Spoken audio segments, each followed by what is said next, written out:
Hello, everybody. Welcome to day 5 of the painting marathon. Welcome to Art Prof. We are a global art party.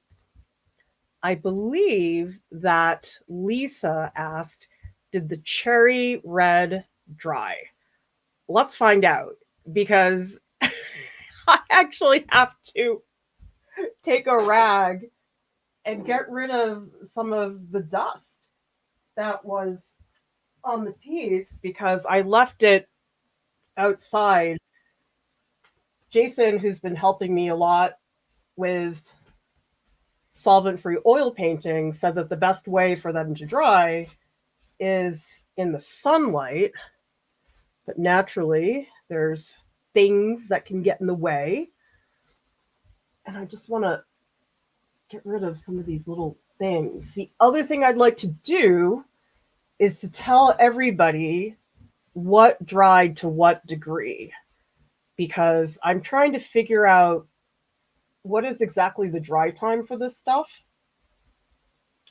And remember, for this stream, we did use the Michael Harding Artist Oil Colors, and I'm very happy to come back to these today because, oh, so buttery. Okay, let's see what's dry. Oh, the red's still very wet. I mean, that's typical for cadmium red. The green is tacky, although, yeah, it's still pretty wet. Let's see the white. Okay, that's still tacky. Okay, that's dry. All right, so entire lower left-hand corner. Purple is a little bit tacky. In general, I would say that the red is the one that is very visibly wet. The other ones are more tacky, but the green, well, this is pretty dry. I guess, of course, wherever it's thicker, it's not as dry. I did this painting 4 days ago, so it probably needs at least a week, if not longer than that, to dry. Tell me in the chat, do you like it when your painting dries fast? Some people prefer the quick dry time. Other people really hate it. And that was something that turned me off from acrylic for a long time in high school. I just really did not want it to dry. But actually now, oil doesn't dry fast enough for me, even though for years and years, that was the primary factor in terms of why I switched to oil. Or sometimes it depends on the painting. Some paintings are like, oh, come on, dry. Other times, like, no. JJ says, camera's a bit blurry. Let me try that again. And maybe all of you can tell me. It's probably blurry because I hadn't done the focus on this particular painting. Okay, hopefully that's a little bit better. It may also be better, like if you look at my hand, that's probably better. And if there's any tech stuff that all of you want to tell me about, let me know, because it's extremely helpful when you tell me that there is some glitch.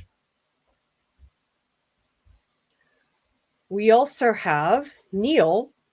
Can you layer over it even though it's still not fully dry? You can, because it's tacky. It's not wet. So you can certainly do that. But what you can't do, that I would rather do, is after a layer is totally dry, I like to dip my rag into the oil medium and I rub a layer of oil medium into it, because that actually refreshes some of the colors that sink in. And it also makes the entire painting glossy, because I don't really like it when I have a painting where some parts, the colors have sunken in, the other colors, it's glossy. And so that layer of oil medium is extremely helpful. But of course, I can't do that right now.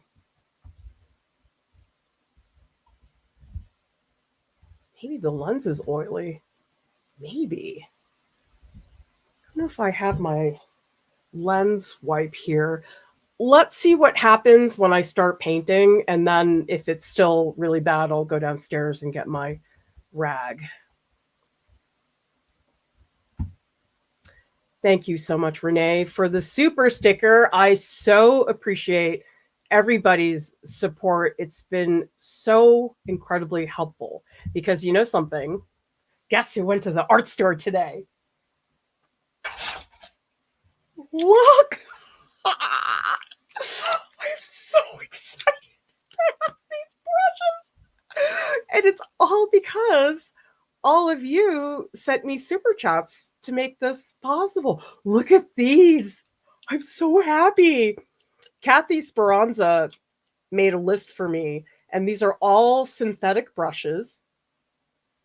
She recommends Princeton, and there was another brush that she recommended that wasn't at the store. It's called a Filbert Grainer, although I think Marta had another name for it, and I believe Rosemary and Company has it.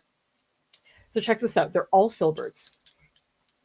This was the priciest brush. This one was $24. But then I also found these. This is a Blick Mega Brush. And it's pretty nice. I mean, I was a little suspicious because this one was so much cheaper. It was like $15. We'll see. And look at this. Is this a mop brush? Oh, this is an oval mop, but this one's really, really soft. Look at that. So I was very excited for this one. This one's Princeton, and it's Princeton Select. And then these are all Filberts Princeton Summit. Okay, so this is a size 12. And then I also got some smaller ones. Let's see, these two are a size 4. And these two are a size 8. We'll see. I mean, these are really, really soft. I've never painted with brushes this soft, but I have a feeling it's going to really help me get a more delicate quality. So thank you, everybody, for helping me out, because, again, I would never have gone shopping for brushes if all of you hadn't helped me out.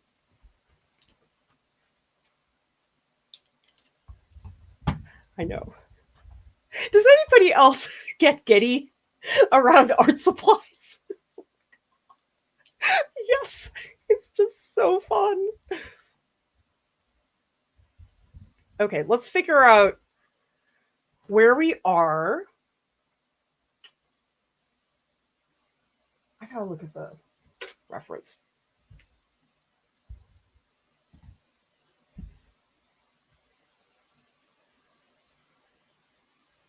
These streams, I'm taking them at a much slower pace because I'm trying to figure out what the marathon is. Because part of it is sort of like a workshop in that I am giving people thoughts on their work in the Discord, but it's different in that you're not talking to me on voice. That's the difference with the workshop. But it's not quite a hangout either in terms of just discussion. But it's not a tutorial because I'm describing things, but it's not like I'm trying to teach you how to do cross-hatching. And okay, step by step, here are the things that we do. So what is this? Can somebody give me a word for what this is? Because totally new format. We've never done this before. And I'm taking notes about what's going on. Okay, let's make a plan.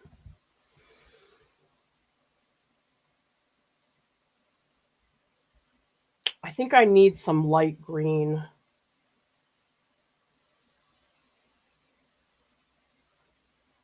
Because here there's this like frosty Yeah, and here too. So last time I put in a lot of the lemon, but I think I need some brighter green. Let's start with that brighter green. It's like a bright lime color to start mixing. Oh, I got to get this is the Winsor Newton Art Guard. Again, this is a barrier cream, although I already got oil paint on myself. I spilled my brushes on the floor, and of course they spilled onto the palette. So now there's all this oil paint on my jar of brushes back there. I gotta look some more. Squinting. Okay, so we need a color that's almost in between those two. There's also a little bit of blue back. Actually, maybe I should do a little bit of the blue back there because that's a color that's actually missing. Okay. Because actually there's a little pop of blue back here. That might be nice to open that up. Okay, let's do that. Let's start with a little bit of blue. And I'm going to stick with the Michael Harding. It's confusing because my palette now has water mixables, Gamblin. Now I'm going to do some Michael Harding. I mean, of course it's going to shift. But I'll cheat and I'll use some of that cerulean blue because the ultramarine is not going to cut it.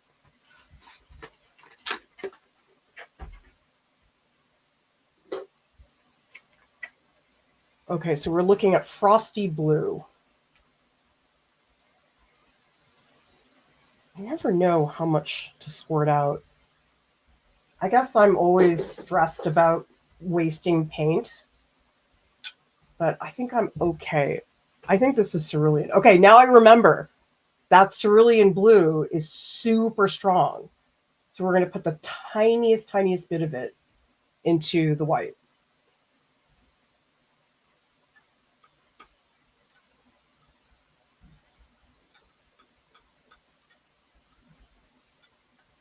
Let's do a little swatch. Actually, I should probably do it up here.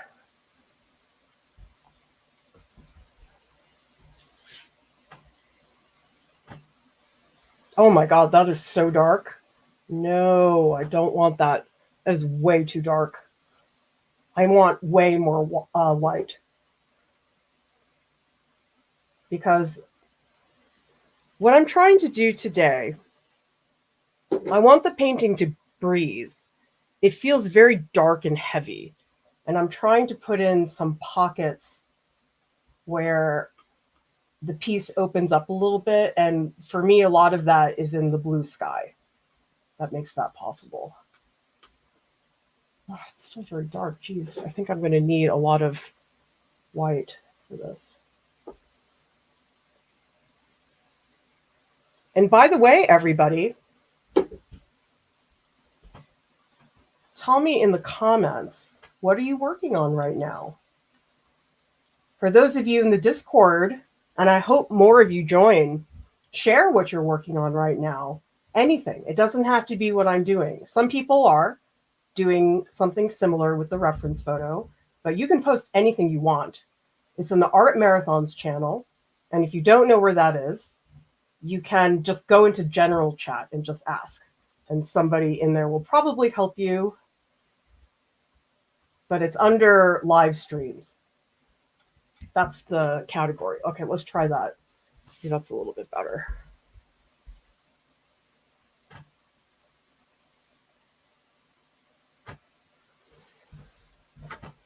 I think it's still too dark. Okay, I'm going to actually move that big chunk of paint over here. I'm going to take a little bit of it and I'm going to put a lot of white.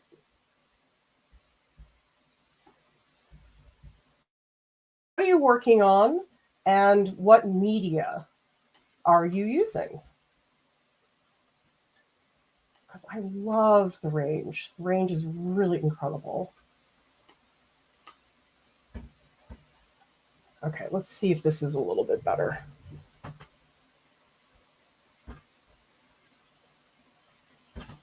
Ah, that's better. Okay, good. I'm going to shoot an image so people in the Discord can see. So that's where you can go if you want to see better images of what I'm doing. Just open up the Discord. Okay.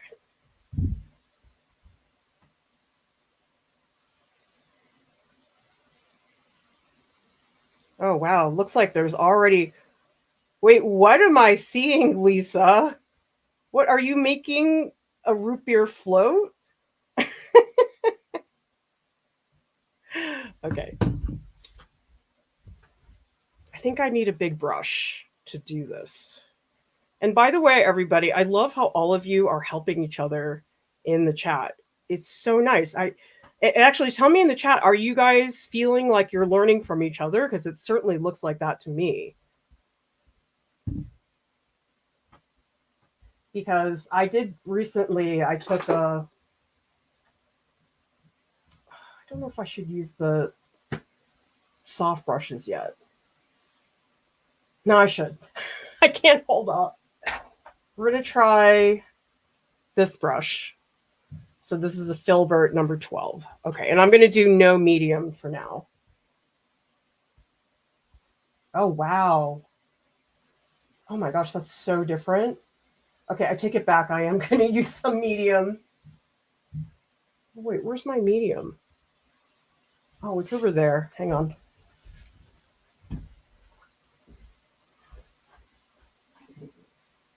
Here it is. It's in the squirt bottle. These are so fine that I don't think I can do this without medium. Oh my gosh, that is so different. Wow. I mean, this is a whole experiment for me. For those of you who have brushes, do you have hard ones or soft ones or both? Or maybe you have a preference. I have no idea. Okay.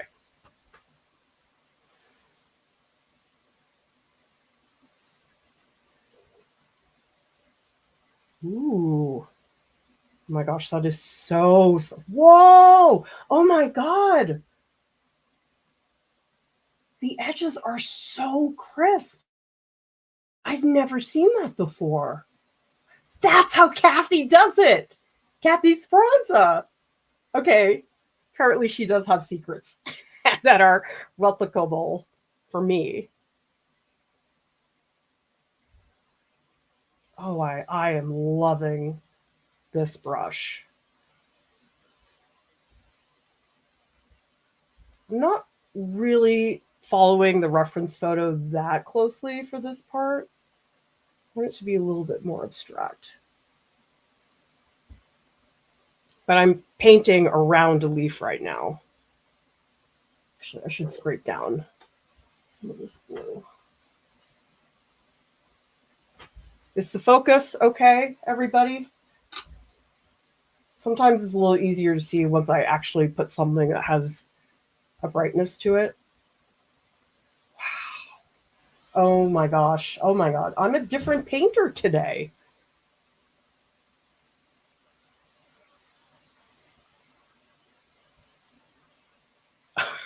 Oh my God. It's really amazing.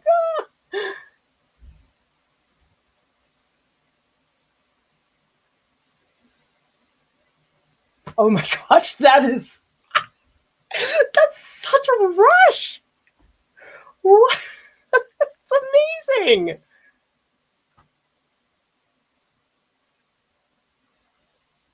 Okay, I think I finally figured out one of Kathy's secrets. And I should have just talked to her. So actually, Kathy told me she is going to be doing some virtual workshops in the future. And I told her, I was like, sign me up. Because actually, the other day, before we started the marathon, and I was thinking about brush technique and how I could make mine more diverse. And I thought, oh, okay, maybe I can look up just some reels of some artists and look at their brushwork. And I did find one artist who's very well known, shows at galleries and stuff like that. I'm not going to name their name because I have something a little bit not so positive to say, which is I looked at the brushwork and the painting's really big. So I think it's a little bit different. Like your brushwork definitely has to change when you're painting so big. But I realized that her brush technique is not that good. It's actually just so many strokes and so many layers and so many colors that her brush technique doesn't have to be that good. So up close, the brushwork was not that interesting. It was very like stroke, stroke, stroke, stroke. And she used all these flat brushes, which gave them all a very rectangular look.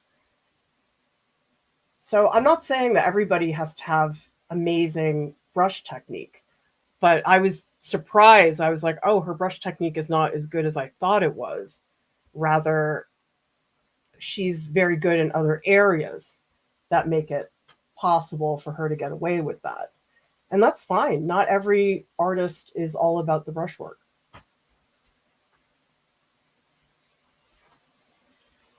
We need to move down here. There's a spot here that opens up. I don't know if this is too much. I may not want this here, but I do want a little motion so there's a little breath going on. Oh yeah, I do like that. Okay.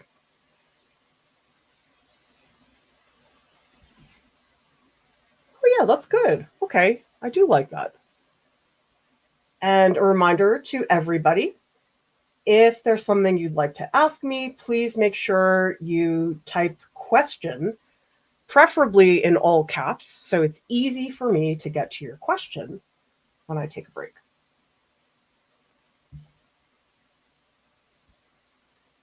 So I'm thinking about this blue as sort of cutting up some brighter moments. I'm doing stuff that's very shape driven at the moment. And eventually I'll get in there and do more, but for now, this is the way I'm thinking. I just want to get them in there. Do people like the blue? I think I'm liking the blue. It just looks refreshing, right? It's like a nice, fresh glass of homemade lemonade that has a little mint leaf on it. Okay, so I'm going to leave the lime there. And this might be a place where I let the two colors blend a little more.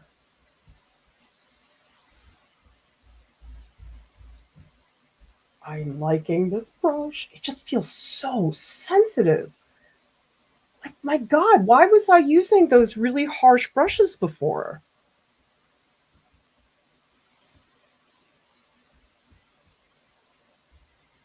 Okay, now in here, I think I'm going to move to some lime green. But let's get this part at the bottom looking better.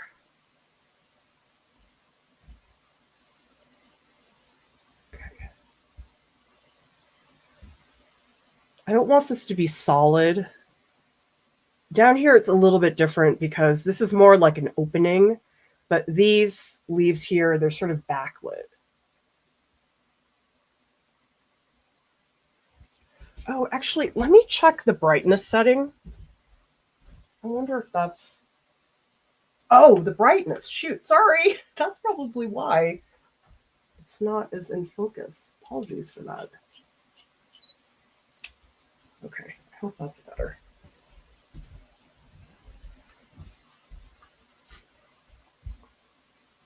Maybe that's too bright. Who knows? We'll try it for a little bit.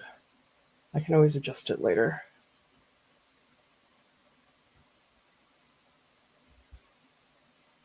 So I'm going to take my rag to smudge this a little bit because I don't want it so crisp.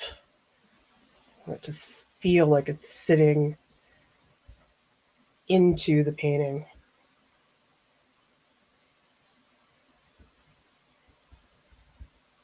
Okay, I'm going to build up some of the density here, get this more opaque. And now in here, I'm going to use my rag. Move this around a little more. Oh, that's kind of a nice glaze.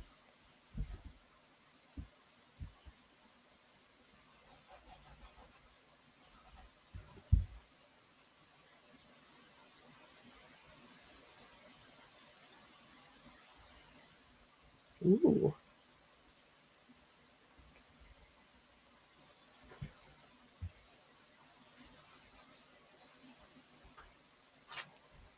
Okay, let's just clean up some of the stroke. Ugh. Oh, that was a yucky part of my rag. I shouldn't have used that.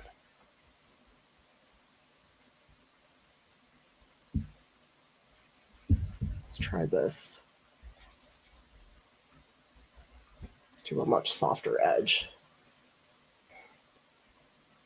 Because I like the idea that the cherries they're sort of backlit. All right, let's see what people are saying in the chat. Jess is asking, are these marathons saved on YouTube? Yes. After the stream is over, it will all be available to watch. And in the video description, I did put a link to the Painting Marathon playlist, and that'll make it easier for all of you to find your things. Sav says, anybody have good ideas on storage for art supplies in terms of paints, markers, and pens? I don't think I'm a good person to give you advice on that. I think it's just shelves and shelves are the way to go. I mean, my family gets so annoyed with me because they're like, where's the, and I'm like, I don't know. And they're like, you always put things away. Like, sorry. Neil is asking, what exactly constitutes good brush technique? It's very subjective. It's very subjective. People have totally different ideas. So actually, I'm going to ask all of you, what do you think constitutes good brush technique? I can tell you my definition, which would be brush technique where you have marks that are extremely diverse. Because I said to somebody recently that I could tell they did their entire painting with one brush, because I could see that every brush stroke was the same width. And to me, that's not as exciting in terms of brush technique when you feel like there's only one brush being used. I mean, I do think about brush technique the same way I would talk about marks in a drawing, that if you just have the same dark outline and it's the same width the whole way through, it's not very interesting. Drawings are more interesting when the marks are more diverse. And I think it's the same thing with painting. But I also personally happen to like paintings where you can see the brushwork. Actually, I've been thinking about this painting all week. I'm going to pull it up.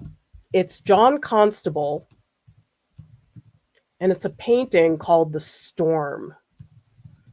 And that is exactly an example of what I would like my work to look like in terms of brushwork. Let's see if I can find it. Because it's extremely spontaneous looking, but it does have a structure and an incredible motion. Okay, I think I found it. What? I mean, I know some people really like it when you can't see any of the brush strokes. There's value in that as well.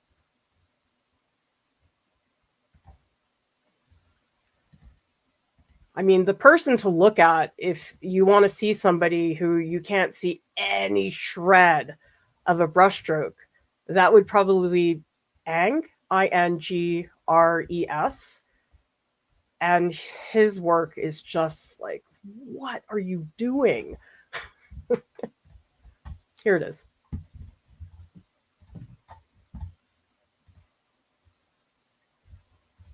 So this is a John Constable painting, and it's called The Storm. And I'm so in love with this brushwork. And then how intensely dark it gets. And then this stroke. And then these wispy strokes up here. And then this is sort of, oh my God, this is the brushwork I'm inspiring. And I just don't have this right now. I don't think I'm bold enough to do this at this stage. Yes, I know. Blue red. It just takes a little while for some of these things to settle in. Okay, so Sonnet's asking what brushes.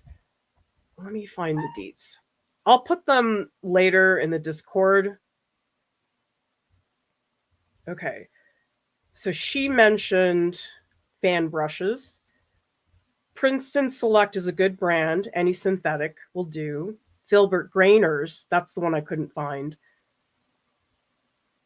Princeton Select or Princeton Velvet Touch. Now, they didn't have the Velvet Touch brushes at the store.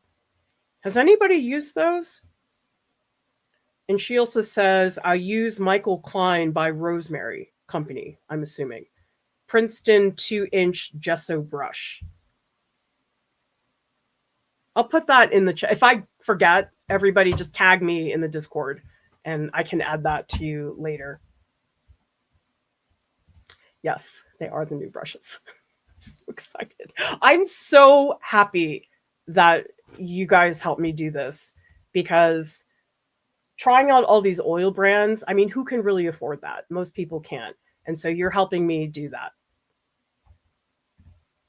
Mina is asking, will Mia be giving a workshop next year? Well, do people want Mia to do a workshop next year? And if you would like Mia to do a workshop, what topic would you like to do?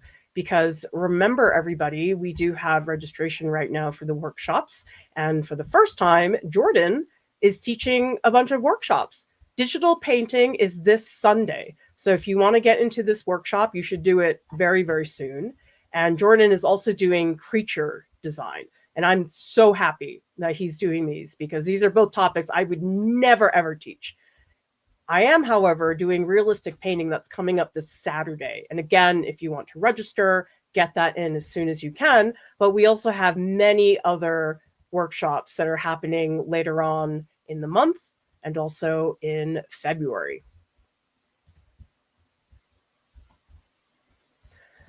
Sonnet is asking, do we have any lives where you or the staff are drawing and painting a still life?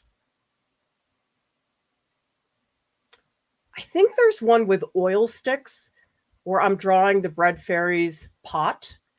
Maybe look up Art Prof oil stick and you might see it then.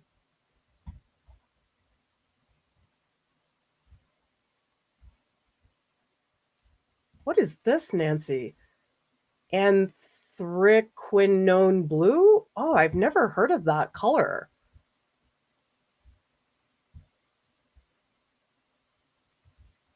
Okay, maybe paint along with advice. Sav. Tiger says, hang out. Brian says, it's a surrealistic experiment into artistic pigments and hues. I love it.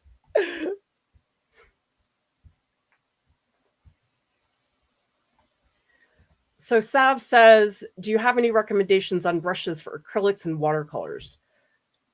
A brush that I recently got into for acrylics and watercolors is an angler brush. I have a very, very small one, and I found it very easy to make things that require a very steady hand. So I had a couple illustrations where I had to do these like straight lines. The angler brush was so much easier. That is the one that I really am excited about. But it depends. I mean, some people really like the shape of watercolor brushes. I tend to like the Sumi brushes. So this is, oh my God, are you serious? What the heck? Ah! Did everybody hear that? Maybe this isn't a good place for me to keep my brushes. Okay. Anyway, these are Sumi brushes, and they're typically for Chinese brush painting, but I really like them for watercolor because they're extremely loose. You can do a very fine line and get it really wide. Now, some people may not like these because they are tougher to control, but I like these way more than traditional watercolor brushes. But really, the way that I pick brushes, I just go to the store and I just touch them all. How do you guys, tell me in the chat, how do you buy brushes? Do you need to go touch them all like me? Or do you have reliable ones where you're like, oh, okay, I know I can buy this online? Because I never have been able to know in advance. I always have to go.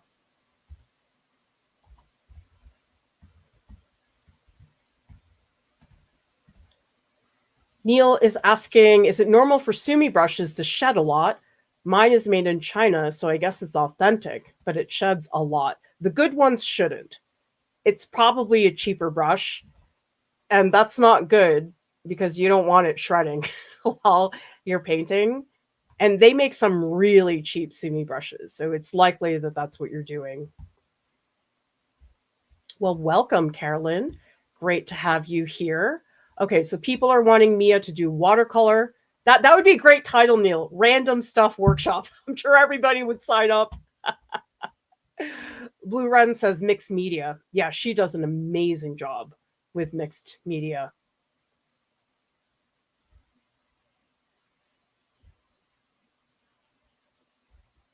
Oh, I like this from Sarah. Expensive. Oh, no. Expressive, yet purposeful brushstrokes. Brushwork that makes the work more interesting as you get closer. Blorable is asking about rags. Can they be cleaned? I prefer them to paper towels, but it feels like a mess and fire hazard. Please advise. If you want to wash them, get the blue shop towels. You can get those at a hardware store. Those you can definitely launder.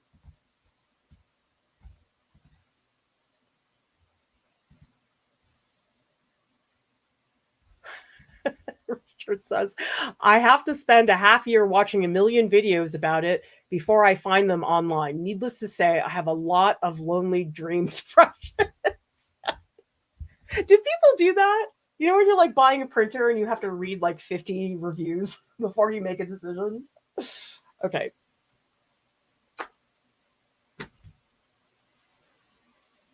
And by the way, when that spilled, that was the third time it spilled today. It's just not stable. I shouldn't do that.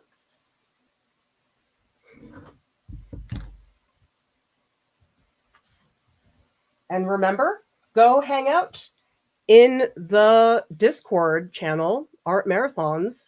Very excited that people are in there sharing their stuff, sharing links, and all kinds of great information.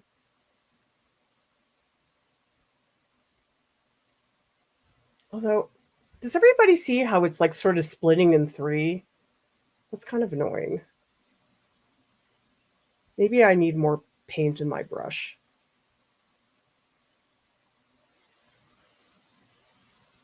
Or maybe I need another brush to blend. Let me try this brush. Oh, sorry, I forgot to switch. This one I think might be good for blending. Let me just see what happens. Oh yeah, it's really delicate though. This one might be too soft actually.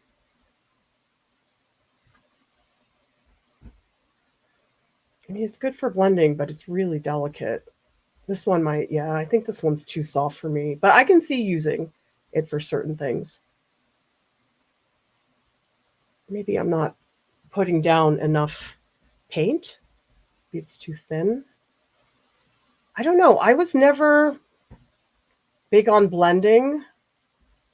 Like really blending. I mean, certainly I did some blending, but this is like super refined blending. Like this is going to take a lot. It feels a lot like makeup.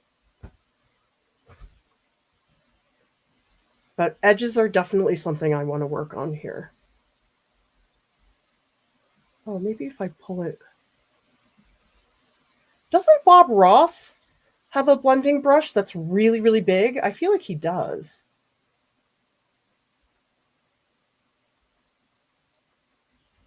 Yeah, this one's, it's a little bit too soft, but it's okay. I'll just live with it for now. Okay, let's find a couple other pockets where I can add some blue.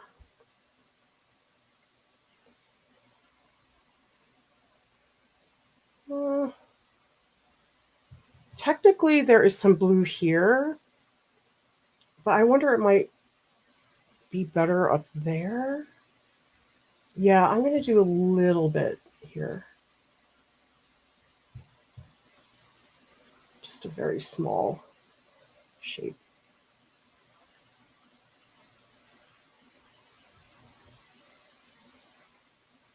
This brush is a little bit too big, but that's okay.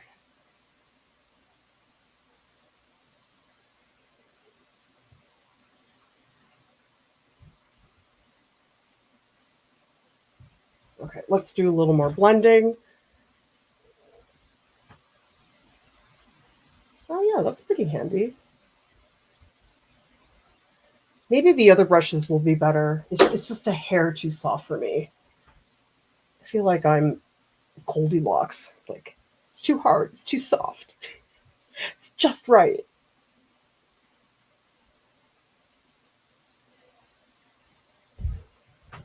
It's funny because with art supplies, there are certain things I'm super picky about, but then there's other things I'm like, yeah, whatever, this will do.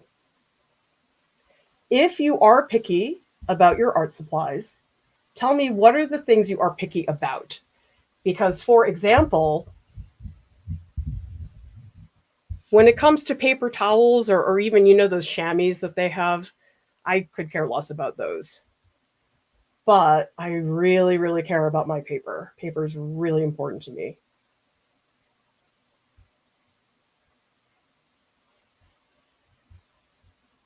Okay.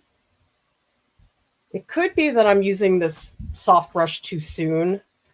That might be part of it, but I just want to play around with it for a little bit. And then we'll see where it goes.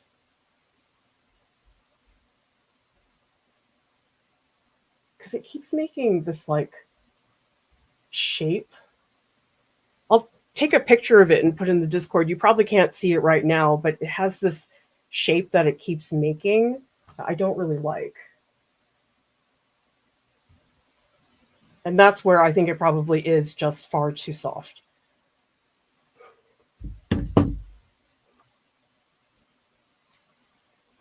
I wasn't picky about brushes before, but I think I'm now becoming picky about it. All right.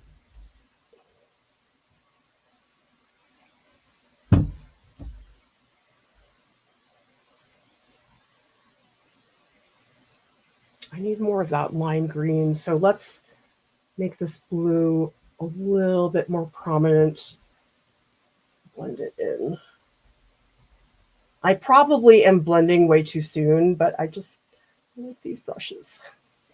You gotta, it's sort of like when you go out and you buy something really yummy and you just want to eat it right away.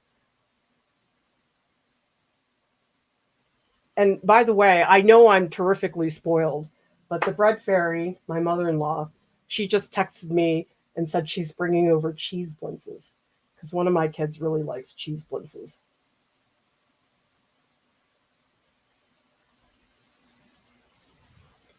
I don't know, maybe I'm not blending too soon. I guess it's the type of thing that I'm always telling people to not do, but I'm going to just do it myself because why not? Why not just go against all the advice that I give people? But yeah, I kind of like that. Cool. Oh, here's a question. What art supply do you think is totally unnecessary that they sell in an art store? For me, well, it's not totally, but those disposable palettes, freezer paper that you can get in the grocery store is just as good. And it's better, in my opinion, because you can make it any size you want. Those like really small disposable palettes I think are a little silly. Okay, I'm going to beef up some of the opacity. I think this needs to be a little bit thicker.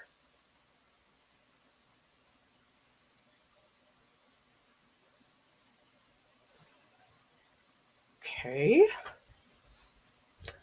I'm trying to see if there's any other spots where I need more of the blue before I move on.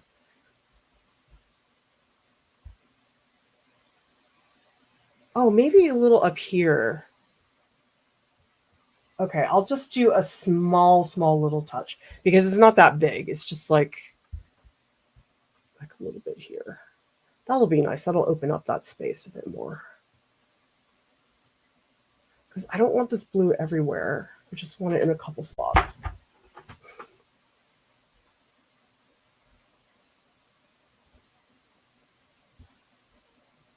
Oh, it's blending a little bit. That.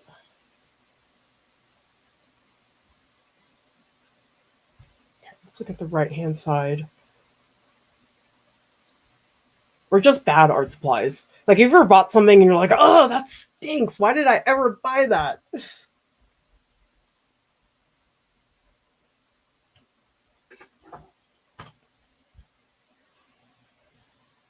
I feel like there should be something here. Oh, that's actually more like the back of the leaf. Maybe here to articulate.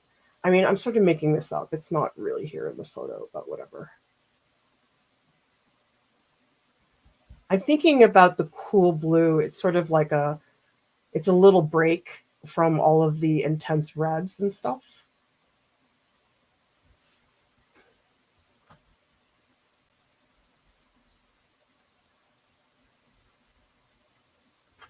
And actually, let me take a rag and maybe remove some of it. Like here, I feel like it got a little disruptive. Edges especially.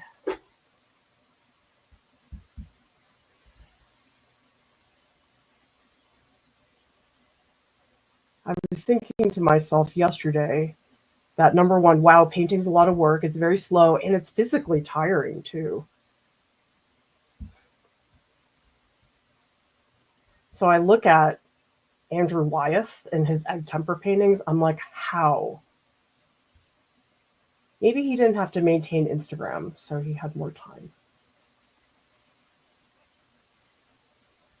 And by the way, I'd love to hear in the chat, how many people here share their art on Instagram or any other social media site? So tell me, do you do it? Yes or no? And if you do share your work on social media,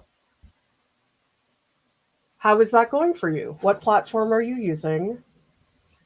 Because so many artists I talk to, they're like, well, isn't that something I should be doing? I'm like, actually, no.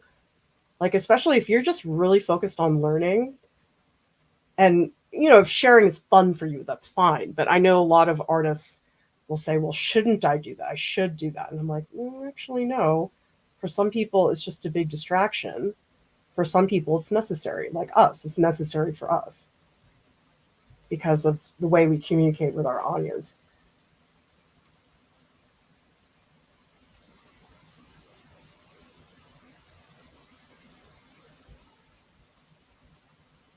Okay, let's see what people are doing in the Discord. Okay. And remember, everybody, if you post your stuff in the Discord, I'm so happy to share it. So Neil's frustrated. The picture looks so bad. It's probably because you don't have good lighting, Neil. I don't think that has anything to do with you necessarily. But let's look at this because I haven't seen the figures on the bottom. These are beautiful brushstrokes, Neil. What you've done in the clothing, it has a real weight to it. And then, oh, you got another portrait over here. This one has good lighting because look at this. The eyes are all in shadow. So is the nose. And the only part that's lit with light is this lower part and also the neck. And that's not typical. Most of the time people want the eyes to be very visible. But here, that is quite different. Oh, and you did the shirt. Wow. That came out really good, Neil. And I like how this part, the plaid disappears a little bit and then it comes back. You did a really nice job balancing that, Neil. So Feng says, working on the cherries, inspiring very much by these grapes painting by Karen Neffel. I've never heard of her before. Oh, this is a painting? What the heck? It looks like a photo. Jeez, look at this. Oh my god, I would not have the patience to paint like that. But let's look at Feng's. Yeah, Feng had started this earlier. And how cool is this that you have the reference here, you have some inspiration here, and that's a really good way to go about a painting. Nice. I mean, I love the brushwork in here. And also this being really intense. And then this like slight little highlight. Oh, look at this. Does everybody see? So this is what I mean by more active brushwork. Like this sort of curves down, starts up again. This one goes down. This is sort of stipply. Having that degree of variety is really helpful. Yes, Windrunner. Lots of quote, it depends. I mean, I feel like that's basically my default answer for anything anybody asks me about. But really great description here. People want to take a look at that. Storage solutions from Loose Beatty. Oh, I should get something like that. Why don't I have that? That would be so much better than those yogurt cups that I've been using. So this is from Rowan. Art Doodles from Imagination, building on this pen sketch I have started. Ooh, isn't that fun to see the layering? Because we can see the opacity. I'm pretty sure that's marker. But then the way this moves on top. Oh, that's a beautiful sequence, Rowan. Oh, and Rats with Shifts working on the plushie painting again. I think some of you guys saw this yesterday. I love the underpainting color, how that pops out like that's just that one little nose on the bunny. Okay, Anna's working acrylic and oil pastel study for large painting in your studio. And we can really see the texture, the thickness of the brushwork in Anna's piece. This is from Coffee, moment of panic when I couldn't find my phone to take a photo. Of course it's propped on your easel. Oh my gosh, there was one time I was in graduate school. We were taking this sculpture class and we were using armature wire. And everybody had a thing of armature wire that they were using. And there was this one student who was so pissed that he couldn't find his armature wire. And he's like stomping around the studio and he's going, I can't use the word, but guys, where's the whatever starts with an F, armature wire? And he's like shouting about this. And then he goes back to his stand. It's like right on his sculpture stand. Oh, I really like the silhouette, Coffee. And then how super active the strokes are up here. Sorry, we're going to talk a lot about brush technique because that's what I'm obsessed with right now. Ooh, Sylvia working on an abstract oil painting. Oh, is this like chalk, Sylvia? Because I actually really like that texture. And I do like the blues. It's a nice, opaque, frosty part that contrasts against the more translucent yellow strokes. I hope people are enjoying this Discord part of the marathon because I really like it. Okay, so Naz is continuing the acrylic painting from yesterday.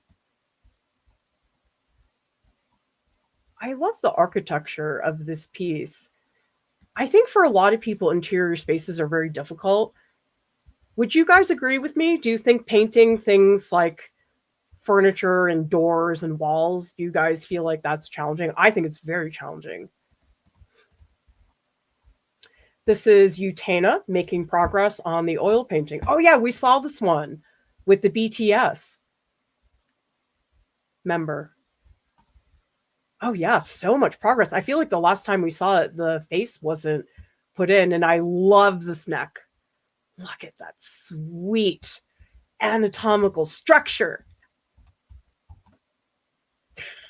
I don't know what this is, Lisa, but it looks tasty.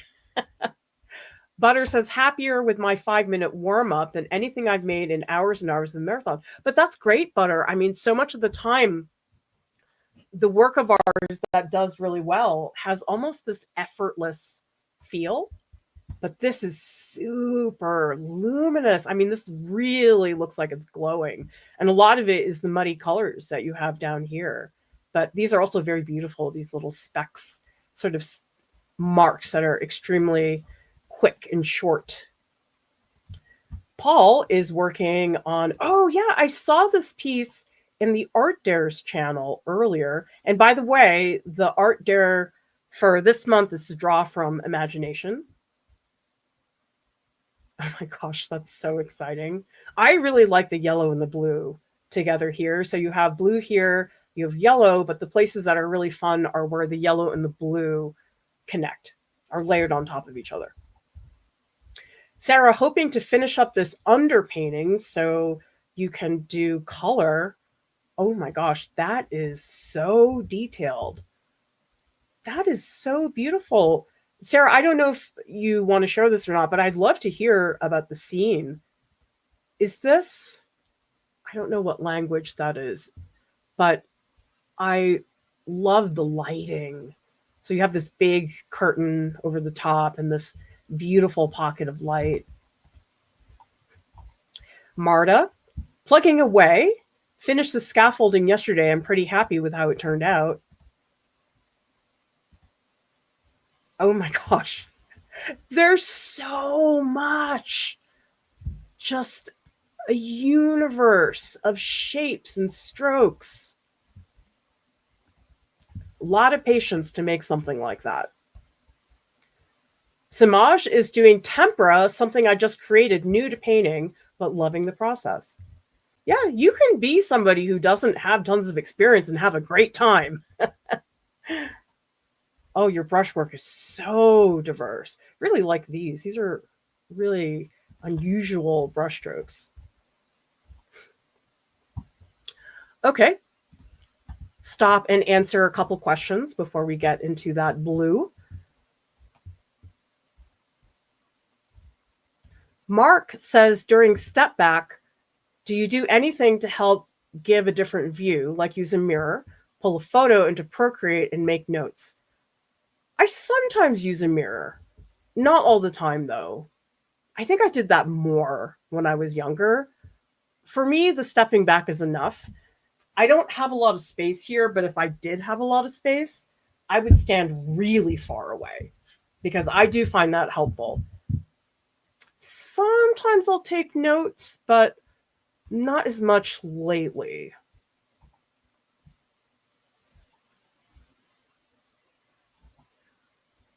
Okay. Stiff plastic bristle brushes for, is it 2 pence? I don't know if that's the money thing, whatever that's called. Yes, I'm picky about paper too, Barolina. I need to touch it. If the paper is new to me, if I'm buying again, I don't need to touch. Yeah, I have some old reliables. For example, for printmaking, I oftentimes use mulberry because I know it's always going to work. What is a cheese blintz? It's like sweet cottage cheese that's in a really tasty crepe. It's so good.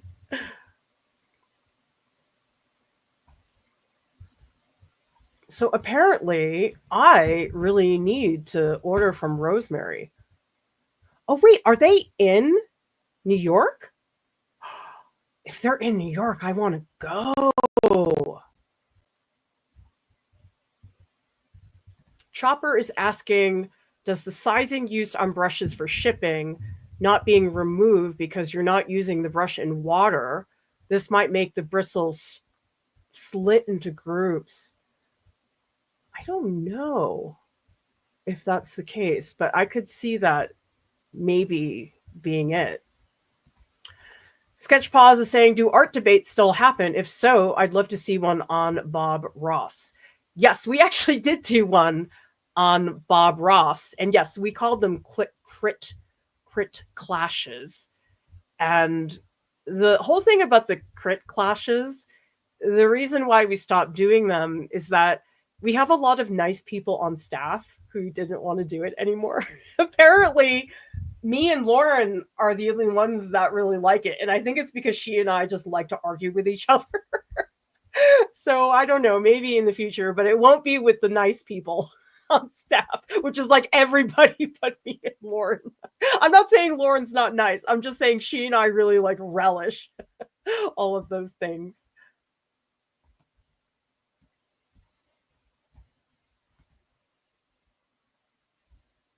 Samaj is asking, if anyone uses paper for painting oil, what do you use?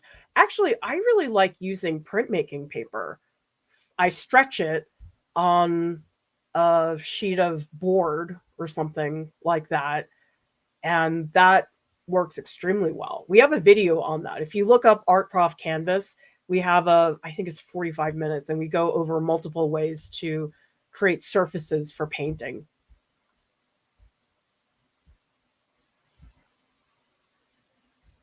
Makeup and sea sponges. Ooh, that looks like a lot of fun.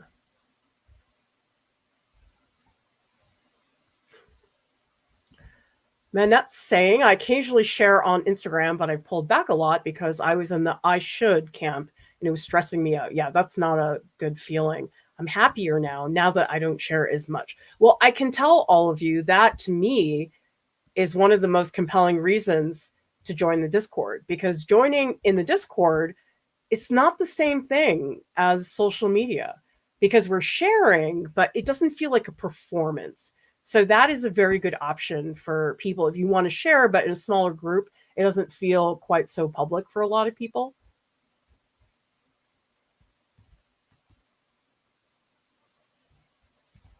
Oh, okay. Another thing I didn't know. So Mark says, I wash in water and brush in soap before first use. Also, everyone touches brushes in the store. Lots of skin oils also. Oh, shoot. I guess I should have washed them. Oh, well. Oh, okay. Yes, pens. And Sarah says, painting is a photo I took in Hanoi, Vietnam. Oh, I would love to go there. All right, let's get back into it.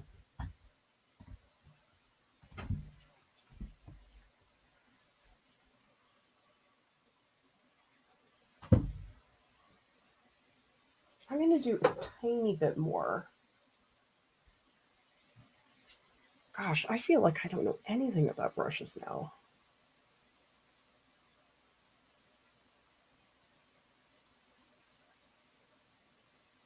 Ah, shoot, ow.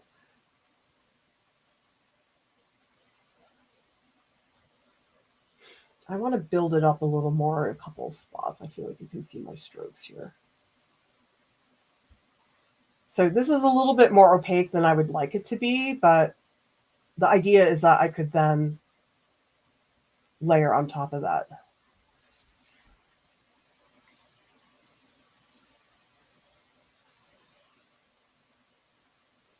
I am liking this, but I will say it does feel very delicate, which depending on the painting may not be what I want. I could see how this would actually hold me back in terms of making more dramatic strokes. But the thing is, I haven't painted like this before, so this makes me want to try it, even if ultimately it's not what I want all the time.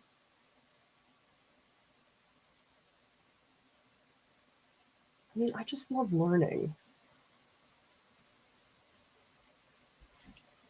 And isn't it amazing what you can learn on YouTube? Tell me in the chat, other than art stuff, what have you learned on YouTube? Because my spouse was doing welding and was looking up all kinds of welding videos. I feel like it's always art stuff. Like, there was a video that I found when I was trying to remember how to use those registration pins for painting, printmaking. And there was one video, but of course it wasn't what I wanted, so I made my own Turns Burton registration pins.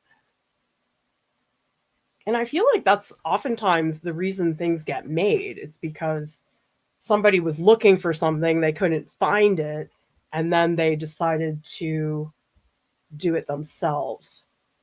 Okay, there's one really bright highlight up here. I just want to use this as a mark for something that will be there later. I don't want to get too into it, but I'm trying to distribute the blue all around. Ugh, that looks terrible. I think I need to just blend that in a little more. It's really tempting for me to go in and like do all the highlights. But I think some of the ones like that one I think is pretty important.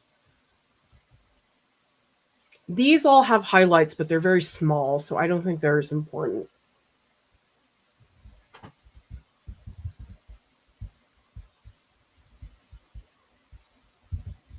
Okay. I feel like I need brush to smooth that out a little bit. Okay, good. That's better.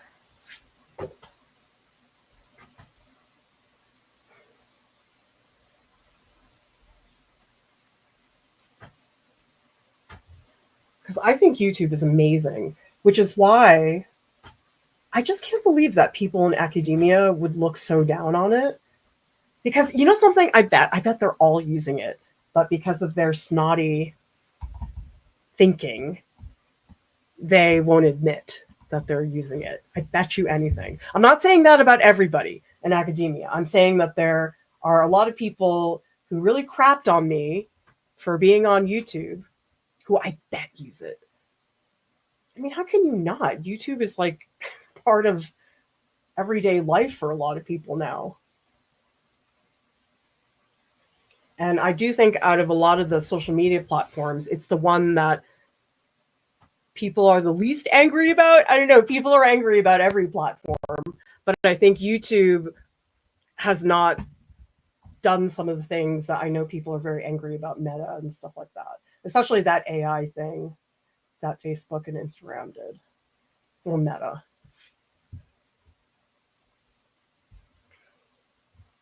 Okay, I need to get that lime green. So that's actually perfect because I can just pick up the blue that I already have and add a little bit of yellow to it. This is the color. I want to make it like lime green. Guys, is the focus any better now? Oh, freaking dog hair in here. Hasn't been so bad though. I've sort of cornered off part of the office so that Buddy doesn't come in because I do not want him to ever get into my oil supplies. That would just be horrific. Oh my God, there's another one. Jeez. All right, we need way more yellow. This has to be like really lime. Yeah, even more yellow than that.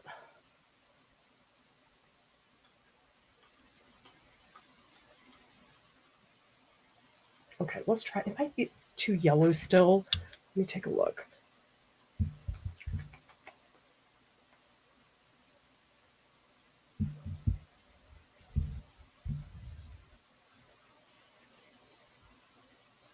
I think it still needs more yellow. Still a little blurry. All right, I might run downstairs and get my cloth to wipe.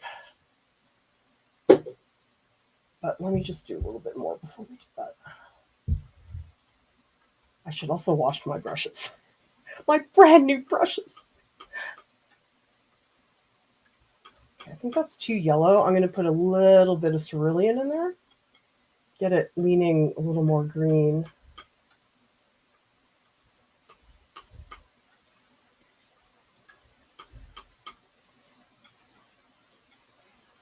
Let's see. Yeah, that's better. Okay, let's add some of that green in here. So this is more for the value part.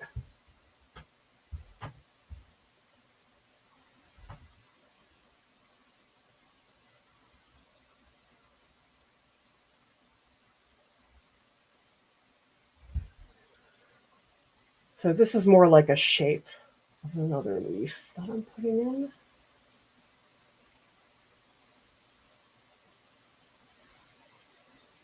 God, the edges are so sharp. I feel like it's really easy to have that go off the rails.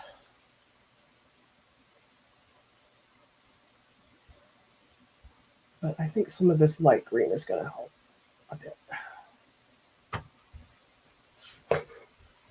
Because I think last time it just got really dark, and I don't want it to do that.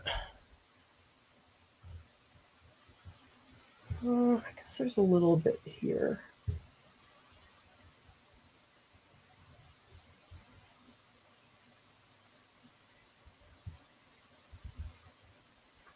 Let me do this. I'm going to zoom in on that one spot that I'm working on, and maybe that will make a difference.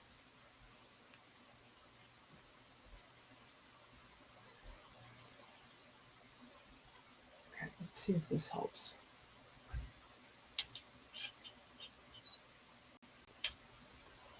Maybe I'll turn down.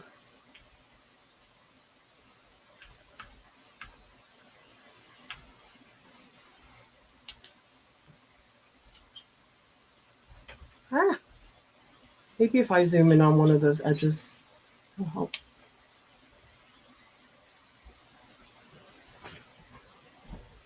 I think it's still a little fuzzy. Okay, I'm going to run downstairs and get my lens wipe. And perhaps all of you can tell me who would win in a fight, Naples yellow or yellow ochre, and what would the strategy be? Which would win, Naples yellow or yellow ochre? I'm curious about the results.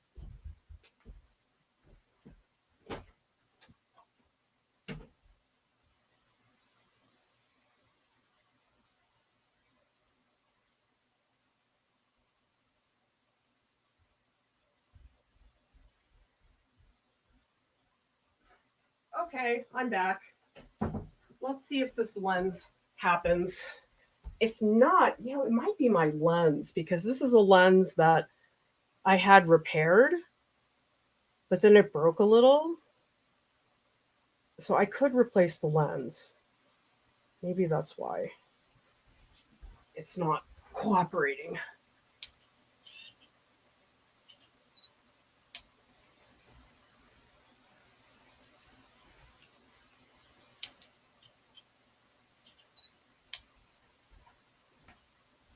I gotta hunt down the other lens though.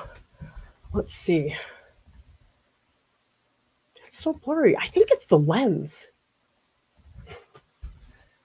So yellow ochre and Naples yellow. Who would win in a fight? I sort of think that it's Naples yellow, but I also sort of think that maybe yellow ochre is sneaky and we're just underestimating it. I'm going to change my lens. I think it's this lens.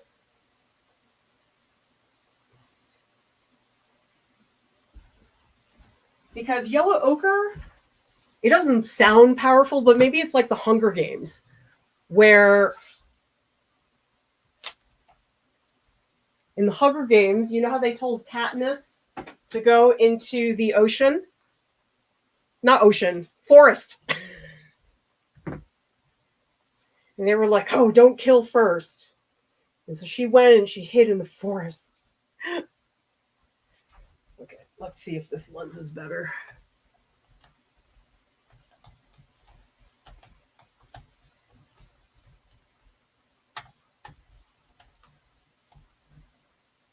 This is not.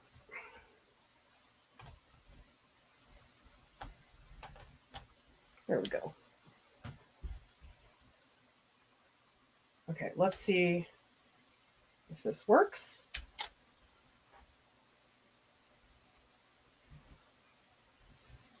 I'm going to again zoom in.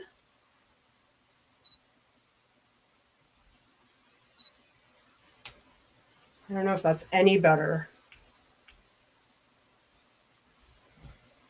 But I'm also going to turn this way down because I think I'll get better contrast that way. Okay, so I don't know if that's better, everybody, but let me know if it is.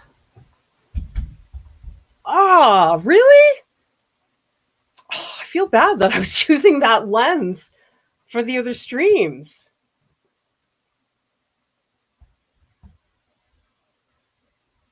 Yellow showdown for funsies. Yes, that's what it is. Oh, so Samaj thinks that yellow ochre would cheat. Naris is asking, are you painting on linen? What size is it? I am not. I am using this, the artist panel. This is made by Ampersand. And a reminder to everybody, the supply list is in the video description below if you want to look at all those links. Kiss, Marry, Kill. What is that? I never heard of that before. Okay, let's... Oh, I feel so dumb. I didn't realize it was my stupid lens. Okay, well, hopefully it hasn't been horrible.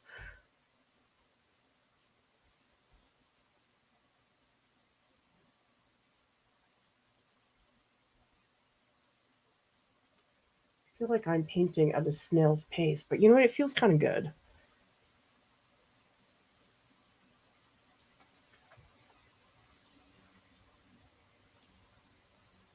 I'm trying to see how I could break this up.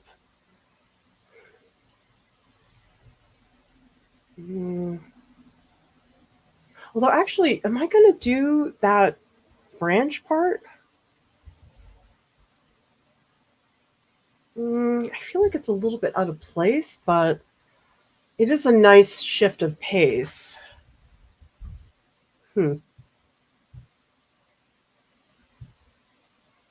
Oh, I'm going to put some green here. Okay.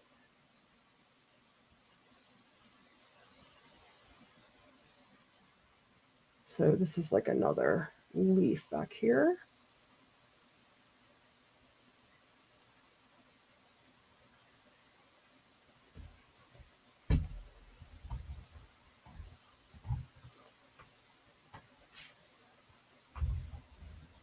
Sav is asking, what's your favorite type of red?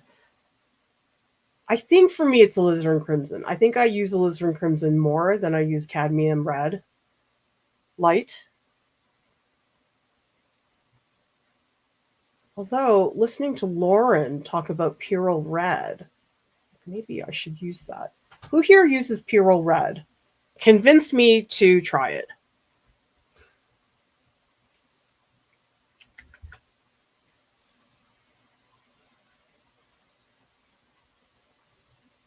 Okay, I'm going to get a little patch of green back here.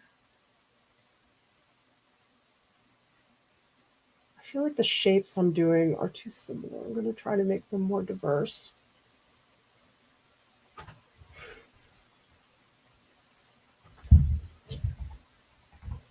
So I see Neil says I use Purell red. Well, tell me what you use it for, because I've never used it.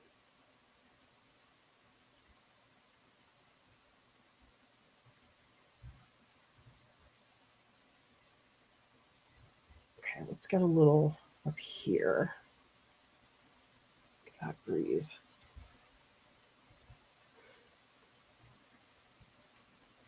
So this is more of a diagonal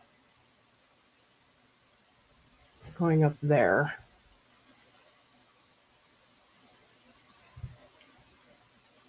I'm trying to get a shape that's not so similar to all these other ones.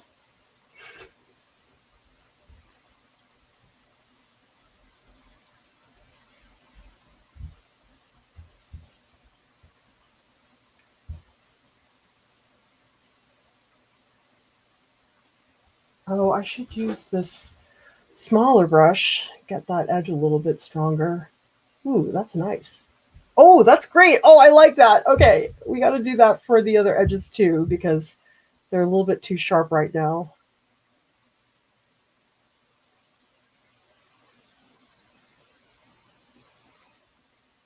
I'm enjoying this painting, but I'm also like, how do people finish paintings? It takes so freaking long to get anything done.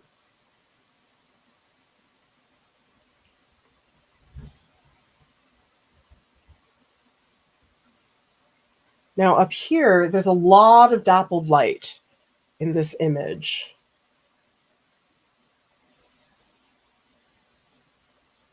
And I'm not going to paint it all right now, but I have to be thinking about it. If I don't, then I won't have much to go on.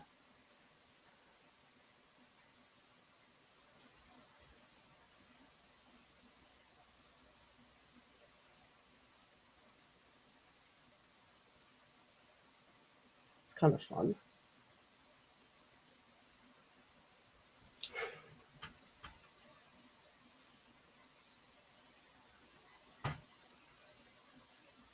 Oops, ow! What the heck? I keep hitting this thing. I think I gotta move it up. I mean, I'm very klutzy. I used to just get in the way of easels in the classroom. Oh, I kind of like this. See how I'm adding some of the leaf pattern? It's kind of fun. Ooh, I like that. Still trying to stay fairly light and simple. I'm not going to get into details yet, but that is really cool. I do like that a lot.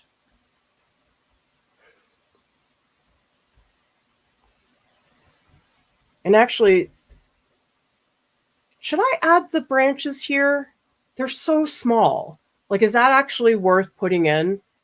Say yes or no to the branch. I'm not really sure.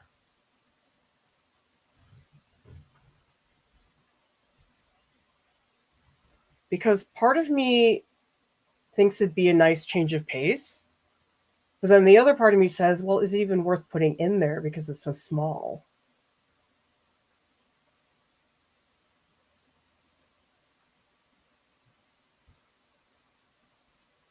I don't know. So I'm going to let all of you decide for me.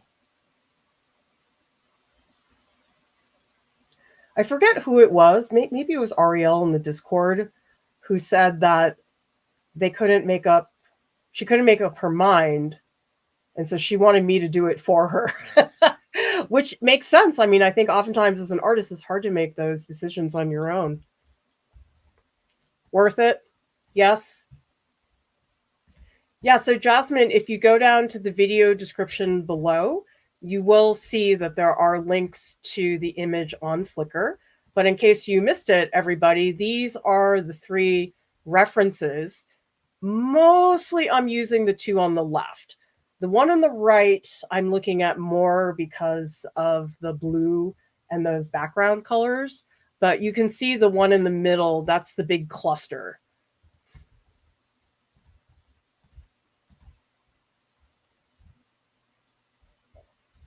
Oh, good point. So Harry says it will create tension between the fine branch and the heavy fruit. Good. Welcome, K Art. So happy to have you as a new subscriber. Paraline color. What is paraline? I've heard of it, but I don't actually know what it does.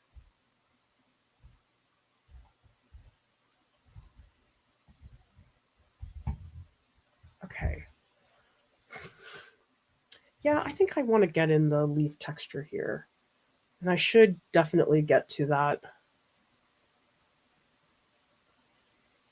spot with the branch sooner rather than later because it doesn't exist right now.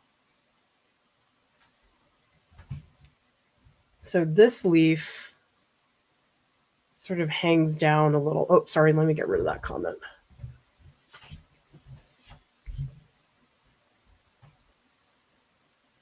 So first it's going to start with a shape that's very concrete.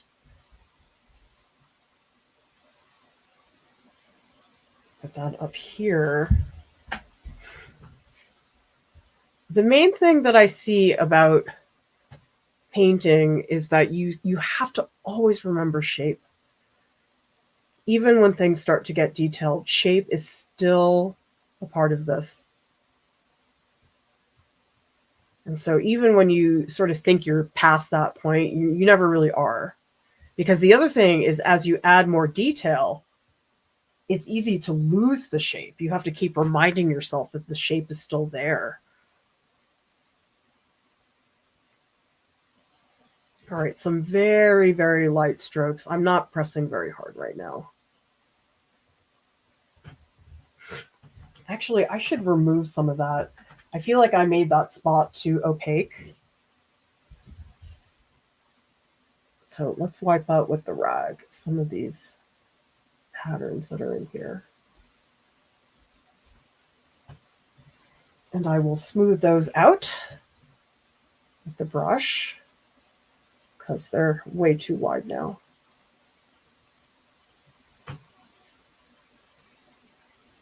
Oh, this one too has some of that. Move some of that in.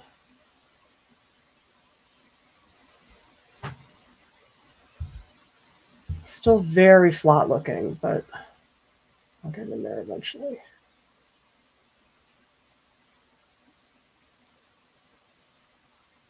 Oh man, oh you guys, I'm getting that like oil feel in my brush. It's just taking my breath away.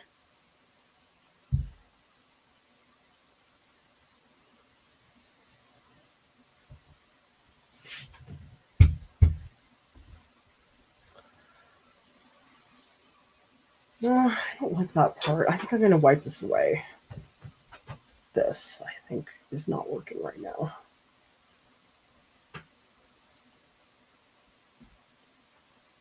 I think all of this is a little too harsh. So let's wipe some of that away.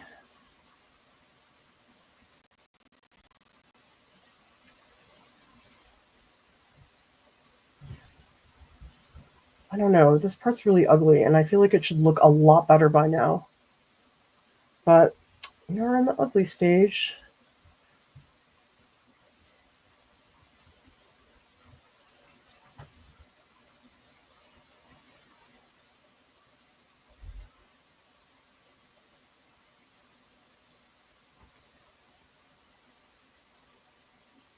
By the way, since people are telling me about Rosemary and Company for brushes, what are your favorite retail art supply stores?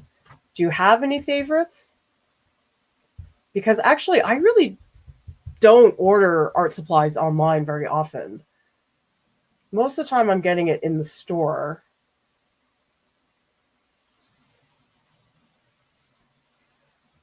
I guess because things like brushes, I don't know much about brushes, so I don't tend to buy those online. What's going on in this upper leaf? I guess this is like another leaf back here. I want to give it a little more shape. I do really like how smooth this panel is. It feels really good on the brush. Oh, the second layer, starting to feel really good. Even if I don't like the painting, it still feels good in my brush.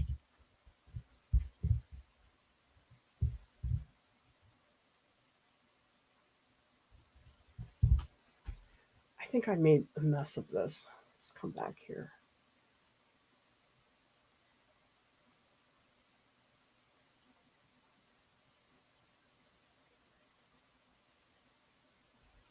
Okay. Let me take an image so people in the Discord can see what this looks like. I am very happy with that blue. I think that blue really did make a big difference. And I'll get some close-ups so all of you can see a little bit better what that looks like. Okay, so that's going into the Discord right now for people to look at. Okay, let's see what is happening in the chat. Okay, did anybody count who won, Naples Yellow or Yellow Ochre? I think it was Naples Yellow.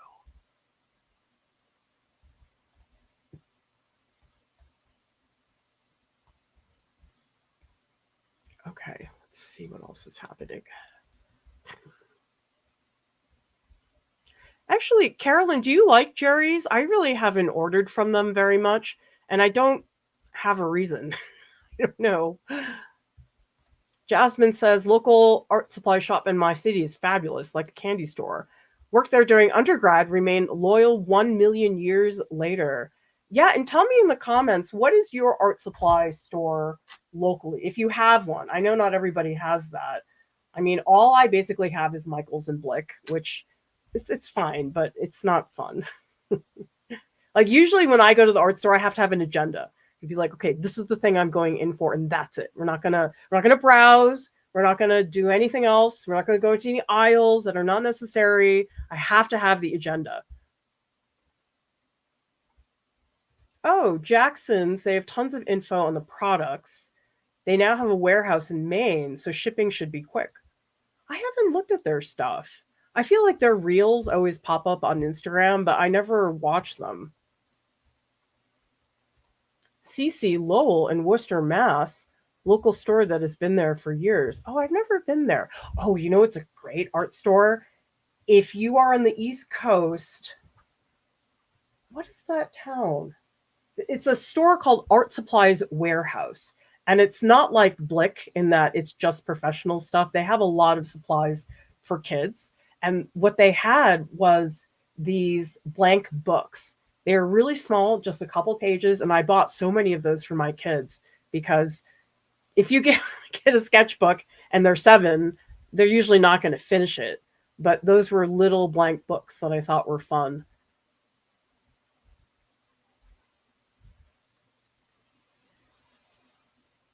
Lulu Bell says, Jackson's Art in the UK, free shipping and cheaper on some items.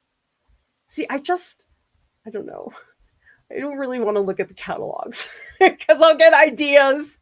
And I already have an art supply problem. My kids are like, why do you have so many supplies? They're like taking over the house. I'm like, sorry. Plaza Art Supplies, says Sun and Moon. Oh, I've never heard of that before. Yes. Angela, you know what I'm talking about. That smooth, oil across the panel.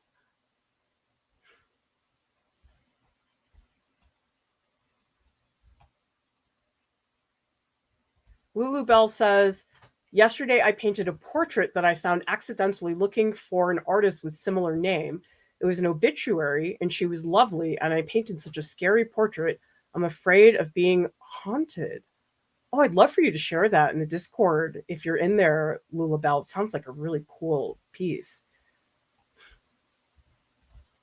KC says perylene is the chemical compound in perylene colors like red, green, and which is a green so dark it's like black. That might be fun. I don't think I've really used a super dark green before. Scooter says your 2025 goals should include being kinder to yourself, radical acceptance for painting slow, being a klutz. Oh, that I have no problem accepting without scolding yourself about it. Each negative phrase needs 3 positive phrases. That would be a lot of positive phrases for me.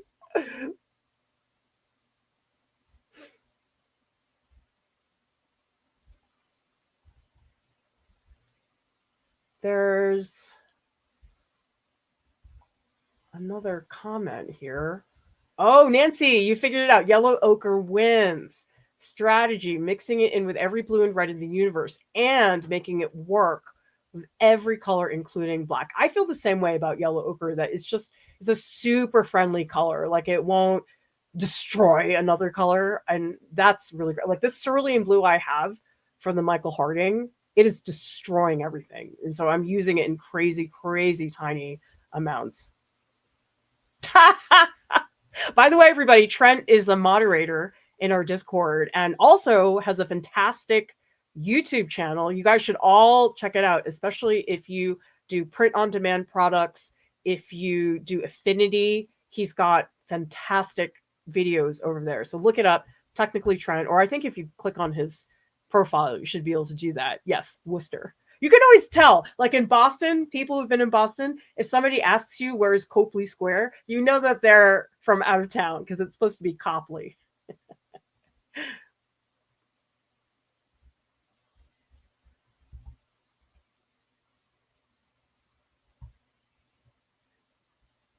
Russell and Chappelle, they can also make custom stretcher bars.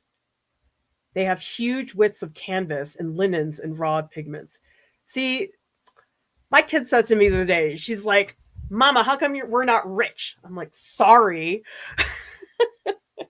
I mean, she wasn't complaining in a real way. She just always says, because she has this one friend who is very well off, and she's always telling me some of the things that they do that we don't do. And I'm like, yeah, it's okay. You're fed. You have a place to live. You're fine.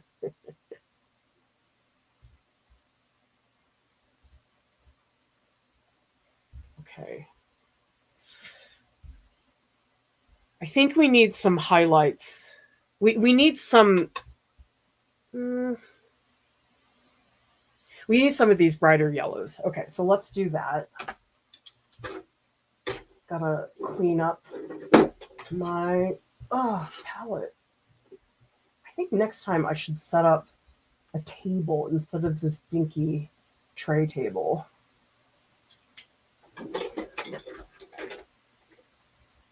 Actually, those of you who know about the Boston area, my favorite city is Billerica, because it's that like quintessential Boston accent, because the way the town is written as a name, it's Billerica, but we call it Billerica. By the way, speaking of accents, because we have people from all over the world here, what is your accent? Do you have an accent? I don't feel like I really know what my accent is. It's not super pronounced, like, it's not like I have a southern accent or anything like that. But I think you all know I really like British accents. Benedict Cumberbatch. And also Andrew Lincoln, who plays Rick Grimes. He is also really hot British accent. And of course, the Australian one from Hugh Jackman. He posted a picture on Instagram. He was swimming in Melbourne. I was like, oh, this is a great start to my morning.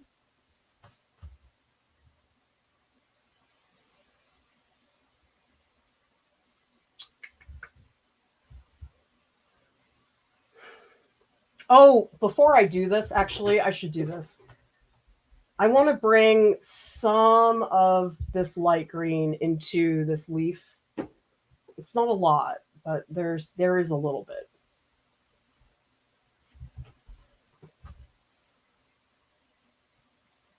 Maybe this is too. Oh yeah, that's way too much. Okay, I'm gonna. Oh, I should move my camera. Sorry. I hope people don't mind me doing that, but it is nicer when you can see more up close what's happening.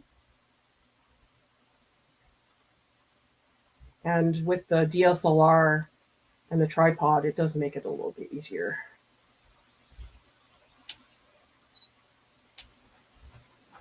Because before I got that attachment, I wasn't able to have remotely the control that I can get with the focus and stuff that I'm getting right now. Okay, so this is definitely like way too bright, but I just want a couple patches of some brighter spots.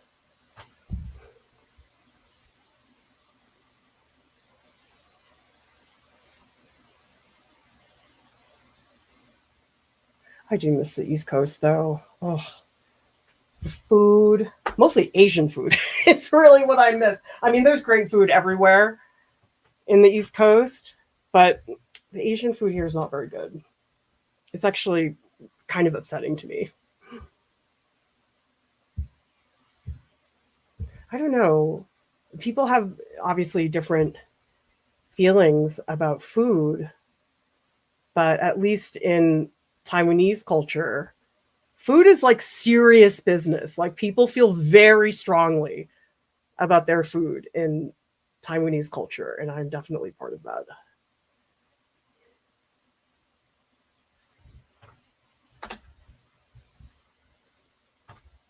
Because I definitely have had friends who just don't feel the same way about food, and I'm sure, I mean, so much of it's cultural and stuff like that.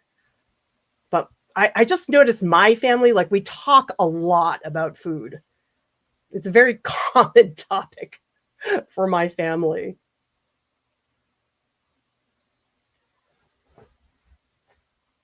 Oh, that's still too bright. Maybe I should take some medium and remove more of it. I feel like that's not quite having the effect I want it to have. Maybe I just need to cut back on some of the brighter spots. Because I just want like some variation. Not a huge amount.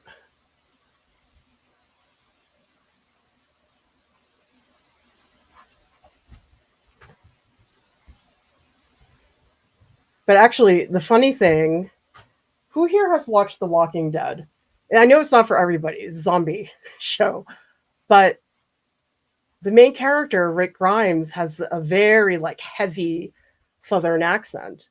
And so when you find out that the actor has super pronounced British accent, we were all like, what? Like we were like genuinely really shocked to hear him speak with a British accent. It was crazy. Although isn't the queen of accents Meryl Streep? She's the one who can do any accent really well. And for some reason, I don't know why, but the American actors, they're not good at British accents. But the British actors and actresses, they can do American accents just fine. I don't know. I think it's fascinating, different ways that people speak and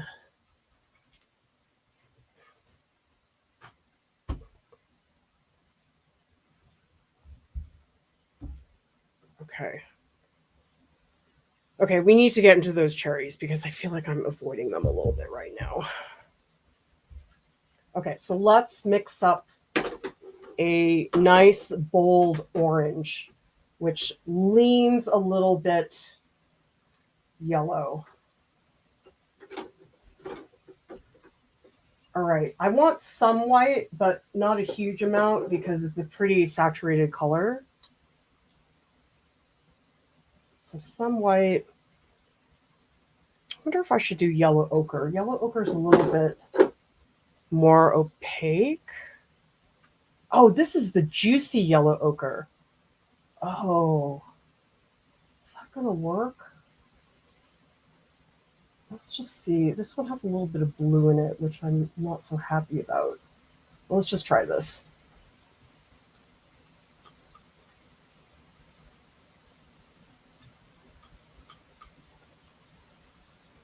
Okay, and actually, let me zoom out because I'm going to be doing more of the entire composition right now.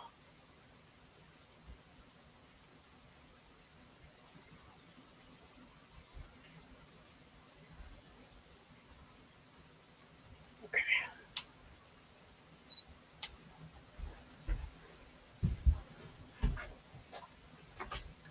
All right, so okay, this is way too peach, so I need to put a ton of yellow in there. So I am using, again, this is Yellow Lake, but it looks a lot like cadmium yellow medium.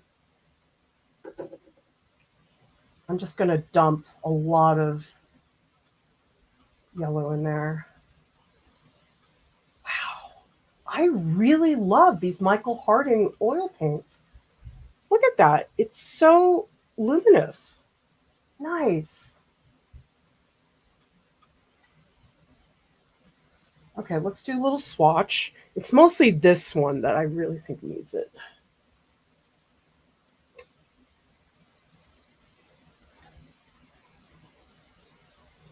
A little more yellow. Because this here is actually not that bright. But I think it's easier for me to paint it too bright and then bring it down.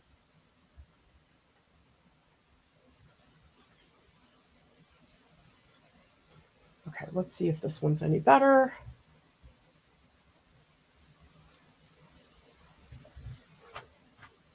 I think that's too bright. I think it needs red. Let's give it a little red.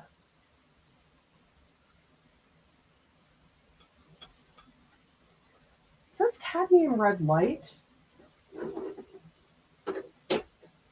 Is it? Oh no, this is the Scarlet Lake. Like, is Scarlet Lake, is this just a Michael Harding color? Or, because I've never heard of Scarlet Lake. Or is this just a color I don't know about? Because I've never heard of Yellow Lake. Have people heard about the lake colors? All right, maybe this one's better. Whoops. Ah, shoot, I didn't put down enough.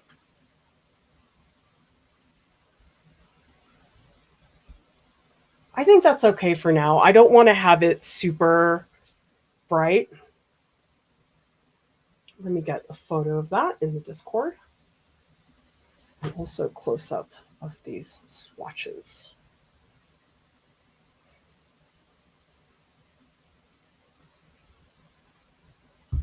Okay. I'm going back to an old big brush, and we're going to do something a little bit less smooth for now because I need to really beef this up majorly. Okay, but I got to scrape this off first. Okay. Now we're going to get it in some of these richer passages.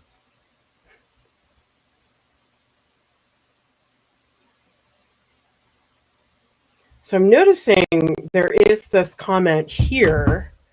Scooters says, I actually really like the abstraction of the knife strike for the yellow part of the cherry. It gives some randomness as the cherry has naturally. Okay, so confession. I like that too, but I'm scared.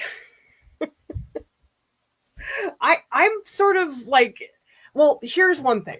Or I do have a legit reason, which is that I don't want these to take forever and ever to dry. And if I go in and I allow really thick paint from the palette knife, that might make my life more difficult later. But yes, part of me is like, oh, that's too chaotic for my taste.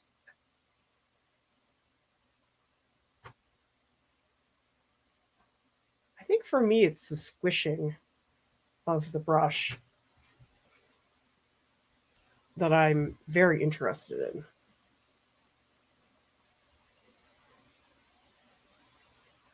And that's what I'm doing right now.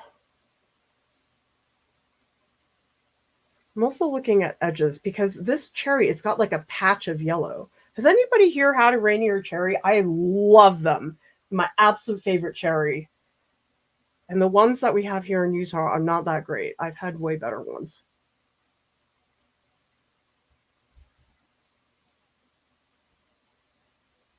I think I have to be careful that I don't put down too much of this color because I feel like I could lose a lot of things. And the thing is, we're only on layer 2. I feel like it's not until like layer 4 that I feel like anything is working. Okay, so there are a couple spots that are a little bit more yellow. So I'm going to add a lot of yellow to this and maybe a little touch of white. Like especially this cherry on the left has has way more yellow in it than the other sections. Okay.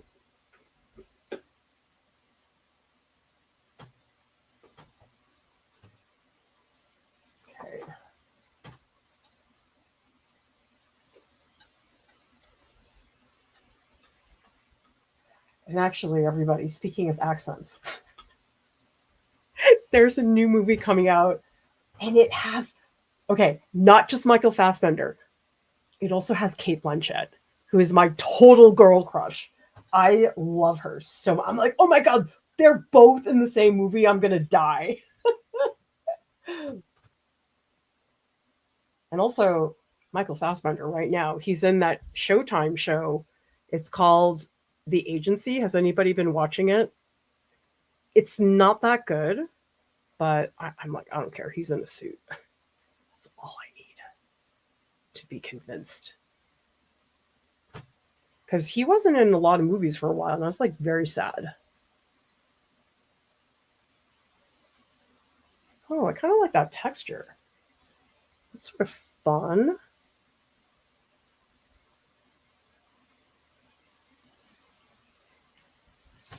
Starting to give it a little bit more depth. Now this one at the bottom only has a little bit. So I'm just gonna block in a little patch. Let's get that right up until the edge of the blue.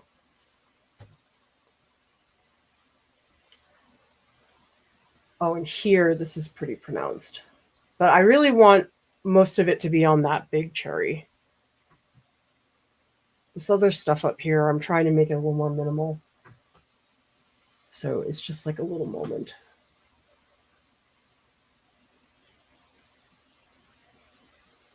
Okay, that's going to need a lot more with the rag. But I'm just trying to throw it down, and then I'll come back and make it a little bit more pronounced. Really what I'm after is I want the cherries to glow. I want them to really look like these just big, bulbous, juicy strokes. Okay, a little bit up here. Just the smallest bit, not very much.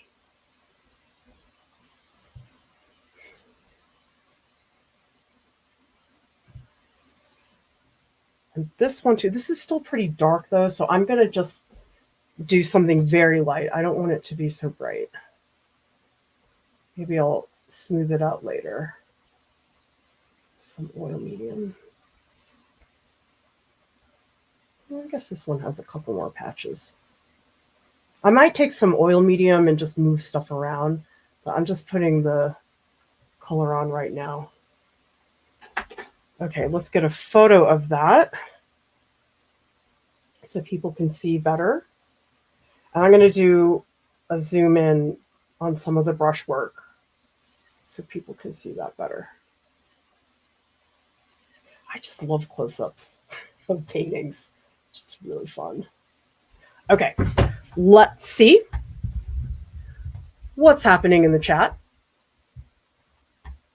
Yeah, I tried to watch Outlander, and I don't know, maybe I didn't watch enough of it, but I wasn't that thrilled. Oh, a Scottish accent's so cute. You know who is the best Scottish accent? Oh my God, James McAvoy.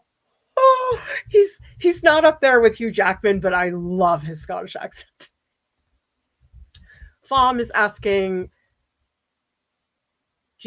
are you making art inspired by movies? I always get so much inspiration while watching movies. Not movies recently, more so I had a big stint with Broadway, you can see in the background. I think movies are tough. I mean, I was thinking about movie illustration for a while because I think movie poster illustration is a better fit for the way that I paint. But it's really hard to sum up an entire movie with one image. I think that's the thing. It's sort of like doing a book cover. Like, how do you encompass Moby Dick into just this one cover?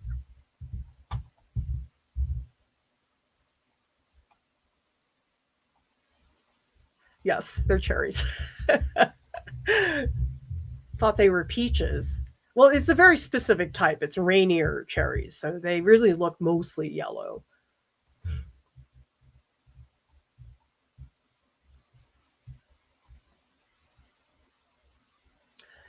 Norris is saying, how often do you change the razors on your window scraper? Or maybe you don't. I do.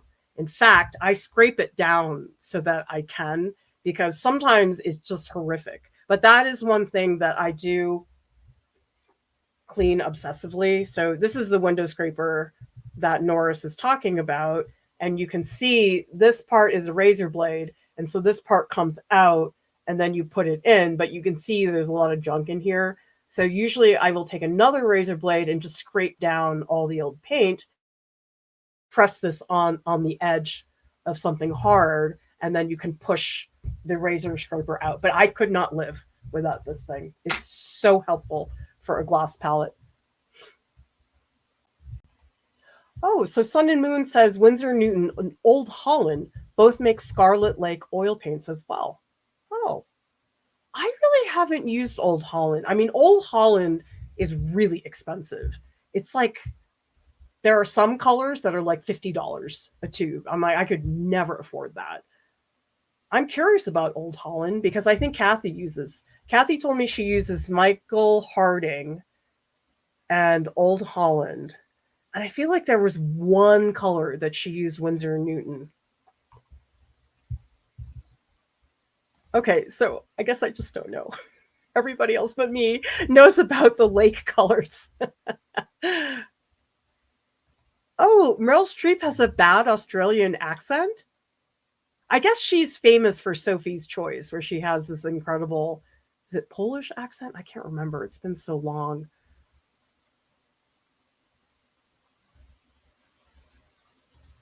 Trent says, I heard because there are so many accents in Britain, it is a requirement for those actors to learn accents fast. But it makes me sad when Benedict Cumberbatch does an American accent. That's just a travesty. He should always get to speak in his Sherlock British accent.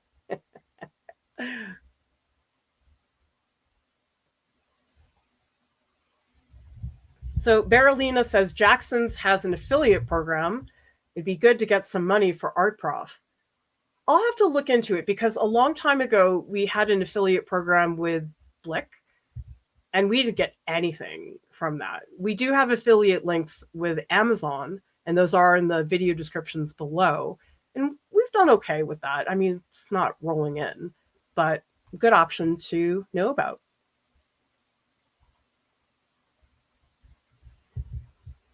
Oh, George says, grew up in Boston. Number of people ask me if I'm Canadian. Could be a very good thing over the next few years. I think it was Jen who said they thought that I had a Canadian accent. Oh, maybe I do. Jasmine says that I sound like her. Really? Oh my gosh. Yeah, here it is. Jess, I thought you were Canadian for a long time. Well, I did grow up on the East Coast, which is very close to some of those Canadian cities like Toronto.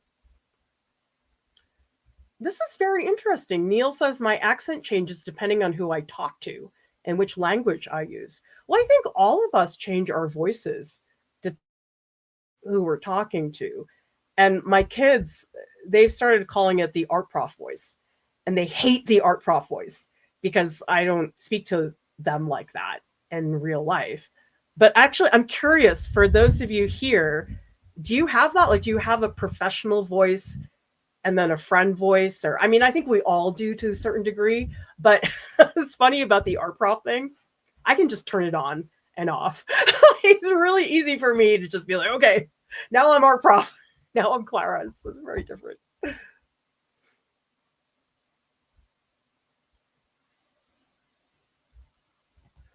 Berolino says Bosner and Gerstocker. Oh, I've never heard of that before. So many art supply stores.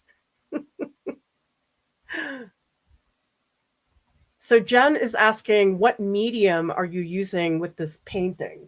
I am using solvent-free. Of course, I dropped it. Here it is. Gamblin solvent-free fluid. It's basically safflower oil-based medium. Alternative to Galkid Light, extends colors, moderate dry time, mild vegetable oil aroma. I mean, it's very little aroma at all. It's not bothering me remotely.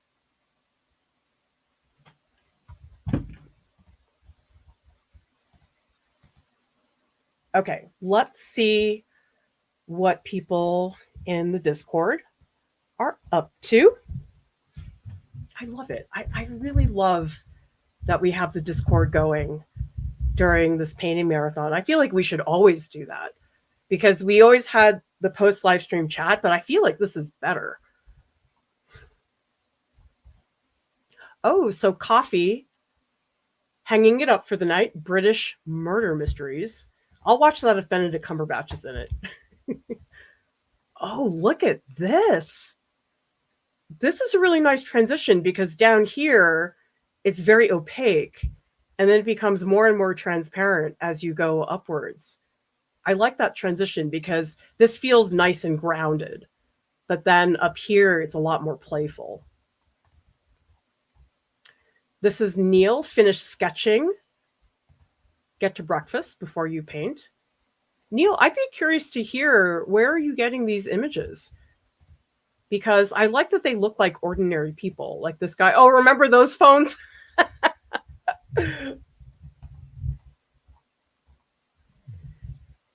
So Marie says alternative naming options, artistic marathon, painting meetup, painting intensive. Yeah, I'll have to think about it. We're going to take some time once this is over to review what the experience is like for people. We'll see. Selena says asking for opinions, which thumbnail? Okay, so we have the two birds at the bottom. The bird with the house in the background. And we have a third one here. I think I like this one the best, Selena's, because you have the two birds, but you see how they're going in different directions? In the earlier one, you have two birds, but they're both facing the same way. Although it is kind of nice the way they're facing sort of follows that trail. But also this one has more depth. Is that a building in the back? It just feels like the distance in this piece is a lot bigger, more spacious. Glad to see those thumbnails. This is Lisa. Stage of drawing is so slow. Let's take a look.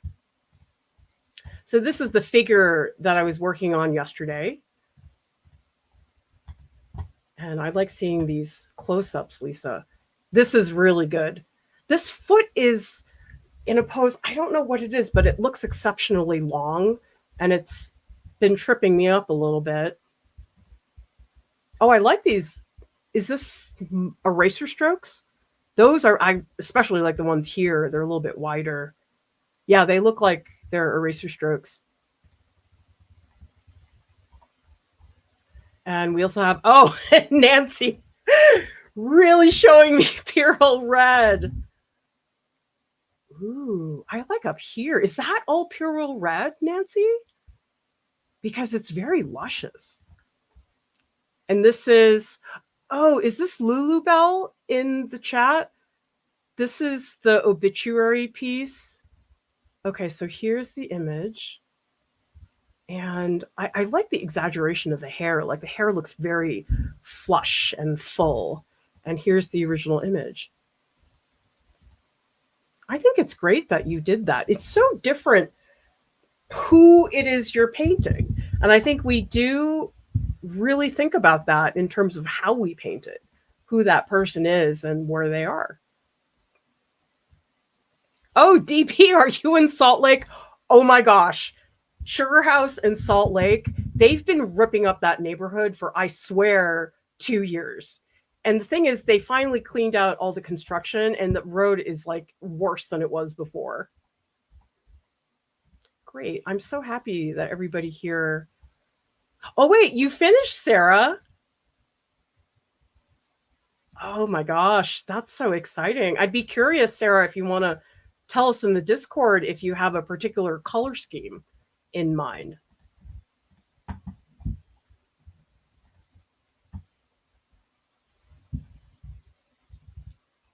Alexander has a business sales voice. I also read for the kids in a full range of tones and accents. Actually, I was watching Dead Poet Society the other day, And oh my God, Robin Williams, the way he switches up those voices is really extraordinary. A reminder, everybody, if you have a question to ask, make sure that you type it in all caps and write question. It's a lot easier for me to get to the answers that way. Okay.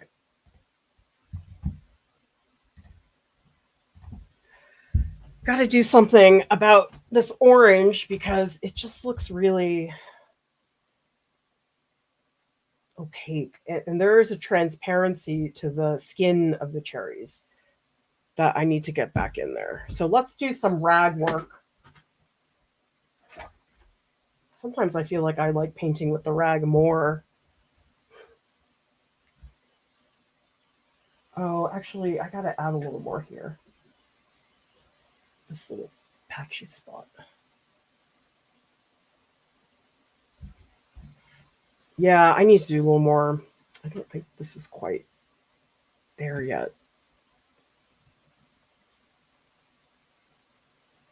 Do I need to do some redrawing? I'm kind of confused about what's happening at the top.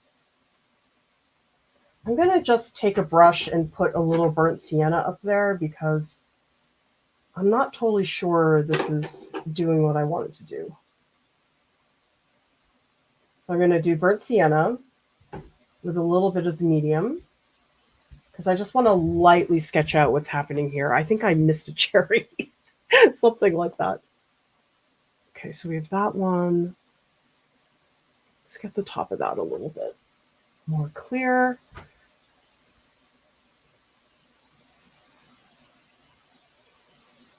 Did I lose a cherry? I think I did. I totally lost a cherry. All right, let's make space.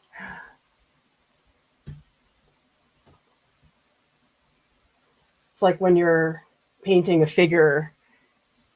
Has anybody done that where you look back and you're like, oh, wait, there's not enough fingers in my painting?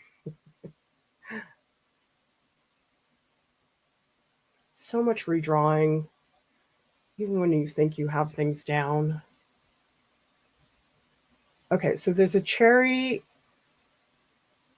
that's really big here. Maybe I should just skip the one in the back. But it's kind of nice the way it's nestled in there. No, I think I'm going to add it.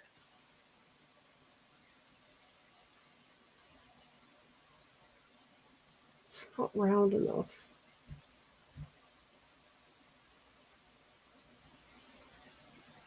Oops. Shoot. No, I don't want that. Oh, and then there's a little bit of, okay. All right, I got it. This is what we need. We need this highlight that's up here at the top. It really defines what's happening. It looks very drawn on right now, but whatever.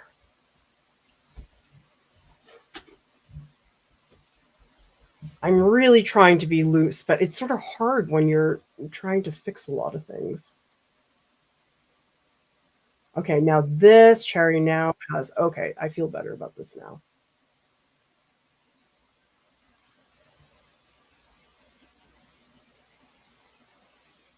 Even though this is way more fun than the beginning, it still feels like I'm not even close to the fun stuff. Like, how do these painters have so much time to paint? I mean, are a lot of artists just independently wealthy? Do they have time to do all these things? Every time I talk to Lauren and I'm like, oh, Lauren, can you send me this? I need this for this particular stream or an ebook or something like that. She's like, oh, yeah, I have all these. I'm like, how do you have so much work all the time? I can't process it. And she's like, oh, no, that's not really that much work. I did this over a course of this. I'm like, but I'm always seeing work from her that I've never seen before, all the time.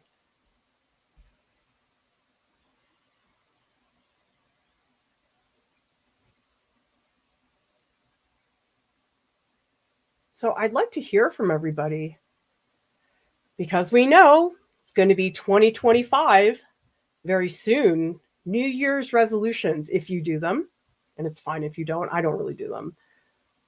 And it doesn't have to be art related, it could be something else. But I'd be curious. I think they said, I heard something, maybe it was on YouTube. They said that people are very likely to quit after a week, and they have a day that's called like Quitter's Day. That's for resolutions. But I have also read that it takes people a month to develop a habit. And that makes sense to me. It's very difficult.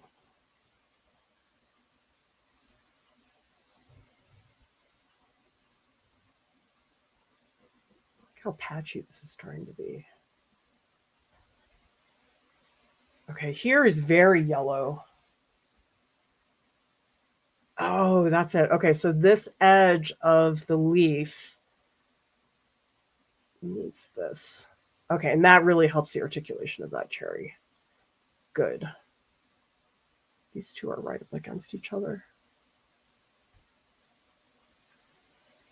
I don't know. I just feel like if I set a New Year's resolution, I'm just going to be annoyed when I can't do it. And so I'd rather just not do it. It's sort of like the Inktober thing. It's like I know I would think about it for a day, and then it would probably go down the tubes.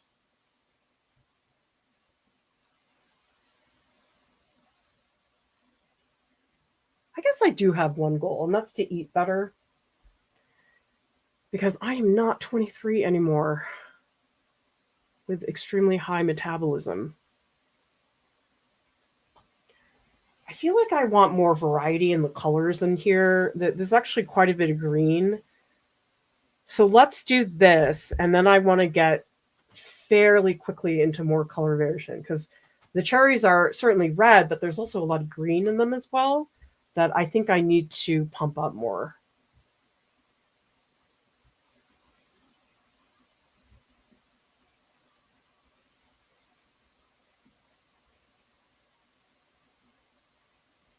I feel like I lost the shape of this cherry. It's a little bit more dented down here.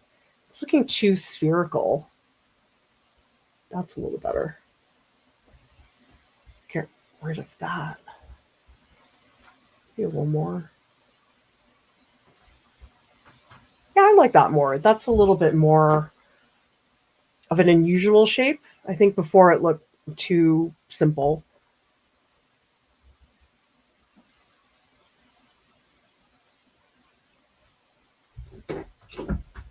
Okay, more rag so we can move things around.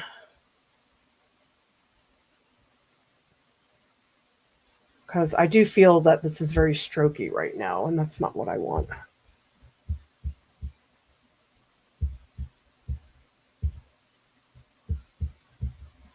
Like here, I don't want so much of the color. Gotta wipe it down.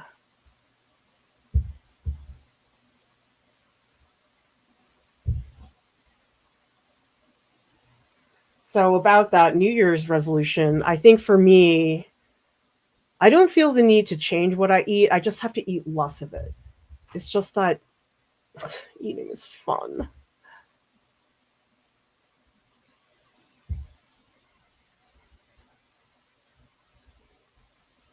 Oh, okay. Yeah, I feel like the color in here is just really boring. So that's the next step. Change up some of the colors after I work some of this in more.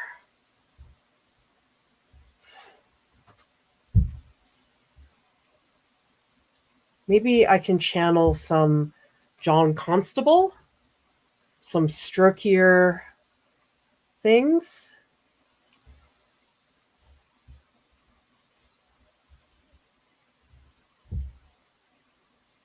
Maybe some longer rag strokes would be better.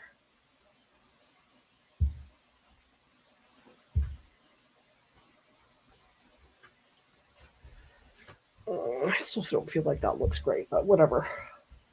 Get to it. because at the same time, I'm trying to get a range of brushwork, but I'm also trying to keep things fairly simple. Because if I get into the details too soon, I'm going to pay for it later.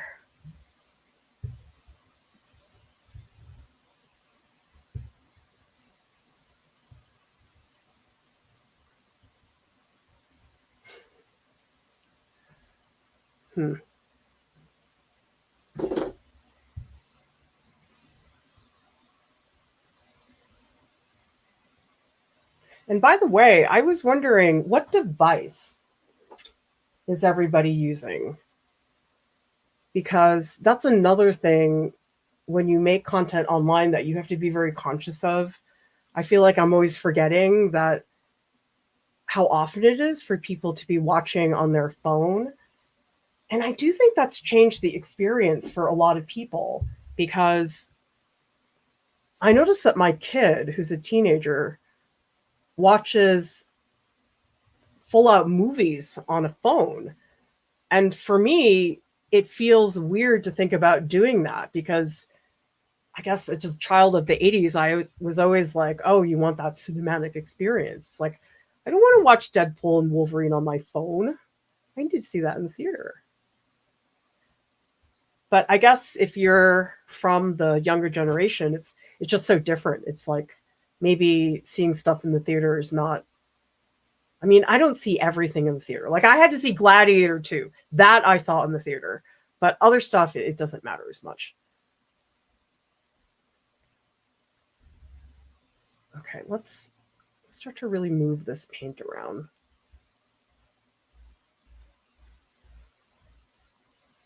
At the very least, just so I have more variation. Ooh, I kind of like that. Hey, I think I like John Constable. He's coming alive for me. He's in the room. Oh, I like that. Nice. That's actually something that Kathy Speranza told me. She said that there are certain painters who are in the room with her. I think Degas was one of them. I can't remember the other one. But anyway, I sort of like that. Or I feel like I have some of my teachers with me. It's like you can hear their voices. Some people have told me, they're like, you're in my head, Clara, telling me to do thumbnails. I'm like, good.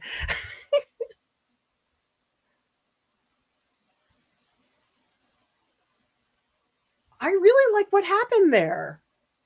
Okay, I got to take a picture of that one spot, because that is doing a little John Constable action. What is it about that? It's not done. I'm just saying I like the direction that is going in. Awesome. You guys are having a party in there.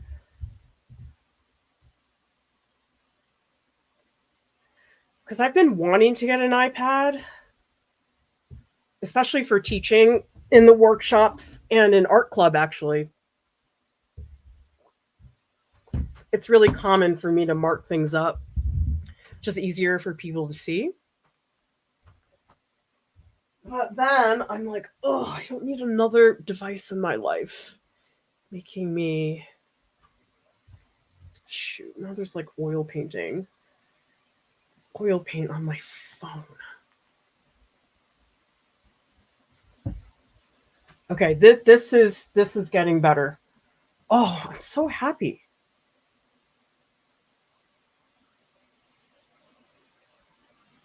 Nice. Yes. That's what I want.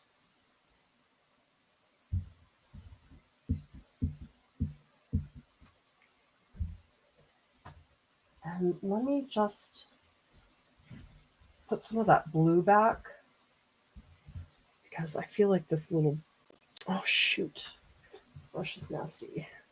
Just ruined the blue. Oh, it's really bad. Okay, that's a little better. But the reason I wanted to get in here was to just change that edge.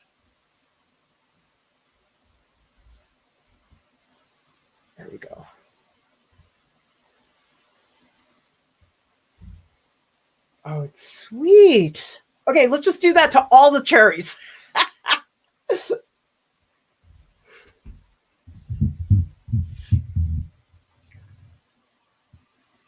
One of my most influential professors in school was Nick Palermo, and he had so much energy. I mean, I'm pretty energetic in the classroom, but he is like a long distance runner. And he did run a lot, actually. He told us that. But he used to just it felt like he was running laps around the classroom. And he's a really funny guy. So between that and the running around, oh, he's just so sweet. And he's so nice as a colleague as well. So here's the funny thing. And I don't know if you guys have had this experience like me, but it's a different thing to be somebody's student as to be their colleague. Because I had some professors who I really loved in RISD. But then they became my colleagues later because I started teaching there. And I was like, wow, you're not very nice. And then there's some other professors who I'm like, oh, you're awesome all the time, no matter what. So it's like you really start to learn a lot of that. And this is terrible, but I've had students tell me that they've had former professors do some really not nice things to them afterwards when they weren't student and teacher. And I remember this one person who told me about this. They said, I felt so betrayed. I mean, disappointed because it's somebody who they really loved as a professor and learned so much from. But I mean, isn't that so disappointing when it's like somebody you really felt was important to your development? Has anybody else had an experience like that? It doesn't have to be in art, but just anywhere where it's like your mentor is just really disappointing. I felt really bad for this person. And it wasn't just a little bit of aggression. It was like they deliberately did something against this person. And I thought that was awful. I mean, another glowing moment in academia, right?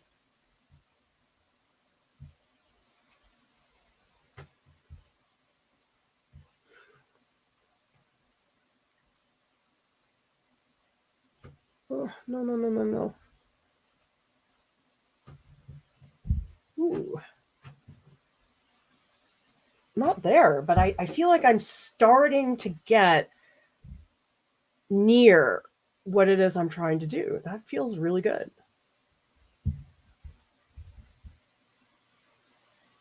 I think the rag is working.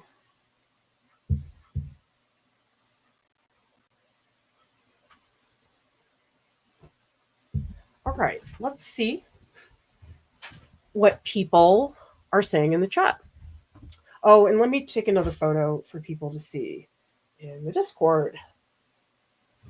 So here's that one cherry spot I was working on. I think it's pretty fun.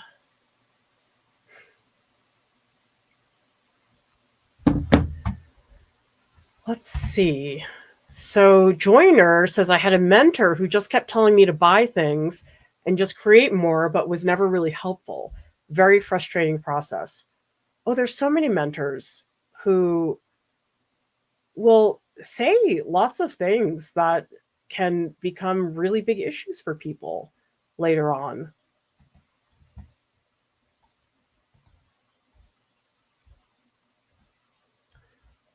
That's what it is. Carolyn says, when a person turns out not to be who you thought they were, it's a feeling of betrayal. Yeah, and I was in an interview once, and it was with a professor who I'd had before, and they were so rude at the interview because an interview should just be a conversation. But I felt like it was the Spanish Inquisition. They were saying things like, oh, I remember what it was. So in the interview, they asked me what is the definition of drawing? Which I think is the most annoying question. Because number one, you can't really define it. And number two, I would never say to the students, this is the definition of drawing. Never. That would be a really dumb thing for me to do as a teacher. And so I can't remember what I said because that was a terrible interview. But I said something and they said, but that's this.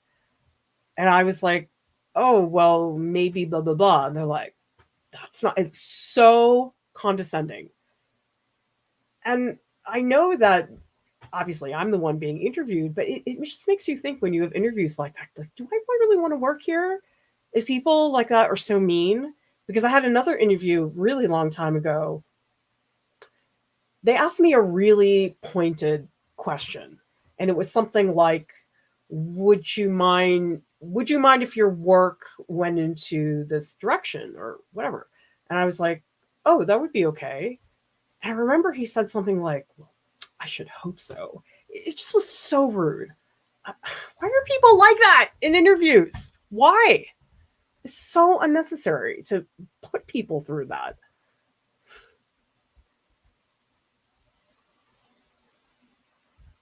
Selena says, you and my design sculpture professor are there telling me to thumbnail and step away. Cool.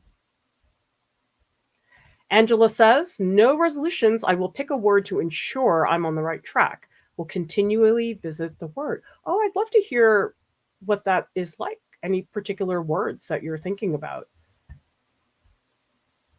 Alexander says, PC, can't figure out how to comment on my phone or tablet. I know what that's like. Val says, tip on resolutions is to focus more on your values over accomplishing tasks. Oh, I like that.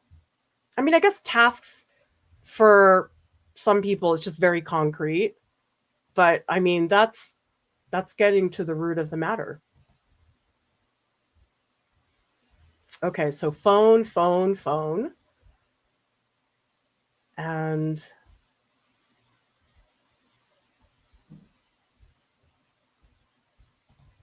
Sojourner says, I feel like there's so many decisions you make while creating, especially painting. Every brushstroke is a decision.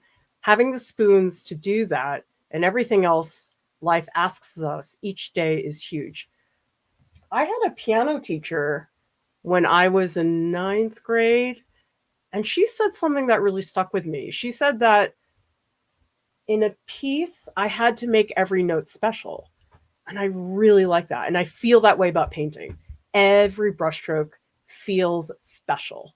It has a place. That really changed my mindset about things.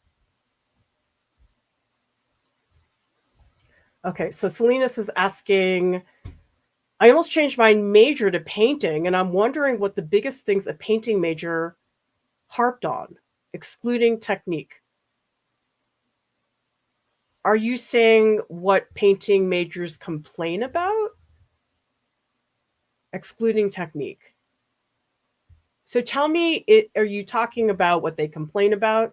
And if you're talking about things that are outside of the painting part, like professional development and galleries and stuff like that, I'm happy to answer if you want to send a follow-up. Bookish Indian says, not wealthy, but I do art every day after work. Also, not having any kids or spouse and no social life equals time. I have no social life because there's no room for it right now. And also, a lot of my friends are on the East Coast.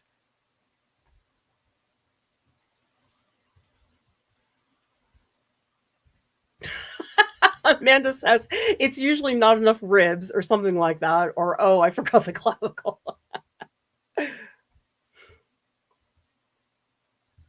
Neil says, discovered the look of wet and wet with gouache. You know something? I was at the art store. Of course, I'm looking at the other art supplies. I didn't realize that Daniel Smith made gouache. Has anybody used it? I've used their watercolors before, but I've never tried their gouache. Somebody sent me the Holbein gouache, and also I've used the Winsor & Newton gouache before, but has anybody tried that? This is true, Lisa.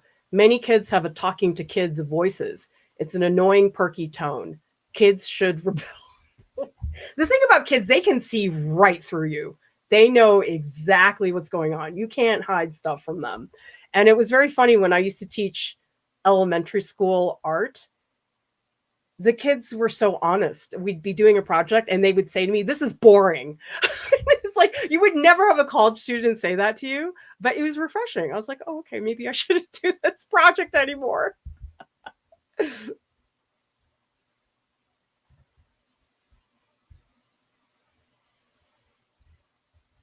Ashton says, "My resolution is to allow myself to sit with my work, go back to it instead of throwing stuff away."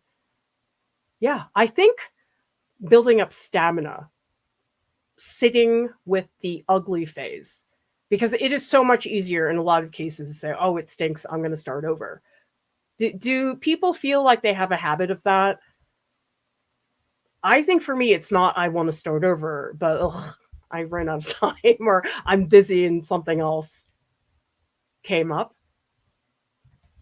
So people have been asking me about finishing these paintings because I'm definitely not going to finish them in the next few days. And I'm thinking if we do some more art alongs this month, that I could finish them then. Because I do think it's helpful for you guys to see how something gets resolved. Tell me in the comments if you find the finishing difficult. Some people really do. And the thing is, I mean, if you want to see slow, that is slow. That's like one stroke per 15 minutes because you're always thinking it through. Selena says, like what the major teachings are like, creating a painting series concept, just like the big points.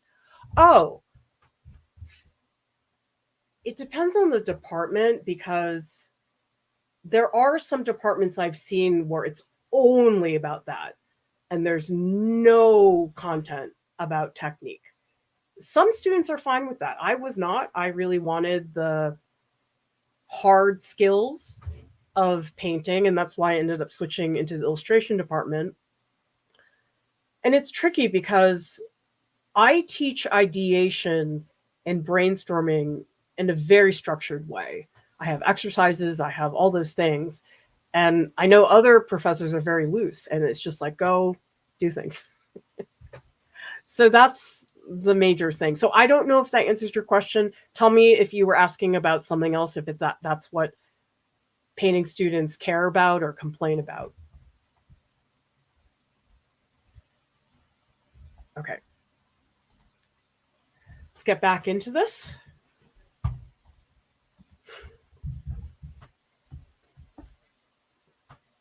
So I haven't looked carefully, but it sounds like people like Daniel Smith gouache. And what are some other brands? Because the only brands I know, okay, so Daniel Smith and Holbein, which I'm hoping I will be able to do at some point because somebody sent it to me. And there's Winsor and Newton.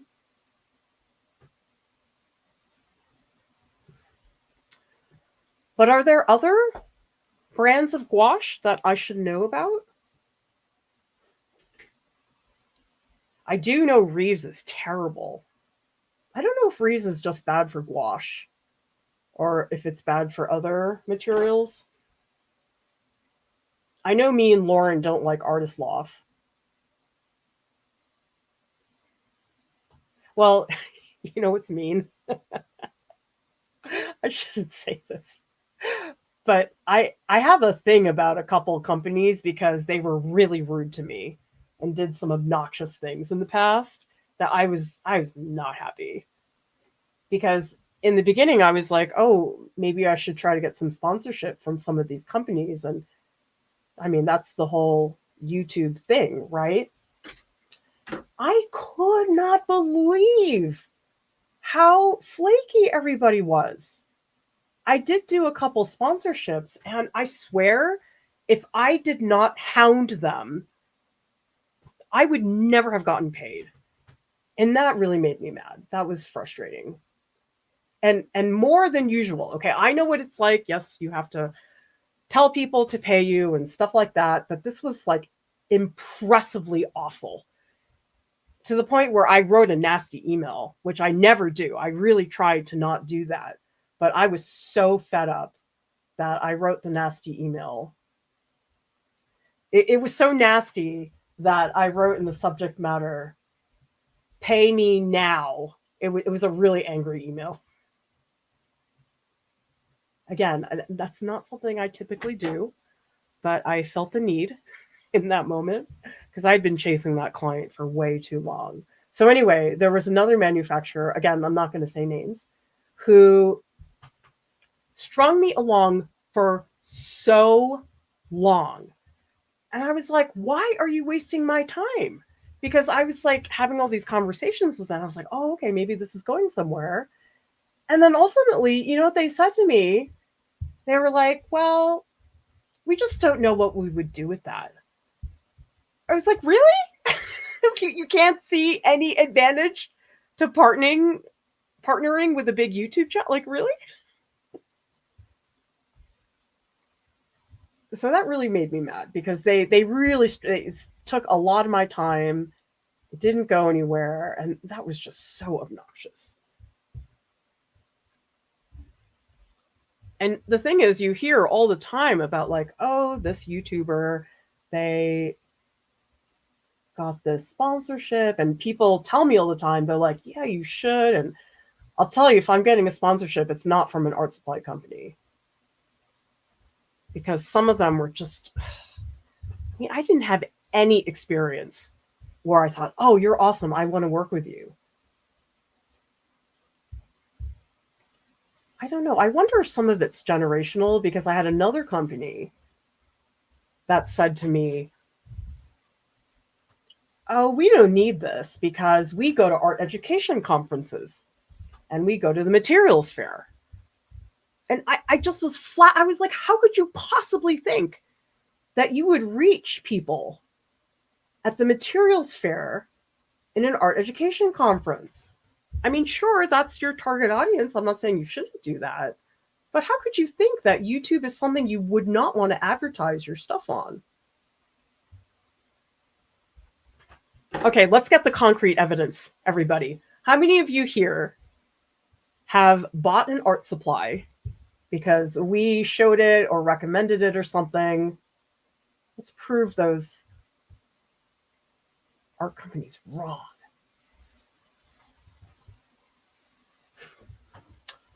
Oh, I kind of like what's happening here. I'm in such a good mood about this. Very happy.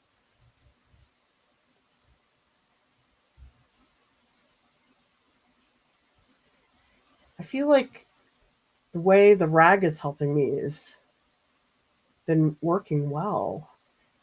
And John Constable. I gotta thank you, John Constable, for being in the room with me.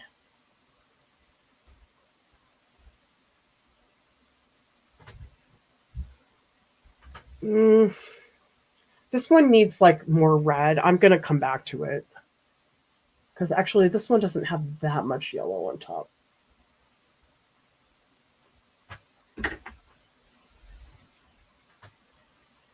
So I see a comment from a lurker. Avery, is it weird? I wish you would name names because my money is precious. I would like to spend it knowing I'm supporting a company I believe in. Well, here's the thing though. It's more the marketing people. So it's not that necessarily a company is bad because the marketing team is not the same thing as, say, the owners or whatever. But I can tell you, not a big fan of Blick. No. Let's just say, tried many, many, many times. See, what I don't like, it's fine if they say no. That's okay. It's the leading you on or telling you, oh, yes, yes, we're going to, and then just ghosting. That's what makes me mad. It's fine if they say no. I don't care about that. It's the ghosting and the being led on. People know what I'm talking about. That's the part that frustrates me the most. Okay, let's move on to some of that.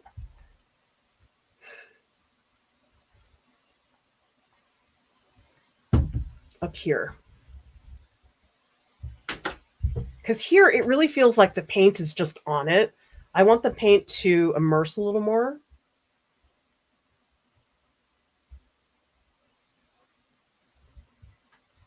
That's fun. I mean, trust me, I would like to name names. I would love to name names in academia. I really would. But you know, I already left a blazing trail of fire. I left RISD, so I don't think I could do that. Because, oh boy, I could name names. A lot of stories. Actually, has anybody here read that book by Nell Painter? It's called Old in Art School. I was reading it for a little bit, but I mean, this is me. I'm just a really picky reader. And so if I'm reading something and it's not like absolutely mesmerizing, I oftentimes have trouble getting through books. But so Nell Painter had an entire career as a historian and very successful career, but then decided, I forget how old she was, maybe when she was like 60 or something. But so she decided to go back to art school. She named names in that book. I mean, not last names, but anybody who has gone to RISD would know exactly who she was talking about. So maybe that's it. It's just like such a small population that would actually know who those people are. But I was like floored. I couldn't believe that she had done that. And so I'm reading her book and I'm like, oh, yeah, I know that person.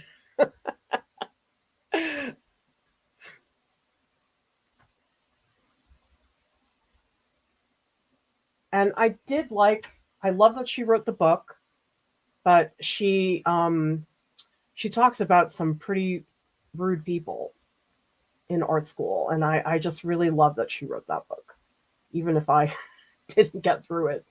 And that's me. That's not because her book isn't good.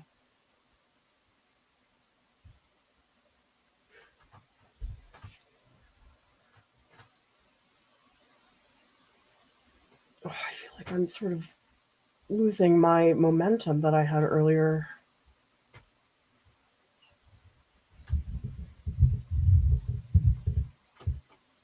I think I'm just struggling to get the definition of things, especially because I added this other cherry. I think just the division of this needs to be a little more clear. Oh, that's better. Oh, okay.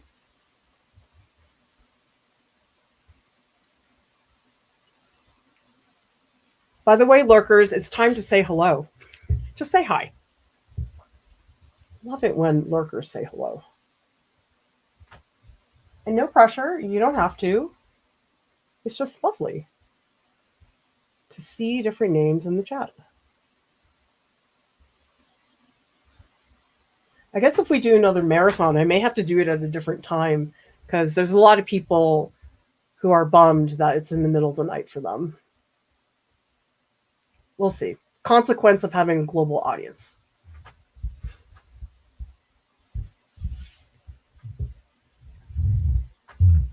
Okay, this one. I feel like I need to scrub this on, if that makes any sense.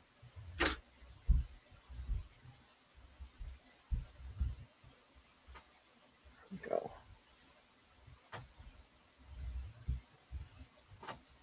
I want them to look super juicy and bulbous.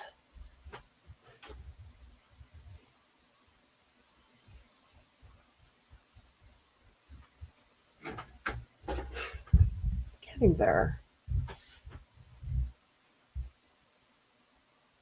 How many people here paint with their rag? I love it. I just feel like the range of marks that it can make. And also just the feeling of like pulling the paint across the surface is really fun. All right, John Constable, let's do it.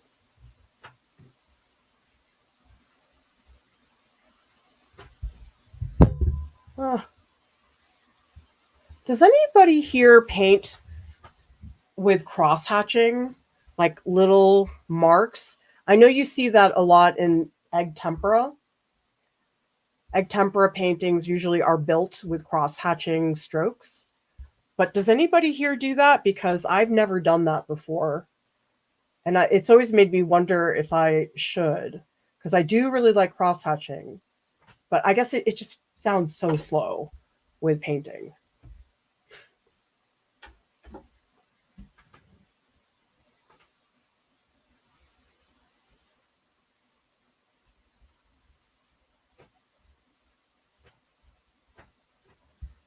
I think after this, I'll get in some of the red.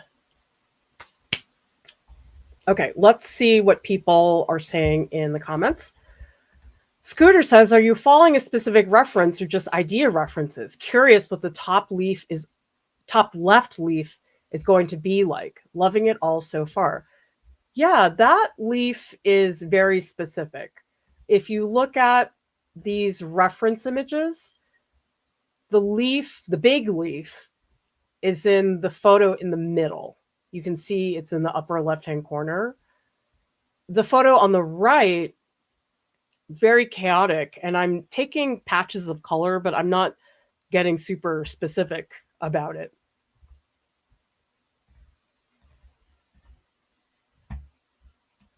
Yeah, that's my hesitation, Andrew, is that cross-hatching is very slow, but I always wonder if it's more helpful when you're trying to really define the form of the figure as opposed to doing strokes. That maybe something like this might be helpful. I've never painted like that before.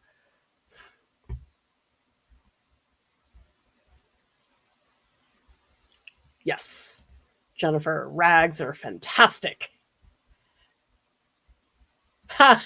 You have to come up with a clever name for your daily lurker call out. Well, I'm so glad you're all here.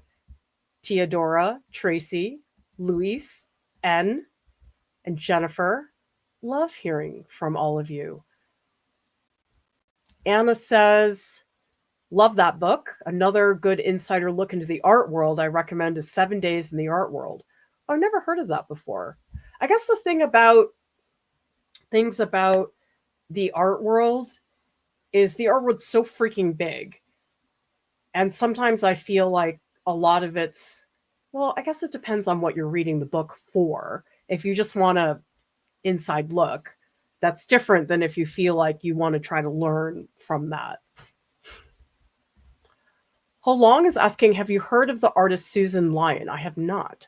If you want to post some of those images in the Discord, if you're in there, I'd be happy to take a look at that.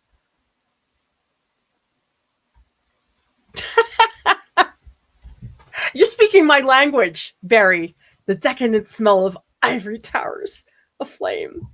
I don't know if I told all of you this before, but I wrote, again, I'm telling you about all the mean emails I've sent. This is like, I never send mean emails, but this is another one I sent. I sent a really mean email to the RISD illustration faculty. I went to all of them, and I just let it fly because I'm like, I'm leaving, doesn't matter. And yeah, it was, nobody really replied. Although one reply that really got me mad, because I was talking about adjunct faculty and how broken the system was. And this made me mad. I felt like this was sort of gaslighting. You guys tell me if you think it is. This faculty replied, and they were like, oh, yes, but do you remember this person from the past and what they went through for adjunct this and blah, blah, blah. And I was like, that doesn't make it better. Just because there's another person in the past who had it way worse than me, I don't think that's legit. What are you trying to say? I should be thankful that I don't know. That rubbed me the wrong way. But yes, that was a no holds barred, nasty email. It was fun. Jennifer says, so helpful to have available. My instructor doesn't paint for us. Watching an experienced artist is incredibly helpful. Thank you for sharing your knowledge. Lurker for a year. Well, I'm so happy you said hello. But you know what's interesting is When I taught at RISD, I didn't paint for them. I usually would do a demo that lasted, I don't know, 20 minutes tops. And that was it. I guess because at the time, I felt like if I wasn't always talking to the students and if I sat there and painted, I felt like that was a little selfish for me to do that. But in retrospect, now based on what people are telling me, maybe that would have been helpful for them to have seen that. Because I never did stuff like this at RISD. It was always just quick demo, then go around and help people. Interesting how things change. Ha, Sarah, we got you on those Caran d'Ache Neo Color crayons. Even sold the very first piece I did with them last week. Wow, that's amazing. Congratulations. So Steffi got a jelly plate. Recently got the Taylor Shape Art Graph pigments after watching your demo. See, next time those companies tell me it's not going to be relevant, I'm going to send them to you, Steffi. Richard, slow dry medium, like a week ago, just ordered them so I can stretch acrylic gouache. Also considering that medium to just turn regular gouache into acrylic. I've never done that before. Does that really work? Who knows about that? That's so cool. I never thought about that. Oh, Amanda, you fell so hard for us. Charcoal sticks from Kathy Speranza. Lauren got me hooked on those R&F art sticks. Well, a bunch of people sent me those, so I do want to do an art along with the R&F sticks. Huh. You guys should be my research team. I should just send them all. I need to have a bunch of testimonials. I kind of hate testimonials on sites because I don't know, they always seem really not helpful because you know why they're there. I mean, they're not posting the bad ones, obviously. I mean, we do have a couple on our website on the areas for our workshop pages. We do have some testimonials, but what I try to do is pick ones that talk about the specifics of the workshop instead of Clara's great. I try to pick ones that are like, oh, this was helpful because I had this. So it's highlighting more specific features about the workshop. Because some of those testimonials, you just start to roll your eyes after a little while. Actually, you know what the testimonials are that I really don't like? There are a bunch of places that help students prepare their portfolios for art school. I mean, we're one of those places, but there's other places, and I always find this to be a strange testimonial. We have gotten our students $3 million worth of financial aid because we help them with their portfolios. And I was like, that's a really weird way to advertise that your service is good. I don't know. I didn't buy that because financial aid is so different for every single student. And I was like, don't you want to highlight more what you do? So, and the same thing with other online classes where people just say, this class is great. Oh, yeah, I had a great time. It's like, well, that's good, but don't we want something specific? So I always try to pick ones that talk about, oh, the Discord being helpful or saying that I provided tech support for the Discord. Like that's the type of thing I think is a little bit easier to see as being helpful.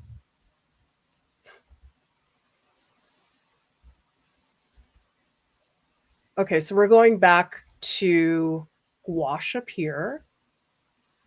Okay, so KC, Daniel Smith Lapis Lazuli, never buy it, is $20 for weak light gray paint that is hard to reactivate.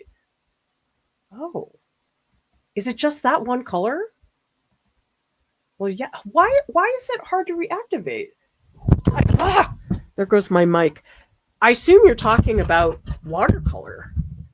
That's a bummer. Okay, Casey's also recommending Turner. Randy confirms Artist Loft level 1 acrylic white is horrendous. Color is darkening after it dries. Ooh, I don't like that. Bookish Indian says, why is it, do you think, that fine art professors get snooty about illustration not being art? Oh gosh, that really gets under my skin because, and those of you who have been in situations, have you guys seen that a lot of those professors, they use the word illustration as a pejorative. They'll say, "Oh, this looks illustrative," like it's a such a terrible thing. And I had students at RISD who were illustration majors, and they told me they got stuff like that all the time. That teachers would really bother them and tell them it wasn't legit. I mean, I wonder if it's that. I think it's snottiness,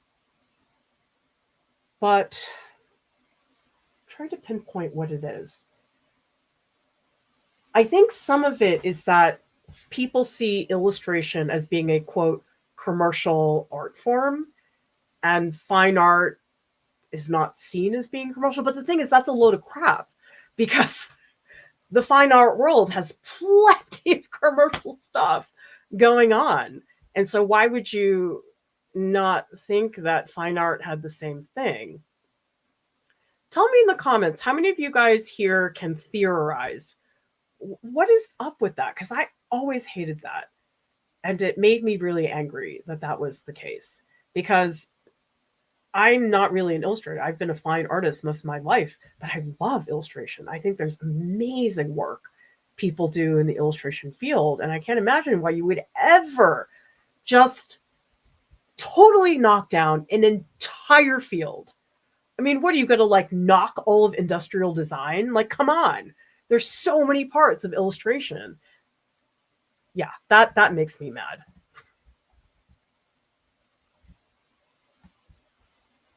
And remember, everybody, if I miss your question, just put it in there again, because that does happen quite a bit.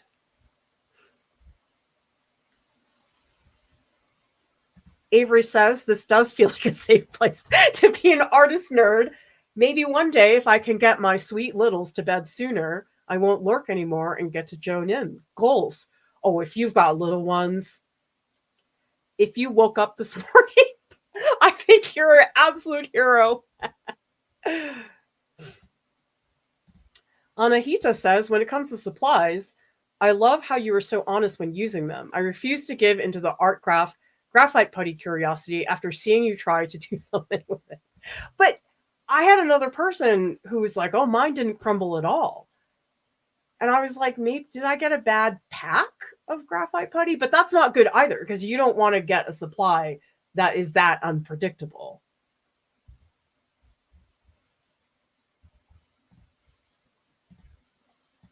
Okay, let's get back into this. I really want to get past some of this wiping because I do want to get into that red. I feel like I'm missing that like very juicy red. Oh, crap. I also like got some of the blue in here. How did that happen? Maybe it was just my rag got in there. Yeah, it's like over here too. What the heck? Oh, I need to be more careful when I'm using the rag. Okay. Who here paints with their finger, by the way? I don't like to do it with oils because I think it's not that helpful in terms of my hands not getting super gross.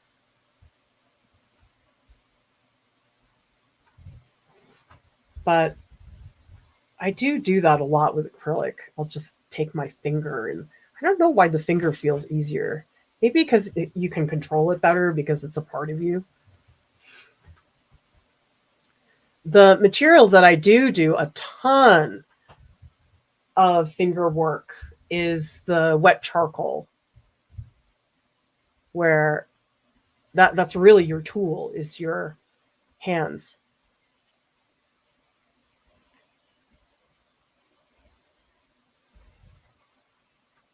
I don't know, this orange just feels really opaque, but I think it's just it needs more colors over it. Maybe that's the issue. I think what I like about that John Constable piece is just the simplicity of it. Like he's not trying to put in 18 different strokes, which I feel like I'm sort of doing right now.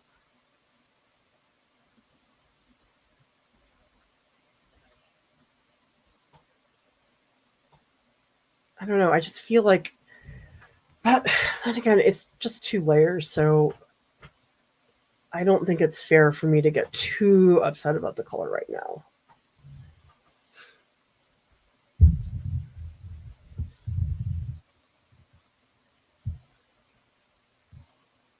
So for those of you who do paint, tell me in the comments, how much time would you say you spend a lot of time on a piece?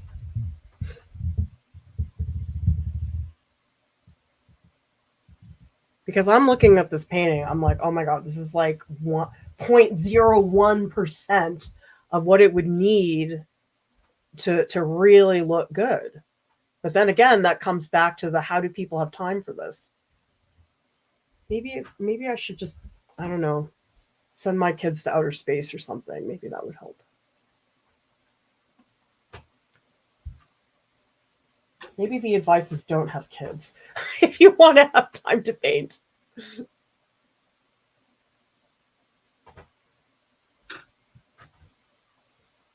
Okay. It's good. I can get rid of most of the yellow. It's very little. Okay.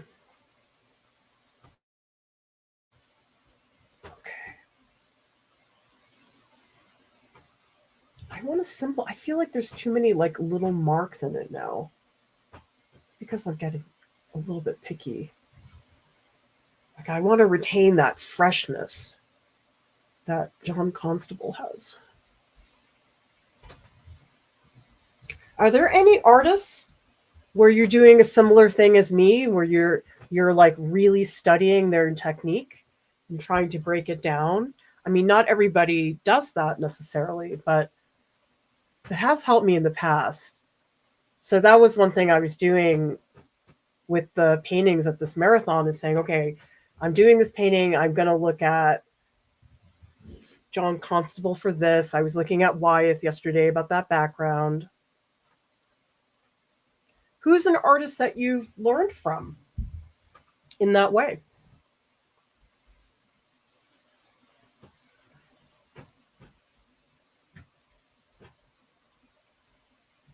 Okay, still not there, but I want to get into the reds.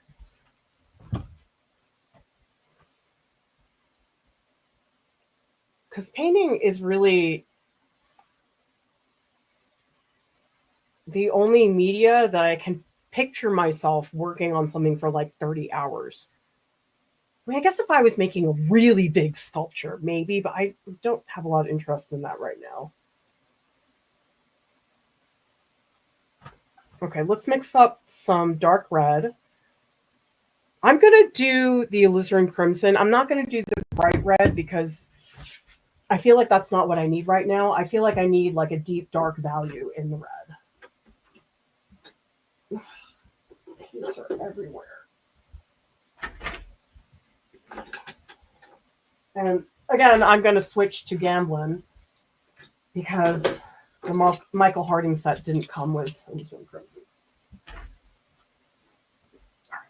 Let's clean this up.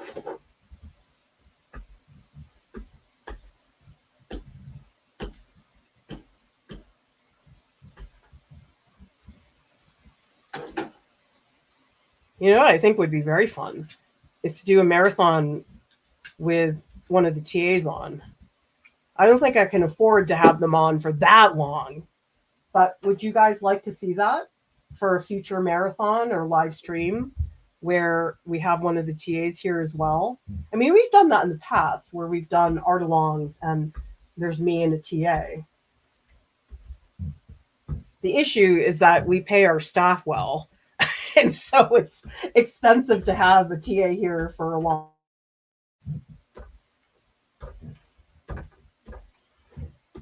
But that's always been extremely important to me that we pay our staff well. I feel like I would feel awful I wasn't paying them well.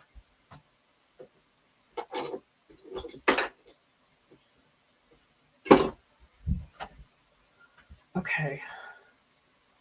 I think I have to resist. I feel like I want to like clean. Because there's this, I'm just going to do this with my finger. There's this one spot, it's just a little bit too rocky. That's it. Okay. Very picky.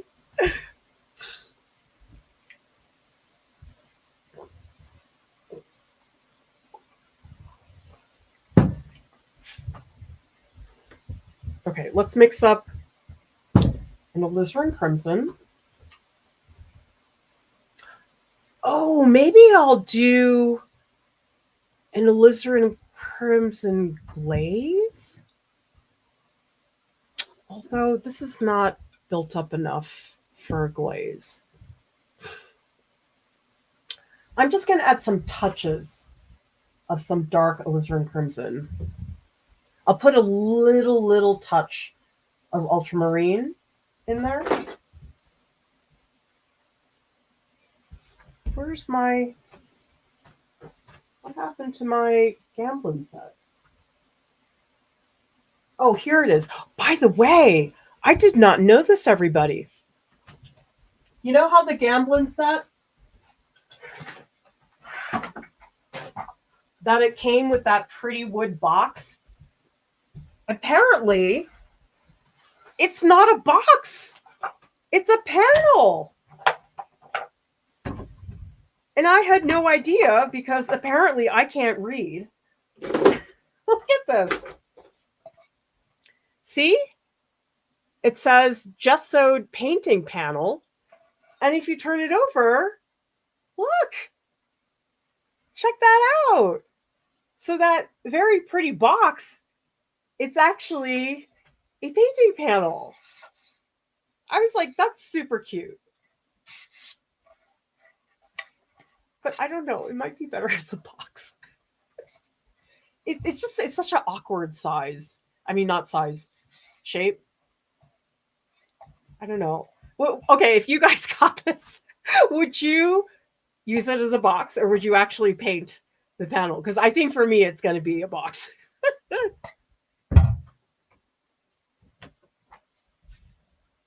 Oh, that's burnt sienna. Where's the alizarin crimson? What? Is this seriously happening again?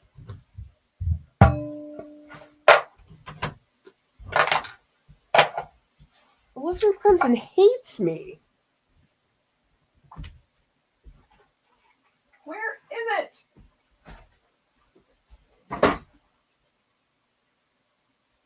What is this? Oh my God. Where is it?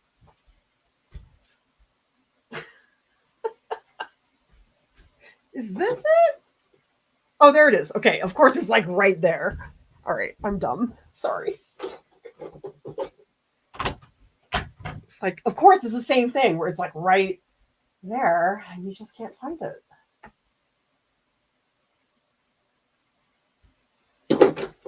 Okay, alizarin crimson with the slightest touch of ultramarine blue.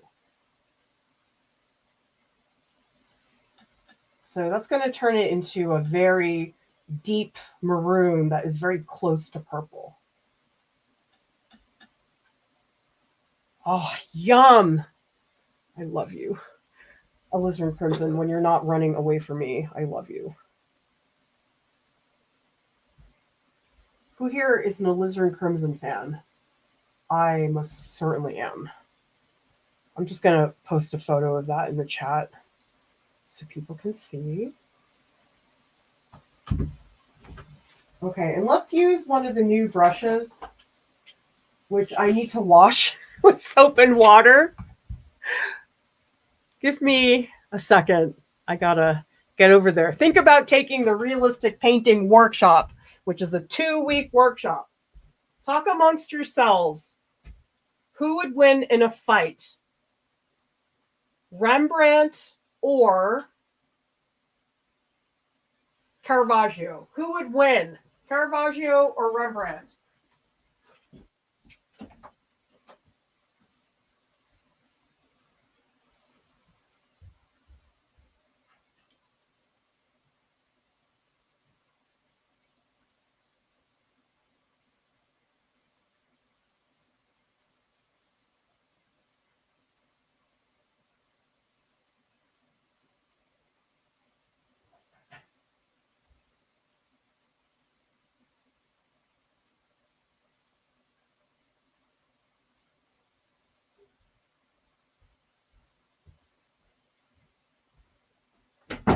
If you know something about Caravaggio's life, that may factor into who would win that fight, Rembrandt or Caravaggio.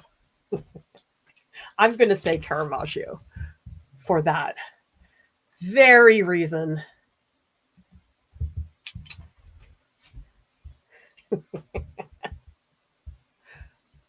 Okay, a lot of Caravaggio, but I need to know why Rembrandt. We know Caravaggio has that history. And if you don't know, if somebody could come into the chat and explain what is the deal with Caravaggio, that would be great. Okay, so I'm going to use this medium brush.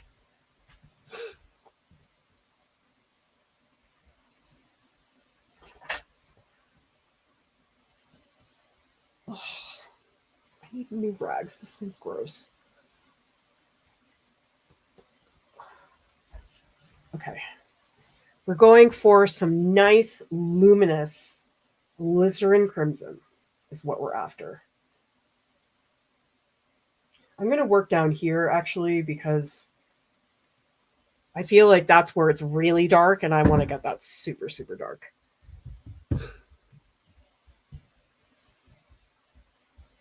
Let's put it on without any medium first, and then we'll see where we are.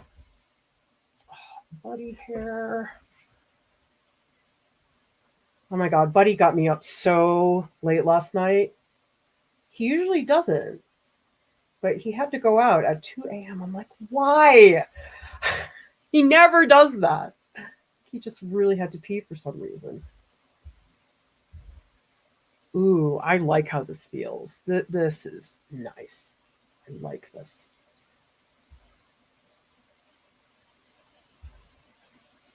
And this part actually is fairly dry, so I am able to get in some glazing. Okay, let's get in some oil medium. Oh, and by the way, everybody, I have some things to unbox. I also have some Art Prof mail. So remember, you can always send us stuff to our P.O. box. I've gotten some really lovely postcards. And it's so fun to get mail that's not a bill.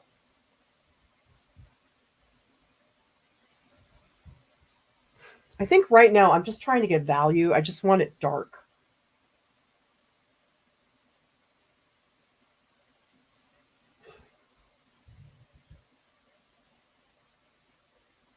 And by the way, everybody, something's happening in March here at Art Prof.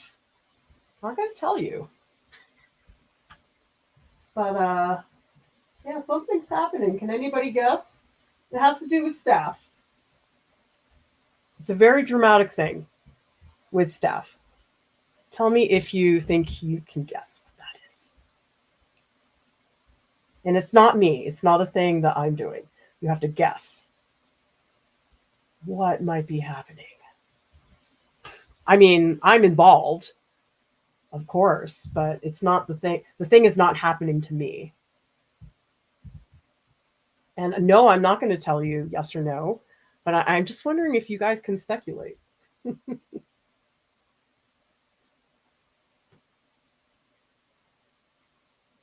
it's a good thing. It's not a bad thing.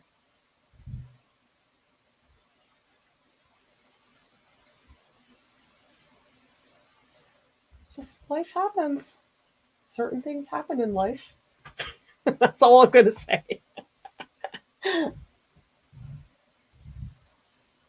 It's not new staff because I can only handle so many people in my life in that way. I mean, it's like I do enough things that I will actually say to the staff, please tell me what's wrong here. Because whenever I do the schedules, we always have so many people looking at it because we know that inevitably I'm going to do something wrong. And I'm appreciative that they help me that way. Like, I actually started leaving notes for myself in the staff part of the Discord. For example, this person has finished their editing for the month because I'm so bad about it. Can't remember who did what ever. Ooh. Oh, there's some really nice, like super rich, dark purples here. Very happy about that.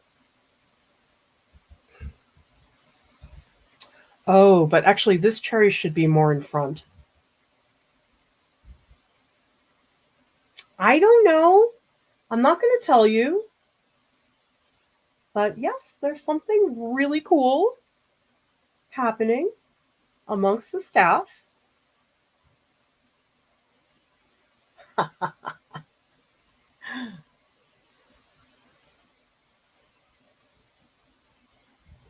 Nobody's oh wait, what happened there? Oh, there's a really big, okay, I'm missing the shadow that's up here. Really big shadow. This is a huge shadow. Wow. Okay, I think I need more paint. I'm not going to tell you. You just have to guess and wait until March to find out what's happening.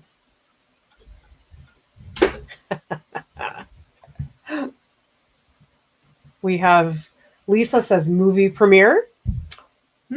We do have somebody on staff who does acting, Deepti, in case you don't know who I'm talking about. Well, that's very exciting. I don't know if people saw, but Deepti posted on Instagram she was in Deadline the other day, which is a publication for the movie industry. She said that's her first mention in Deadline, which is really, really cool. I mean, I know how to pick them. We have a great staff.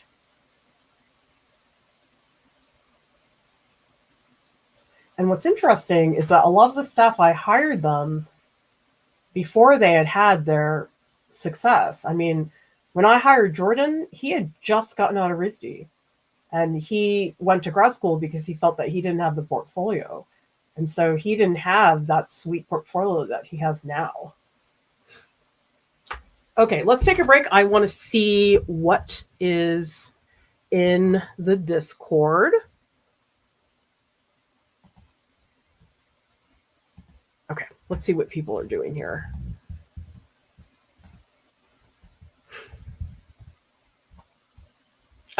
Nandi already did a vote for us. I'm going to say Caravaggio. Caravaggio, 57%. Rembrandt would never win a fight. Really? Okay, you Rembrandt people, you got to tell me why. Caravaggio is just so intense. Oh, yeah, it does look like wine. Sojourner. Oh, this is beautiful, Neil. Oh, I love this one stroke.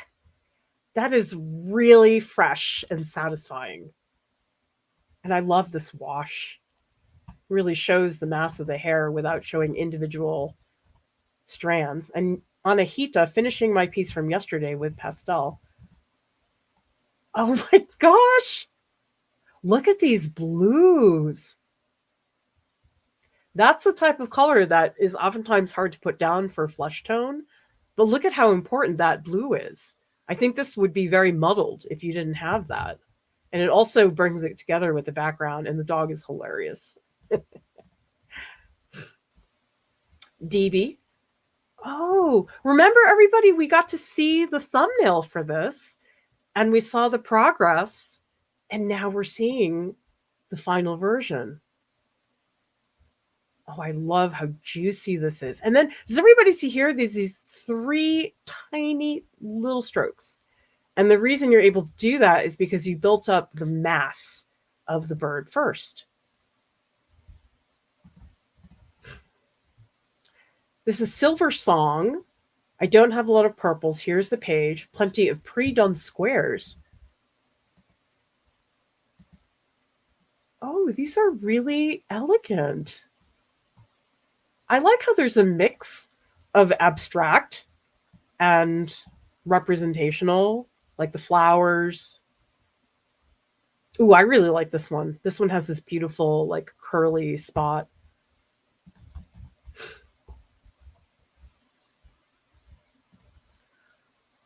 Let's see. Oh, okay, here's a drawing group. Yeah, that's not the one that I've been to. Salinas, I did not capture the feeling in my thumbnail. You're just not done yet. That's all. You just have to make some tweaks. I don't remember the thumbnail, but maybe try thinking about making one of the birds a little bit darker. Like maybe if you make this bird pop a little more, they won't look as even.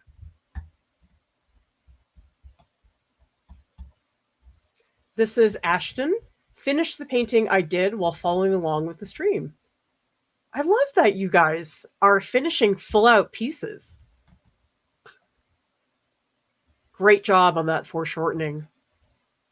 And I love this teal. I mean, maybe I'm just thinking about teal because of the tree painting, but it really vibrates against that orange and pops so beautifully. Oh, and this is a self-portrait. Wow, very ambitious composition. I love how busy it is. Marta, one crane down, another crane to go. It's like, how do they even create structures like this? Like, my head cannot process how they engineer stuff like that. Nandy doing some more work on what she started yesterday. Oh, I really like this green glowy stroke. Beautiful, sumptuous colors. Oh my gosh! Rowan, I didn't know you were going to do this. Rowan is asking, what should I put in that third green loop? Okay, so you're asking about this. I had no idea, Rowan, that you were going to add all that stuff. I guess something that is sort of like this one, because this looks sort of similar to some of the trees back here. And maybe we need this one to be like a smaller version of this.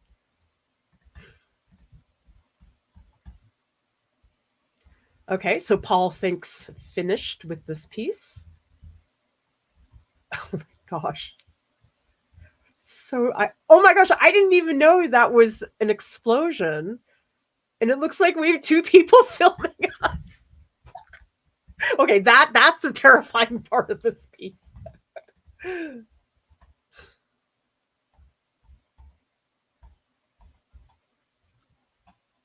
Okay, Marie says, hands down, yellow ochre would win. It can be used all on its own or blended with other colors. Okay, so it could actually hide in there. So Sojourner says, did this for my mom's birthday. Obviously a lot more saturated.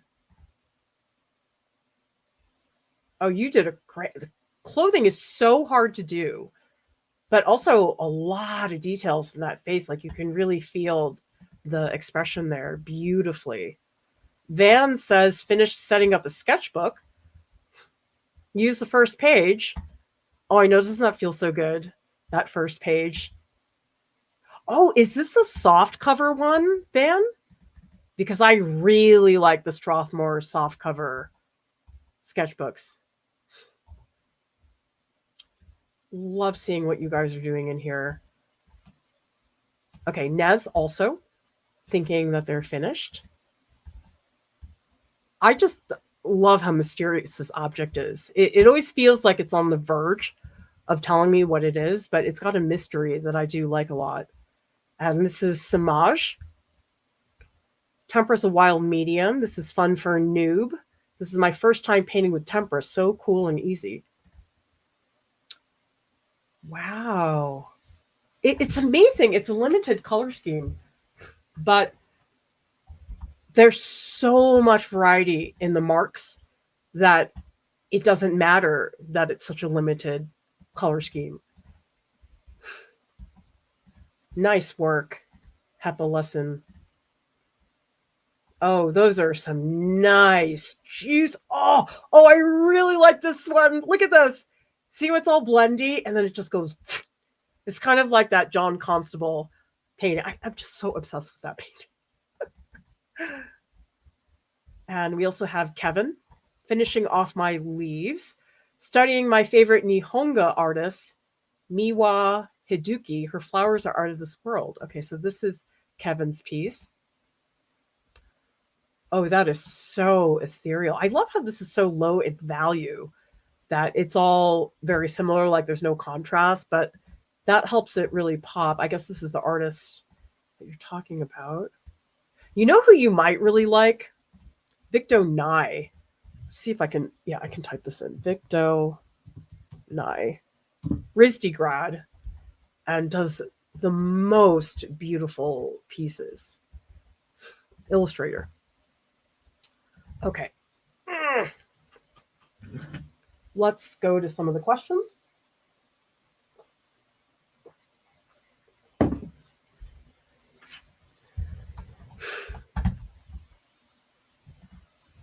Bookish Indian says, is there a particular video in which you extol the benefits of, explain how to do thumbnails? Yes. If you just look into YouTube, just type Art Prof thumbnails, you'll find it. We have multiple videos on thumbnails. Also, if you go to artprof.org, our website, and you type thumbnails in there, they will all pull up. Yeah.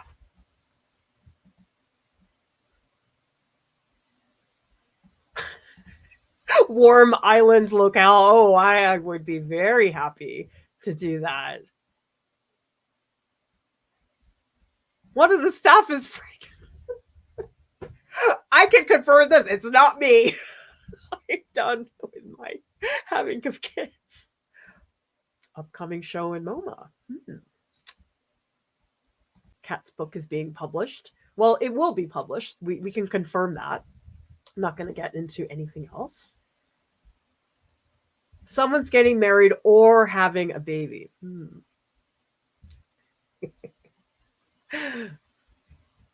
Now, apparently you guys all think someone's getting married. Oh, Alex Rowe. I'm not going to say anything. Group trip to the south of France. If anybody wants to bankroll that, I will be there in a second.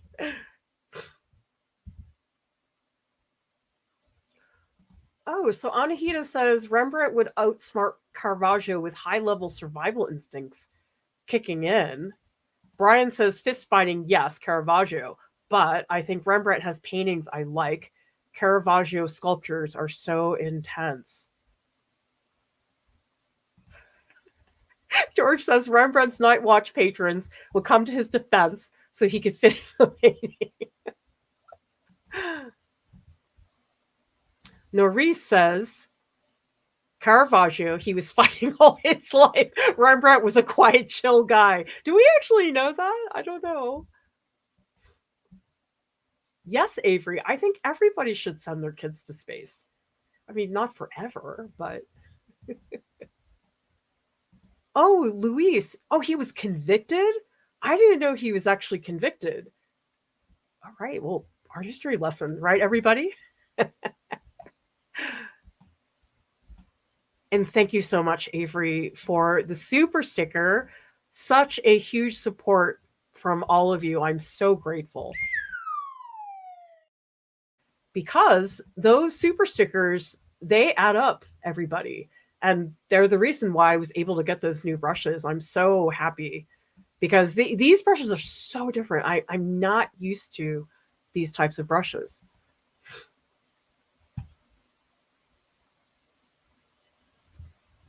So Journer says, often thinking about the way you talk about John Singer Sargent's use of white paint strokes in his work when painting, the confidence of the strokes, to reflect light? DJ, the answer is almost always on the Art Prof website. I know it's very funny because I remember way back when we were just getting started, people would send me a lot of emails and they'd ask me things like, I need help with color theory or something. And it was always a big question that would be very hard for me to answer. And obviously, I did not have the time to go in and type a really long response. And it was hard. I felt really bad that I wasn't able to do that. And now it's very funny because people are like, do you have a video on this? I'm like, yep, here it is. We've been doing this long enough. And sometimes it's really specific. Like I was talking to somebody about painting grass and trying to make the colors better. I was like, oh, yes, we have this video about Martin Johnson Heat and how he paints grass. This is what happens. I mean, that's one of the things about YouTube that I think people don't realize is you have to just make a lot of videos because a lot of them are going to be terrible, but that's part of the process. Thank you very much, Bookish Indian, for your super chat. We so much appreciate your support. Samaj says, love that I figured out Discord. Thanks for a brilliant evening. I grow immensely when you share and do these marathons. So valuable and wonderful that you take this time. I mean, I love it. This is the reward for all the spreadsheets that I have to put together to keep us up and running. But the Discord, it's not as scary as you think it is. For those of you who are a little bit intimidated by it, because the most important thing, you just have to get to our server. Once you get into our server, we have a fantastic mod team. There's so many people in there who are so happy to help you. So if anybody here is intimidated by Discord, that's okay. That's the case for a lot of people, but we can help you there. So yeah, definitely.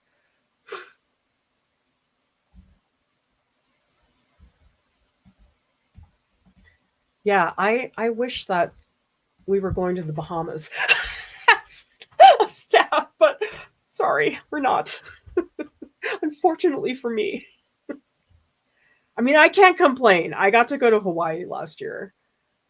Although I was there for a family reunion, and let's just say not all of it was a vacation. The way families are. It's okay.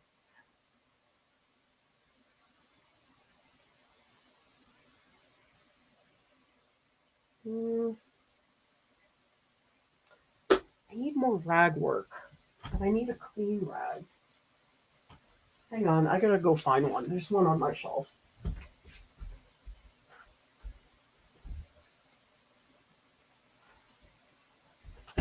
Okay, found a t-shirt. I'm gonna use this for a rag.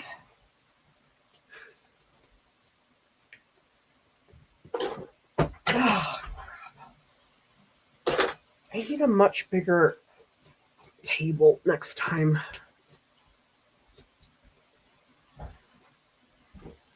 Actually, I was wondering how many people feel this way. So right now, I am trying a lot of things, but there's actually a bunch of things I would like to try that I'm not going to try because I don't want to waste paint. I mean, granted, people did send me these supplies, but I'm just always thinking about that anyway, no matter what. So I'd like to know, do other people feel that way? Because one of the things that I always think about is like, oh, texture and impasto and blah, blah, blah. But I don't know. It's really hard to justify that when something takes so much paint to do. I just have a hard time with that. So does anybody else have that too, where you don't want to waste the material and so there's all these things that you just don't do? I definitely feel that way about oils.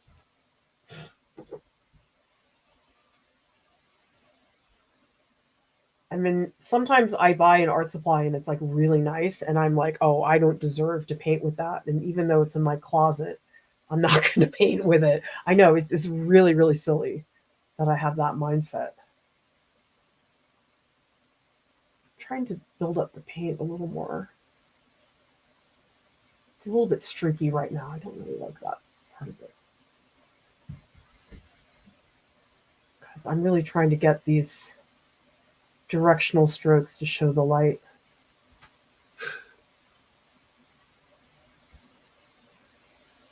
Yeah, that's a little bit better.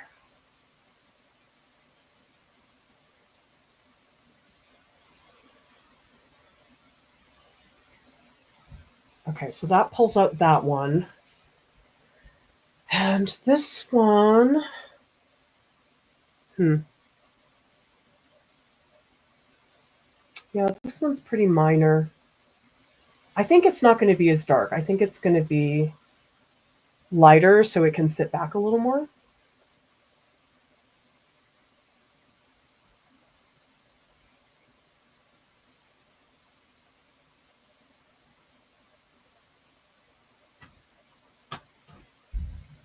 It's a little bit better.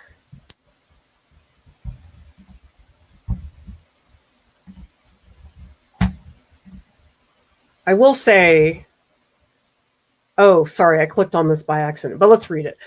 Selena says, I'm that way with most of my supplies. I've put off an installation for 3 years because I only have one roll of 55 by 11 paper and I don't want to mess it up. Paper is even worse than acrylic paint. I feel like paper, I'm just like always walking on eggshells about that.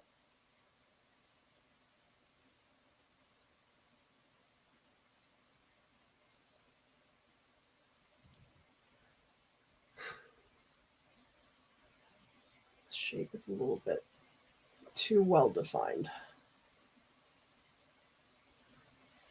I need to be more simple. I feel like I'm getting strokey again.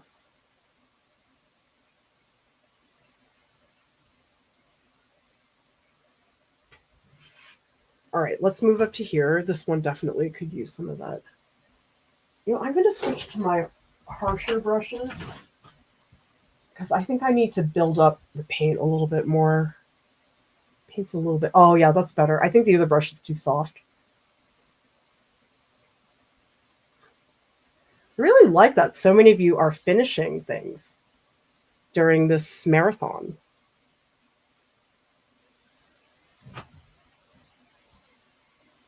Because, I don't know, it feels good to finish things and be able to show it to somebody. Although, tell me in the comments, when you make work, who do you end up showing it to? I know a lot of you guys share in the Discord, and I love that. But in person, do you make the work and then you don't show it to anybody? Or do you have maybe family members who are bothering you? Because that happens too.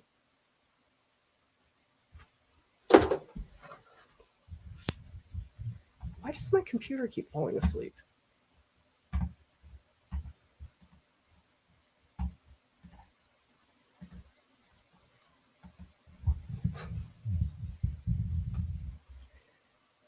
Because my family pretty much totally ignores the work I make. Like, they're just not interested. I mean, if I were on the East Coast, I would show my work to certain people. I probably would show it to Andrew Raftery because I see him every now and then when I'm on the East Coast. And he's always looked at my work. So I feel like he's just somebody I would just naturally do that with.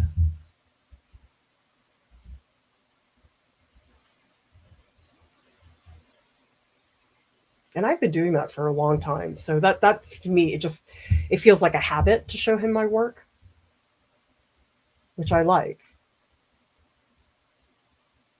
Oh, I think I'm blending too much, you guys. I gotta keep it simple.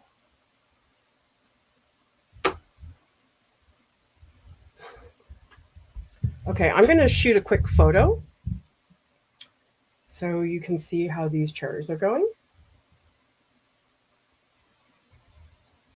And we're gonna, again, post that in the Discord. Okay, let's get some into the other cherries. See, I still feel like the colors are really like base. I'm not really getting into variations yet, but I think it's largely just because I can't. It's not enough paint on the surface. I feel like it's layer 4 for me when things start to get really exciting. But we're not even close to layer 4.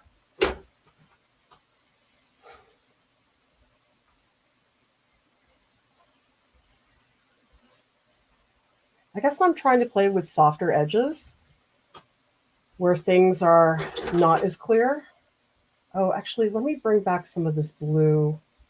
I feel like I'm losing it here.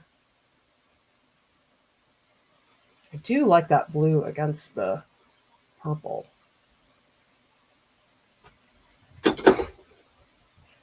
And I'm going to blend that with this mop brush so I can articulate the edge of that more.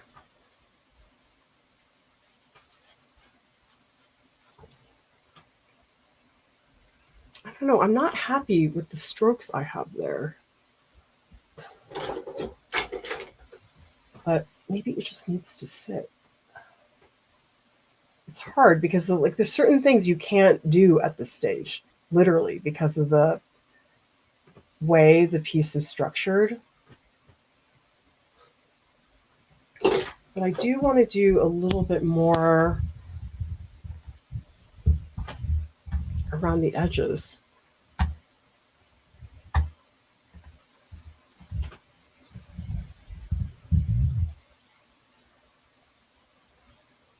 I move some of this blue down.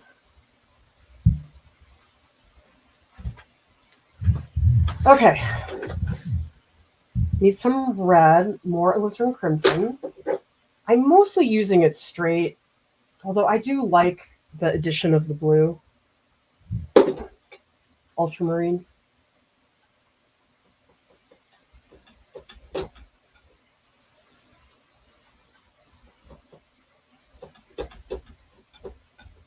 Okay, so up here I'm really trying to define the forms better.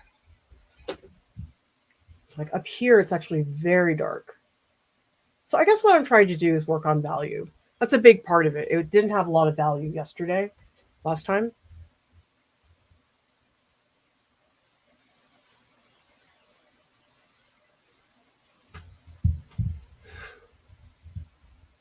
Yeah, like up here, it's very dark. Oh, and I should also, like here, it didn't get, it sort of got muddy, so I'm going to just add in a couple strokes of dark. It's a little better. And, oh, this color messed up. Shoot. I have to be careful with that rag. That rag really got into a lot of things.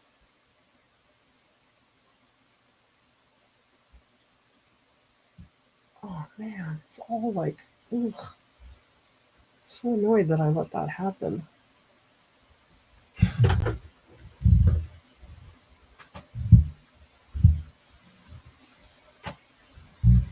Okay. Yeah, so up here, this is really dark. It was from crimson.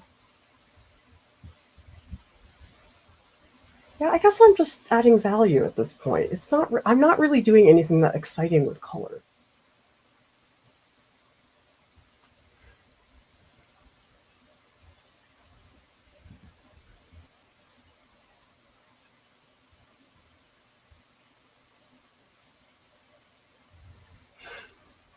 Ooh, I kind of like the way that looks.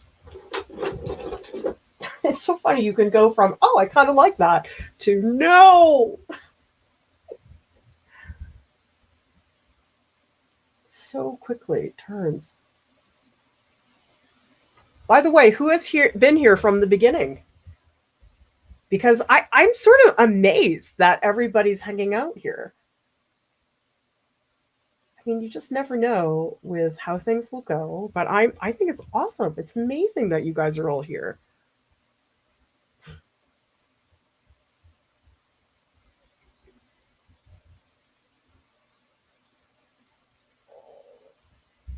I guess it's part of what somebody had said earlier, that it's just lonely being an artist.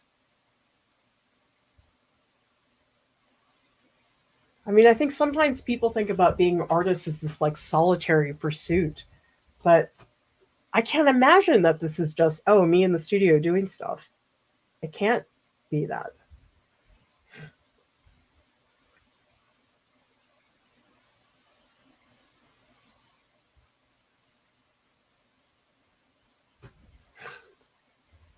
Oh, yeah, there's a lot of value back here. I'm just trying to get the cherries to relate so it's really clear like which one's in front and which one's behind. That's more the priority right now. Okay, now this big cherry, this one gets a very dramatic edge, really clear cut edge.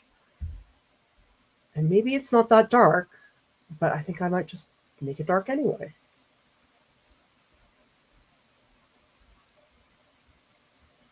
This one I think can afford to have a harsh edge because it's sort of splotchy over here. Actually, I'm going to add some medium. See if I can spread that a little more. Ooh, oh, I like that. Oh, glazing, yay.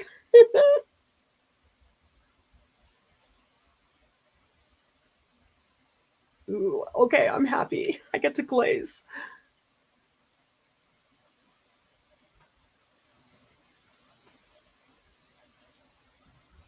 Okay, this I think I'm going to blend. This brush is a little bit small for what I want to do. I wonder if this will do it.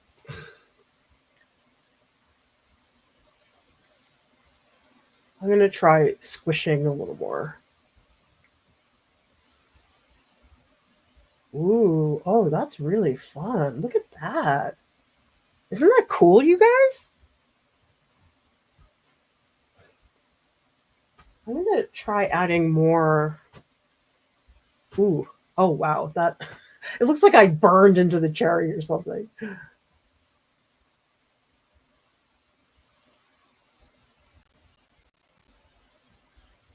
Okay, I'm a fan of this mop brush.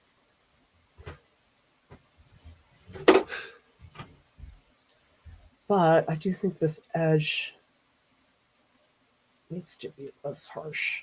So actually, let's lift a little bit down here. Ah, shoot.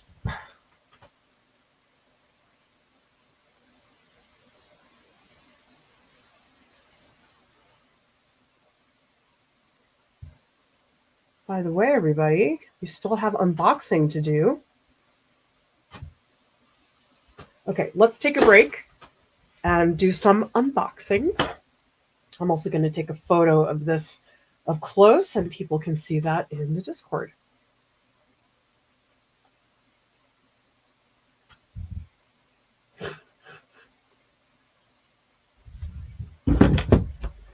Okay, let's see what people are saying in the comments. Shaheen says, love that deep color. The Alizarin Crimson! Alizarin Crimson is so beautiful. Uni says, always more creative with others. I think that's so true.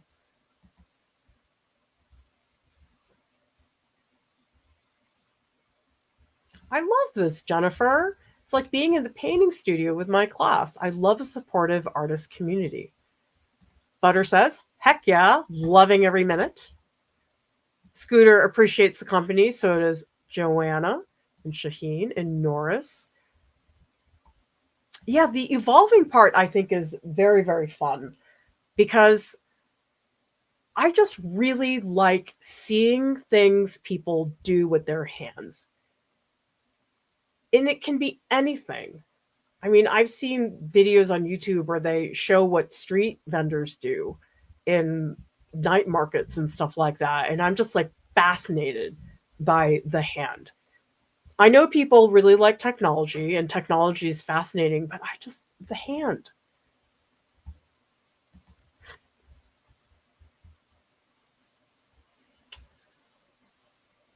Okay.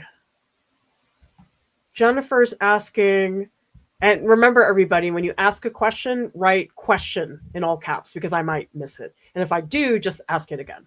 Jennifer says, a cute artsy shop near me said I can sell some paintings there on consignment. Any suggestions of everything I should know or be careful of? Well, some people are already giving you some great advice. Berlina says, make sure you have a contract or the terms and conditions on paper just in case. Better safe than sorry. Contract, absolutely. You may want to find out if they're going to provide insurance for your stuff in case anything happens. I mean, it depends on the store, but that is something to consider. And the other thing I would say is when you get information about it, don't rush to say yes immediately. Because I know for me, when I've been in situations where I'm like, oh, yeah, I want that thing. But it's like, it's okay to slow down and have another person look at it, or usually things do not have to be done immediately. Because a lot of that stuff is just really, really hard to figure out. So there's no rush to figure that thing out. And it's great that you're asking here. I would say in general, everybody, anything that involves exchange of money for your work, I highly recommend coming here and asking people first. Not just here, but in the Discord. In the Discord, we have a channel called Business Tips. We also have one on social media because we've had, unfortunately, a lot of artists are being sent these scams. And it's really hard if you don't have any experience knowing how to recognize what's a scam or not. And we have a video on scams. Just look up Art Prof scams and you'll find it. But a lot of people will come to the Discord and ask about stuff like that. And we've been able to help a lot of people say, no, that's a scam. Anything with an NFT is a scam. I can tell you that has been the case across the board. On Ferrari says, I have this unfinished painting that is a bane of my existence, sitting in the corner taunting me. I justify the time and materials used. That was an experience. I mean, that's true. Every piece of work you do, it's not a waste of time. Every piece of artwork you do teaches you something. And so maybe the product isn't what you want it to be, but it's oftentimes the pieces that I have a hard time with where I really did learn something. And that's fine. You can have pieces where, okay, this is a learning piece. This is not about making a finished piece. Interesting. Paula says, I don't really show anyone, just paint for myself. Joanna says, a friend and I share our work to keep ourselves motivated. That's great. Oh my God, Paula. I feel you. Stack of unfinished pieces. I mean, I have stacks where I don't even remember what's underneath.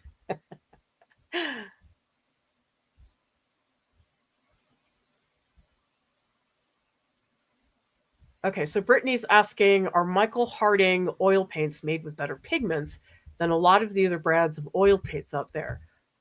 I'd have to look at, most companies have like a material and data sheet where they break down exactly. I can tell you from me trying them once that I feel that they have very strong pigments and they have a wonderful, like creamy, buttery feel that I really, really like. So I recommend them.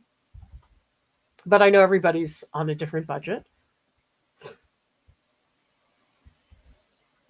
On Ferrari, bought a huge roll of linoleum that I'm scared to cut and use, even though I bought it on clearance and for practically a third of the original price. Oh, I know.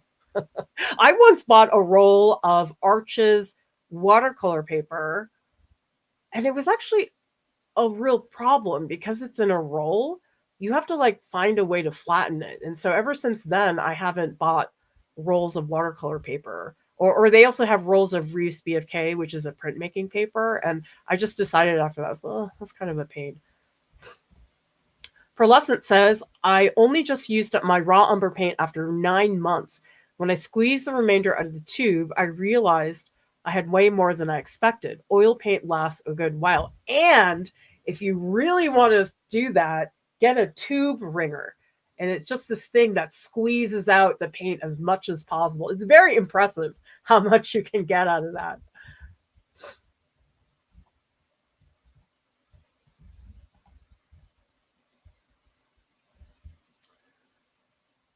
Paint hoarder, pearlescent. I understand. I mean, I oftentimes throw things away and then a month later I'm like, where's my blah blah blah? So I try not to throw things out, but it does get out of control. Okay, we have a question. Barolina says, do people keep a ledger inventory of their work? Was reading about Paul Klee, who kept a meticulous system of his many thousands of paintings, even sketches.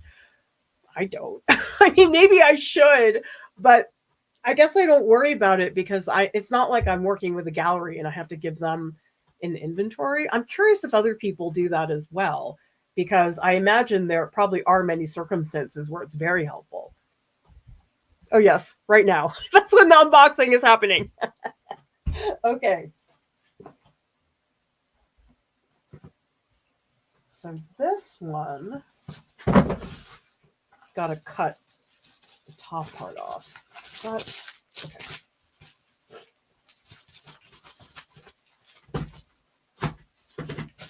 All right, let's see what's in here. Oh, it's the medium W gel. Neil, are you still here?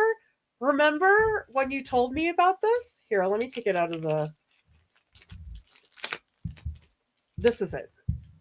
Schmincke medium W gel. It is something that you put into oil paints that then makes them possible to be cleaned with water. Is that it? Let me see what it says. For water mixability. Oh my god, I cannot read this. I need my glasses. Anyway, here it is. Schmincke medium W gel. Has anybody here used this? I've never heard of it. Oh yeah, you're still here, Neil. Thank you for telling me, Neil. I never, ever would have known about this. Let's see who it's from. This is from Nancy. Thank you so much, Nancy, for sending this to me. I'm very excited about this. Okay, let's see what the other things are. Well, one of them is a card that somebody sent me. And remember, everybody, we do have a P.O. box. You can just send us stuff that way. Hang on. This is from Timo. All right. There it is. Thank you so much for sending this to me, Timo. And actually, these two paintings, Timo did them in our workshops. So I love that. Your postcard is an advertisement for our workshops. And, oh, this is so cute. We've also got a sketch on the back. I love Art Prof mail. Anybody who wants to send me Art Prof mail, do it, because I have such a fun time. Okay, we got a box. Let's see what's in here.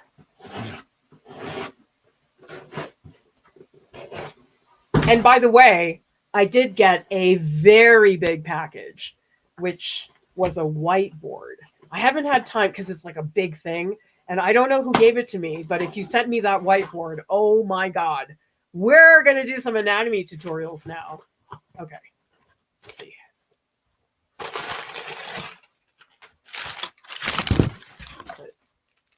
It's a little package. Okay. Oh, I think I know what it is. I think it's cold wax medium. Let's see. Oh, yes, it is. Yay. Look. This is cold wax medium, and it's made by Gamblin. makes paint thick and matte. Quick setting made with 100% pure beeswax. Holds the thickest and sharpest marks. Ideal for creating caustic-like effects. It's for artists interested in reducing gloss, creating bold texture. May also be used as a varnish to give your completed work a unified velvety appearance. Oh, I didn't know that. I always assumed it was just for impasto, but apparently you can use it as a final varnish. I think Ariel told me about Dorland's wax medium, and I think she was using it similar to that. Oh, I'm so excited. I've never used this before in my work, and I think this will be amazing. Okay, let's see who we think. Oh, it's from a family member. Okay, cute. Awesome. I love how happy that made you, Neil. It's so cool. Okay, let's go back and do a little more. I really, really want to get the Alizarin Crimson Pass done.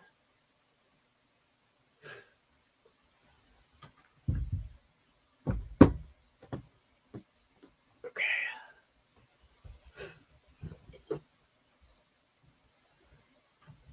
I think I want to make this sort of blobby.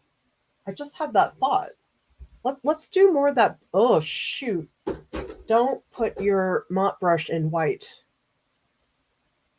And I'm just going to blend away some of the edges. It's kind of fun. Well, so here's the thing. I'm always sort of against blending because sometimes people do so much blending that it's like you end up smearing things like crazy. And so usually I'm encouraging people to avoid that.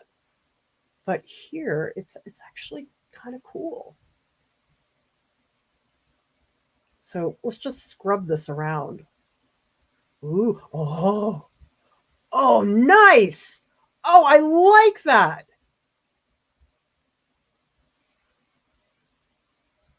So this is the type of thing I don't think I would have done before, but now I kind of love it.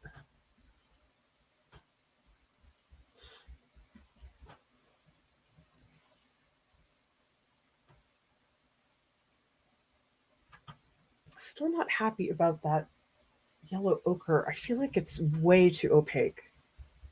Let's do some removal. It's too much of one opaque color in one place. And it's just making it look like really flat, which I don't like. Oh, that's kind of fun. So if I remove the rag and then blend. So actually, I'm very curious because we are about education here. What do you guys think you're learning from this marathon? Is it a paint technique?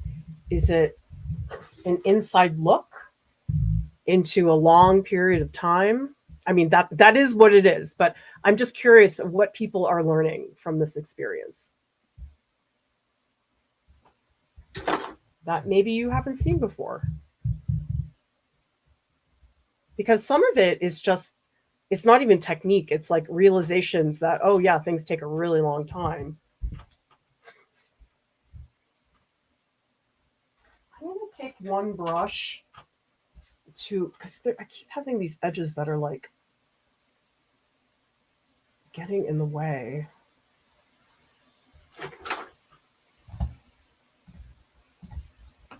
Because oftentimes, I have to say, I'm often surprised by what people tell me they're learning.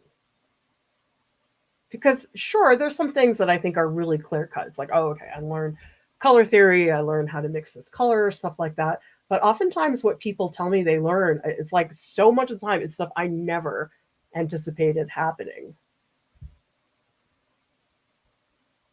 Okay, that's fun. Nice. And I don't mean nice as in I think I'm doing an amazing painting, but I'm getting closer to my goals is more what it is.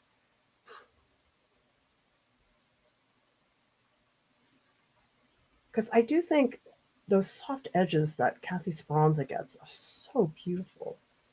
And I really wanted to give myself that kind of experience since it's not really something that I typically do in my past work.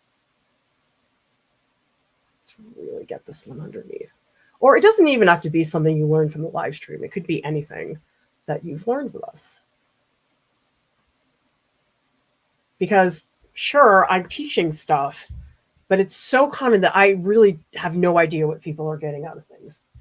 And oftentimes people will point out things and I'm like, oh, wow, I really should more deliberately teach that thing. But it's like, it just wasn't on my radar. Because I have things that I, yes, want people to understand. But so often those things are not what I anticipated.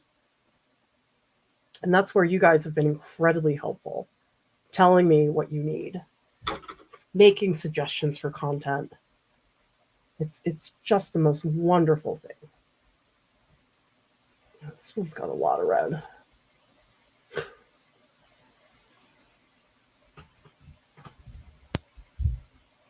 Okay, let's get softer edges up here.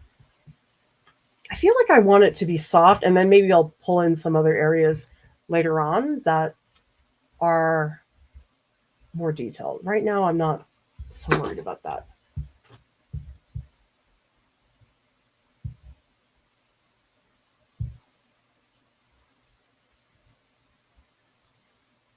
Okay.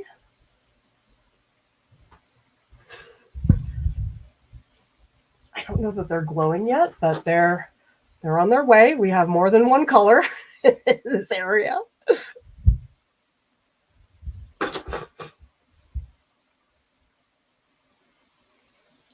Because one of the things that I get frustrated by is there's so much misinformation about art things. And I feel really bad when people come to us and they say, oh, well, I was taught to do this. And I don't necessarily mean technique. It's more like MFA applications where people will come and they'll say, well, aren't I supposed to do this? And I'm like, no, that's wrong. You have the wrong information, which is, I'm glad that they come to us and get the right information, but it's just so frustrating when you see people struggling unnecessarily because they have the wrong information. And that's not their fault. That's just what happens. So I do feel like a lot of what we try to do is fix those misconceptions and just get people on the right track, especially for things like MFA that are very, very specific.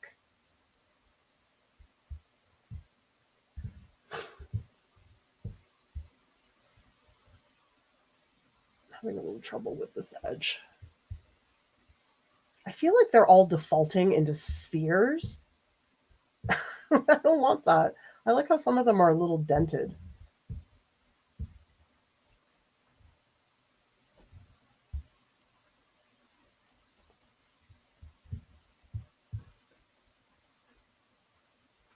Because I sometimes wonder, like, how would I have used YouTube? YouTube wasn't around. There was no internet when I was learning these things.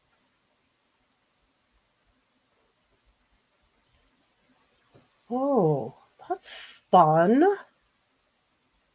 So, okay, here's the plan. Overblend, blend to death. And then come back in and add some other parts. Oh yeah, that's really blendy. Oh shoot. Is that too much? Oh, whatever. I guess I can see why Bob Ross had that blendy brush. That is pretty fun. They look a little burnt. The cherries, maybe I made them a little bit too dark. That's okay. I'd rather things be too much than not enough. Just getting into some of these cherries down here because I think things got a little too graphic looking. I don't want them to look so pronounced. I do want some, like this bottom cherry here, I'm sort of letting it fall off into nothing. Gosh, is it just edges? Is that what I was missing out on this whole time with painting? Nah, I think I should have had Kathy as a teacher. Although I'd never had her. She didn't come until after I graduated.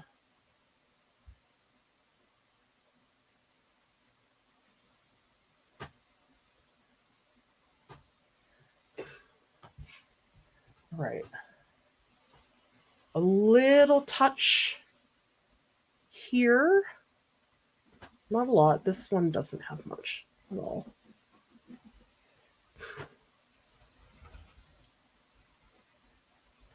And yes, I know I should get to the branches. Just going to scrub a couple spots. So I will eventually add some cadmium red because this is like very purpley, but I don't want to do it right now because I know it'll take way too long. So here I'm sort of scrubbing things in. I don't know, this blending brush feels, I don't know, I feel like I'm cheating. It's like too easy to use.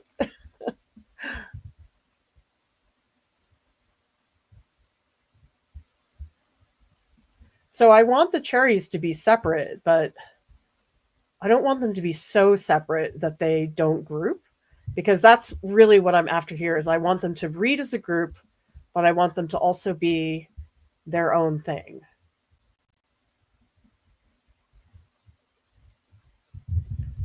Let's do a quick pass of some rag work.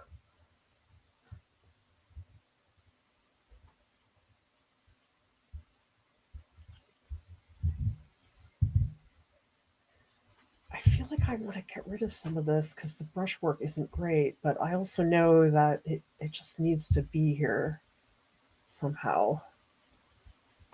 And this highlight, I sort of regret that I put that highlight there.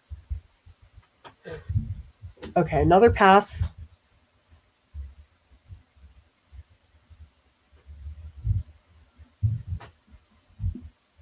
I had a student once who told me she had a 2-hour-long makeup routine. And I guess she said a big part of the routine was doing contouring on her. And she said she'd have to like sit there and blend. So I guess this is sort of a similar action. All right, let's just go in a whole pass of blending.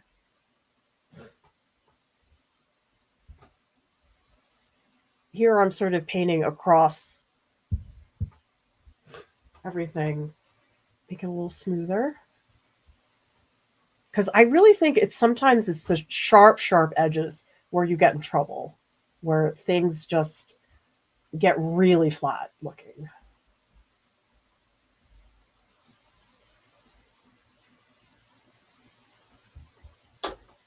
Okay, let me take a photo of some of these spots. I think the blending brush really worked. I'm very happy about that.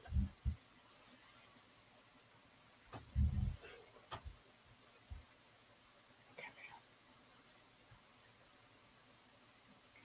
All right, so these I'm going to put into the Discord and then we'll look at the chat.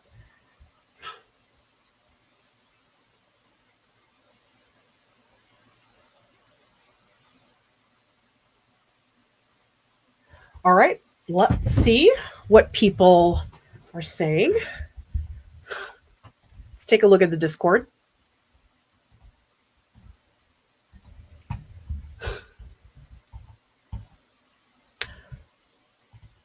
Oh, so you finished the bottom. Oh, wait, this is a totally different page, right? Silver Song? Oh, yeah. I didn't see a lot of these.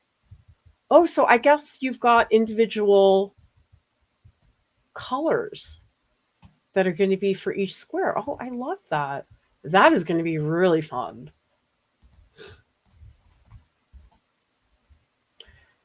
DB says, learning so much in many areas, never made thumbnails. Also, I'm trying to hold my brush further back in certain areas to paint looser. Been loving this marathon. Glad I joined the Discord. See, you guys get into the Discord, okay? say me if you feel intimidated by joining the Discord. So the rest of us can tell you, number one, it's not that bad. And number two, once you get in there, you get a lot of support from staff, from mods. There's so many people who are so nice and helpful. Nice, Sarah. Oh, that underpainting's going to pay off, Sarah. I can already see it. That's the heavy lifting, is that beginning part. Oh, you did a huge paint along class? Oh, that's so cute. Yeah, a lot of those programs are popping up in a lot of cities.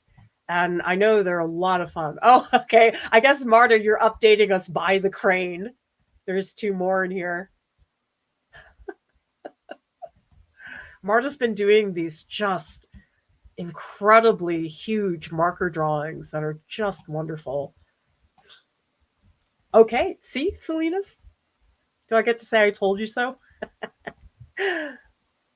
Yeah, I love this stroke. Oh my gosh, is that...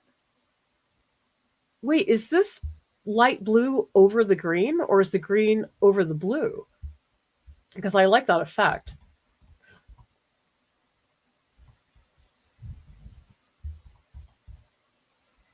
Oh, so fun, you guys.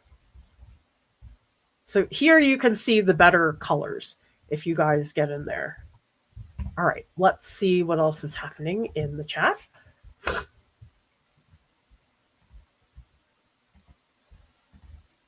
So Nancy says, I was so intimidated, the Discord, which is why it took me 2 years to join.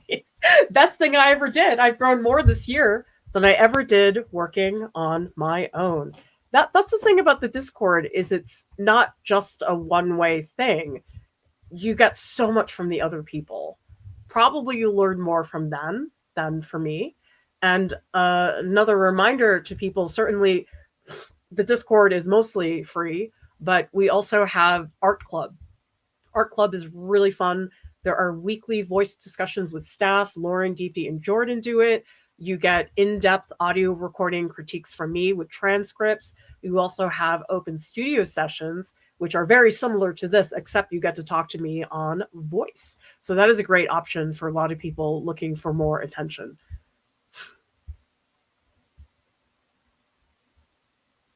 Yes, thank you, Nez. Love the Discord, joining it. Brian says, can I post a page in the Discord that was done during the marathon? Oh, yeah. Anything you make during this 1 week period, doesn't have to be during the live stream, but you can post it in the Discord in art marathons, and it's so fun to see what people are doing. Yeah, that's normal, Deb. So many people have that reaction because it's a platform a lot of people have never used before. It's primarily known for people using it for gaming, but I found it extraordinarily helpful for an educational context. So if people want to know how to join the Discord, go down to the video description below. There's a page on our website that talks about the Discord, gives you some more details, and we're happy to answer questions if people have issues with that.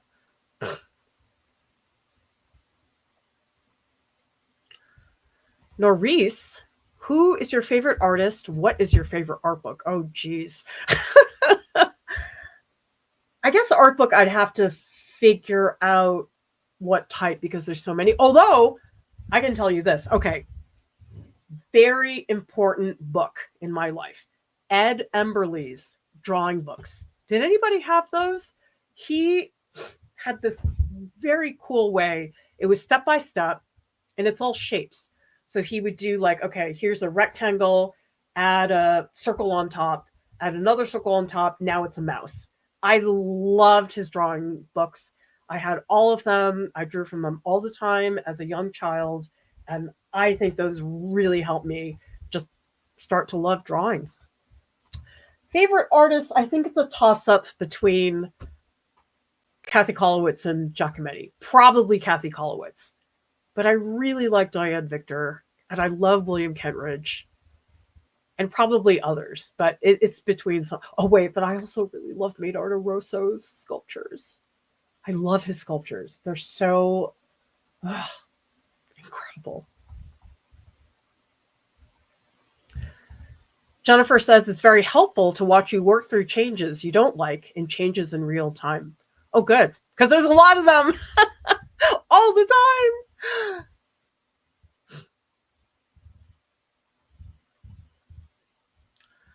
Neil is asking, do you recommend buying sheets of watercolor paper instead of rolls? I was thinking of buying a roll to make big acrylic paintings on paper.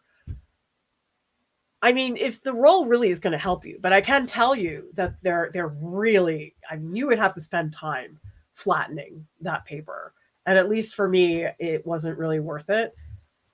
But it depends, on the pricing. Sometimes the roll really does make more sense, but just be aware of that, because at least the ones that I had from the art store, those were really big, like 4 feet tall. And it's really tough to flatten a piece of paper that's not that.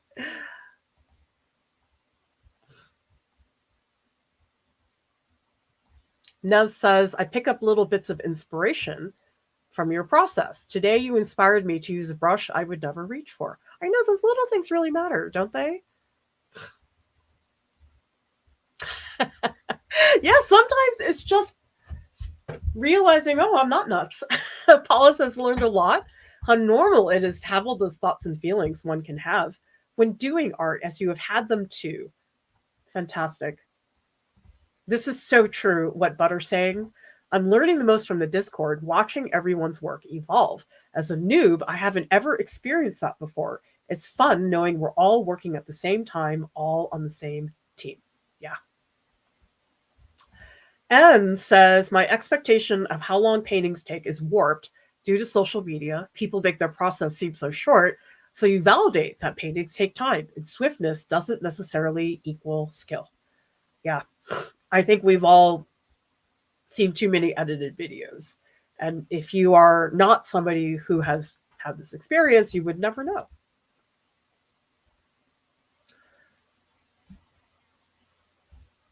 Val says, I really learned how long paintings can be, how common it is to have episodes where you feel like you're fighting with your painting to make it look right. This painting's not, I'm not fighting with it. It's okay. I'm just impatient that I need a couple more layers before it gets fun. Joanna says, do you just brush the cold wax on the gouache and watercolor, or is there another way to apply it? Those of you who have used cold wax medium, my thought was that it was just for oils, but maybe I'm totally wrong.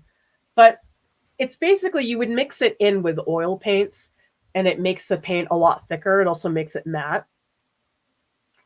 Yeah, I don't know about as a varnish how you would do that. I guess I have to look that up, or maybe somebody here knows. Good Soup says, I'm watching how you hold and switch brushes. I need to learn to drop fewer. Jenna's asking, can you clean and reuse the rags? If so, how do you clean them? These I'm not gonna clean. If I had blue shop towels, I probably would. And usually what I do is I take them to hazardous waste. Most towns have a hazardous waste pickup, like once a year or two. Oh, okay. Berlina says, cold wax is great to seal watercolors. It leaves a satin-like finish. What? Oh, buff it up. Okay, so do you like buff it with a rag? Is that how it works?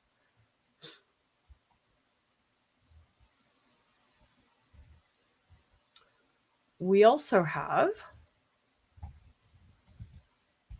I love how active the chat is. It's very satisfying for me on my end. Okay, so Carolyn says you can use it as a finish on watercolor using a paper towel to rub it on. Very thin layer. Brittany's saying, what about people like me who doesn't do good with auditory instructions because of what is caused by their disabilities? Brittany, if you want to follow up with a specific question that you're asking, I'm happy to answer that, because I'm not totally sure what it is you're asking about. Yes, Lori, you know what I'm talking about. Ed Everly's Swiggle, Dots, and Lines. Deb says, how do we connect? So go to artprof.org go to the main menu and go to community. Under community, you'll see there's a page for the Discord. And basically, you have to, first of all, get a Discord account. This is all on the website, by the way.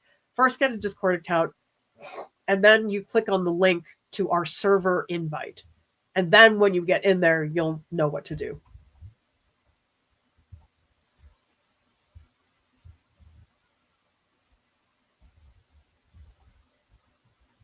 Okay. Lulu Bell says, rub on gouache or watercolor with soft lint-free cloth or fingers. Let it dry overnight. Can buff out if wanted. Dry to touch in the field and on the go. I wonder if it's sort of like butcher's wax, because I've used butcher's wax a lot to rub into the surface of a plaster sculpture, because a plaster sculpture, it's sort of dusty on the surface, but if you buff butcher's wax on top of it, you are able to get like a nice soft satiny polish. Yes, many changes. Absolutely, that can be the case. Remember, everybody, we still have spaces and the realistic painting workshop that is this Saturday, and also the digital painting workshop that is on Sunday. I would love for you to think about joining our art club. This is in the Discord, and this is where you get voice sessions with staff. I write very long critiques and give audio recordings. There's open studio sessions as well, and there's no critique rule that we have in the public channels. Thank you so much to our incredible top Patreon supporters. You guys make it possible for us to stay up and running. So thank you, everybody, for watching. I will see you tomorrow. Bye.